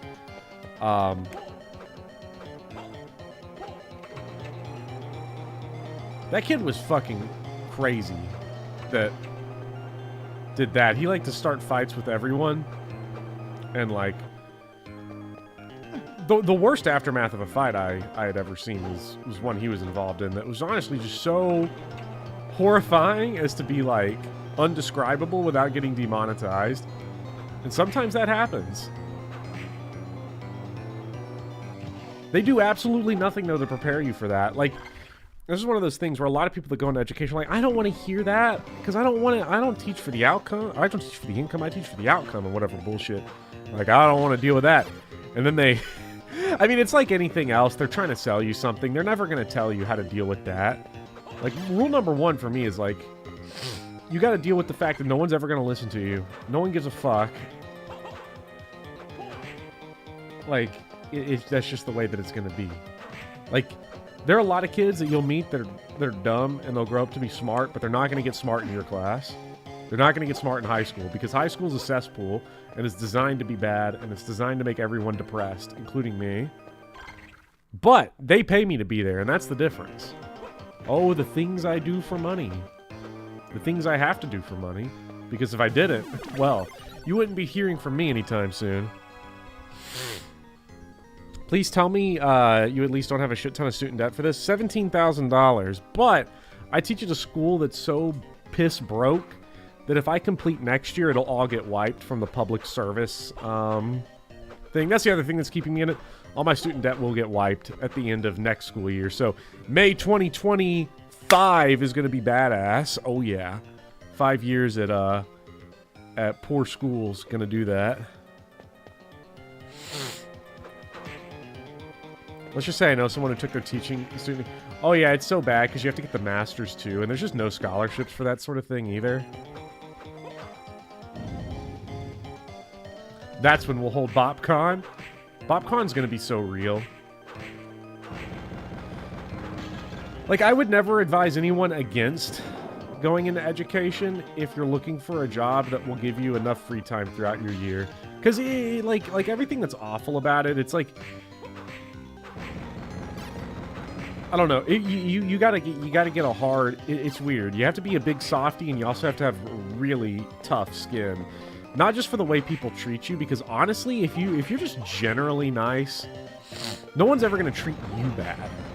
Like, there have been kids that I've had before that like beat the shit out of each other, like in the bathroom or something, because one of them's acting like a fucking goober in my class, distracting from everything, and they'll go in there and be like, you know, you disrespected Mr. Bopper, and they'll fucking fight him. Like, and these, of course, are the same kids that are gonna then try to sell you drugs. Kid will rip out a brick of cocaine out of nowhere, and you'll be like, what the fuck? What is this? Whoa, buddy. Okay, they didn't teach me how to do this. How to deal with this situation in teacher school. Hold on. BopCon? I can't wait for BopCon. Me and Dorn are gonna go to the mat. It's gonna be badass. I want to get in that fucking door. Will anyone let me in the fucking door, please?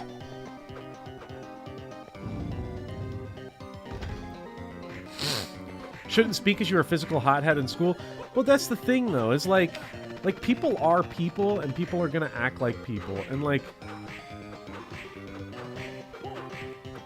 it's what happens. I got into fights in school. Someone was saying some bullshit in gym about my mom, and I was like, we were running laps, and I picked down a traffic cone and just beat him in the back of the head with it. Just took a big whack at him, knocked him out. I got suspended for that one, but it was, I did the right thing. At the time, I believed I did the right thing, and in retrospect, I did the right fucking thing. I'm glad I wasn't the gym teacher that had to pick up the pieces, but that might just be a Southern thing. That's like Southern, combination Southern, and then if you're, you know, city person, the suburbs would never understand.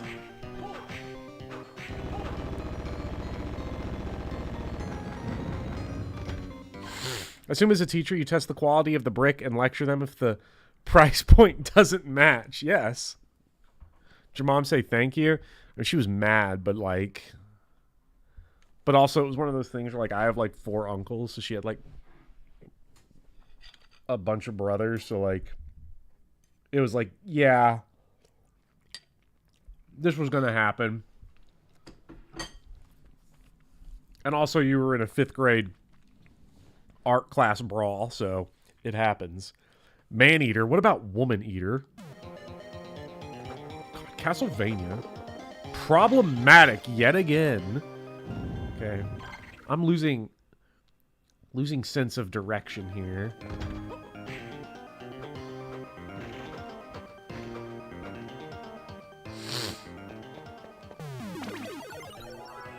Probably chew me out if I lost more than being in the fight. Like, there's a certain point, like, it's an unfortunate reality of it, and a lot of people don't like it. And that's honestly what causes a lot of people to leave the profession so quickly, is because people just can't stand it. By the way, good grinding spot I have found. I don't know how I'm going to make that jump. They just keep spawning in. See? Like that. That's bullshit.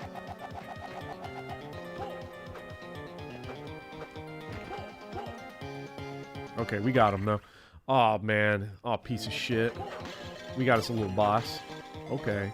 They're dropping the axe, so maybe it'll be useful, but I don't want to lose my boomerang.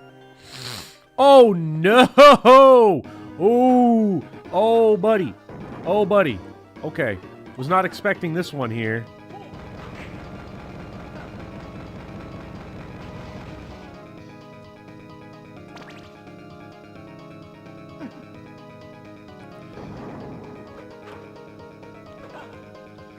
I'm not even damaging it.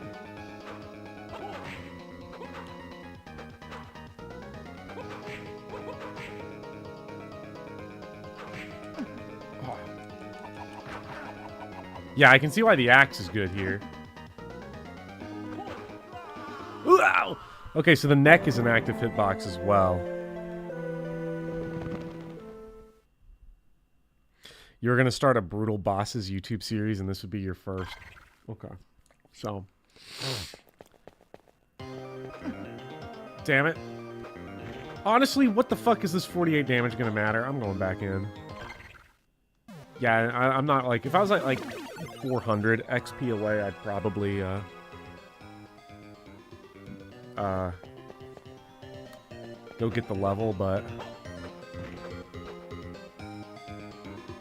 Okay, at least it's right here.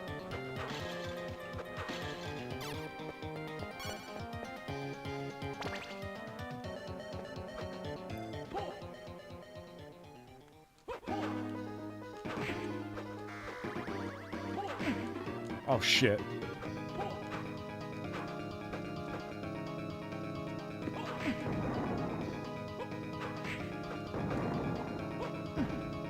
The fact that they also drop shit from the ceiling is like...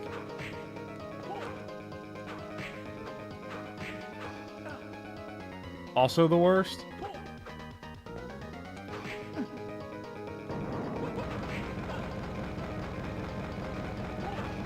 If I could remember the pattern... I mean, but that's how it always goes, right? If I could just remember the pattern from the last time I played... Because you get to the point with bosses like this where it's like you can beat them in your sleep by the time you can do it. Oh, man. Save state before the boss to save time. Honestly, I feel like if we save state just for the boss run back, no one's going to care. I don't think anyone's going to give a shit. I mean, they added it to the game because they knew it made it actually good.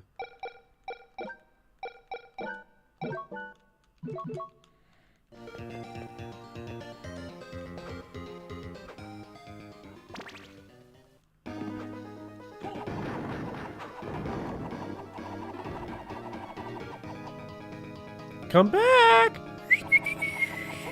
Flash Dragon!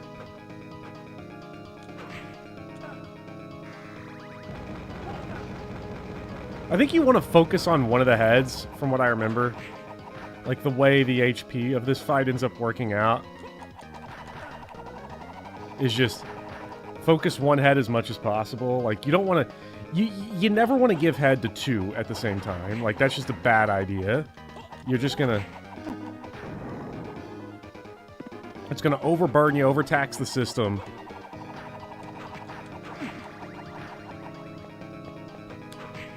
Okay, okay.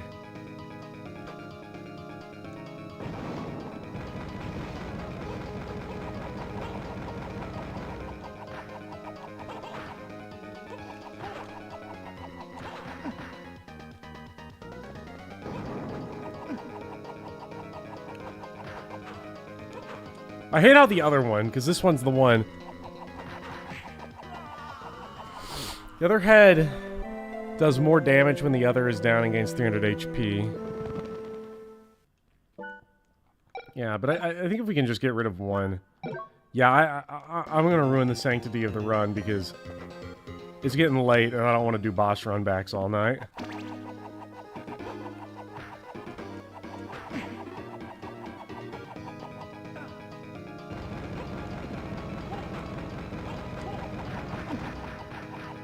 Oh, did you hear, like, that boomerang was popping?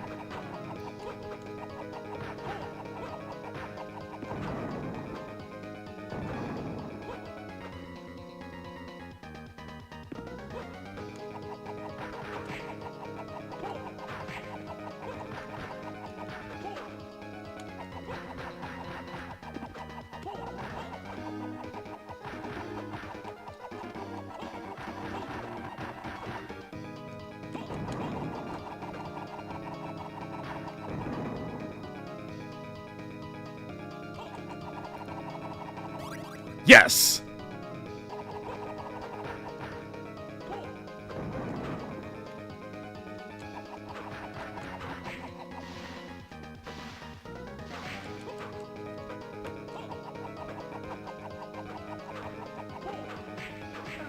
Fuck.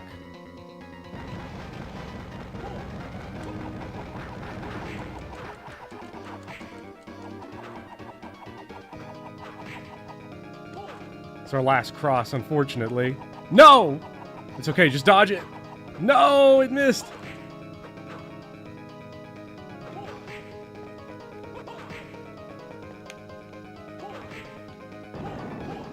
Oh, I hate this move.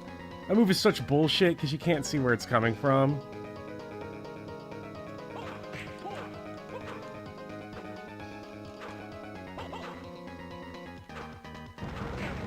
fuck?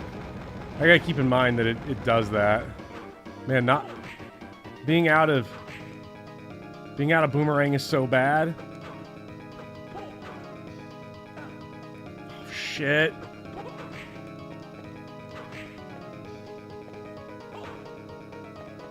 God damn it, that could kill me. Okay, okay. I can use my heart item. Oh yeah, I've got heart. Meat and 10 heart. Take 10 heart. Because that lets me throw 2. Oh, wow. One whip would have done it. It was right there. Hey, 3 tries. Hey, we take those wins. Okay. So, here's what we're going to do.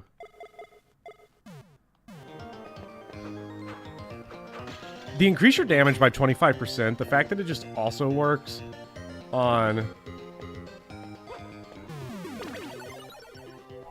Hip Hip Hooray, yeah, I can't believe it. Like, oh, 3 tries is crazy. And unfortunately, the item drops in this game are so rare. That might be the one instance in human history of where I might need that later.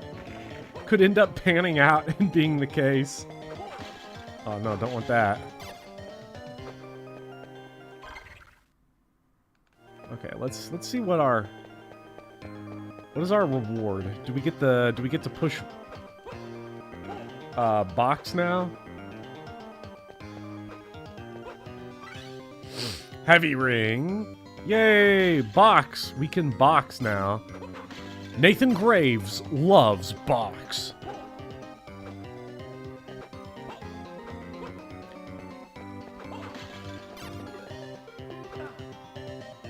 Anti-box ring. We now return to championship boxing.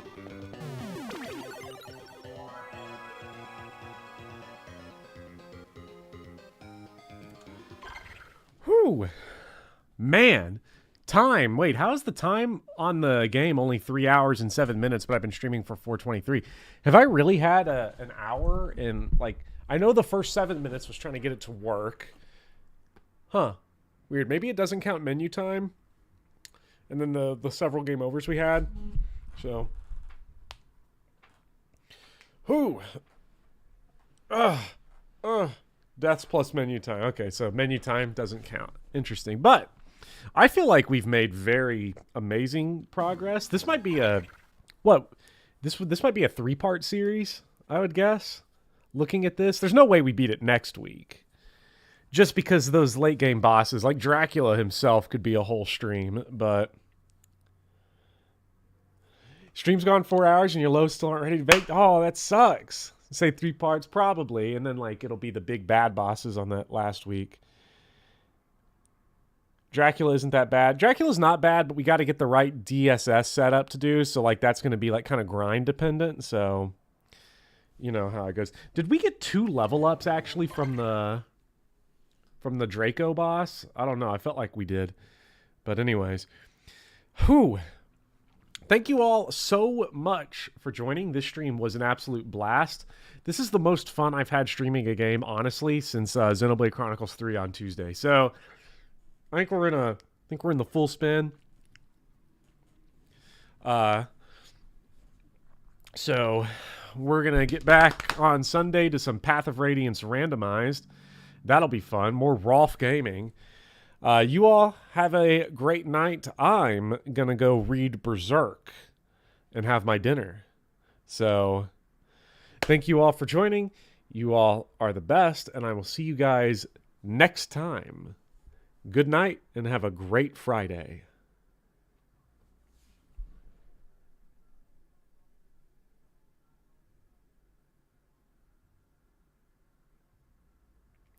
Berserk is what I look forward to every night. It's not going to ruin it.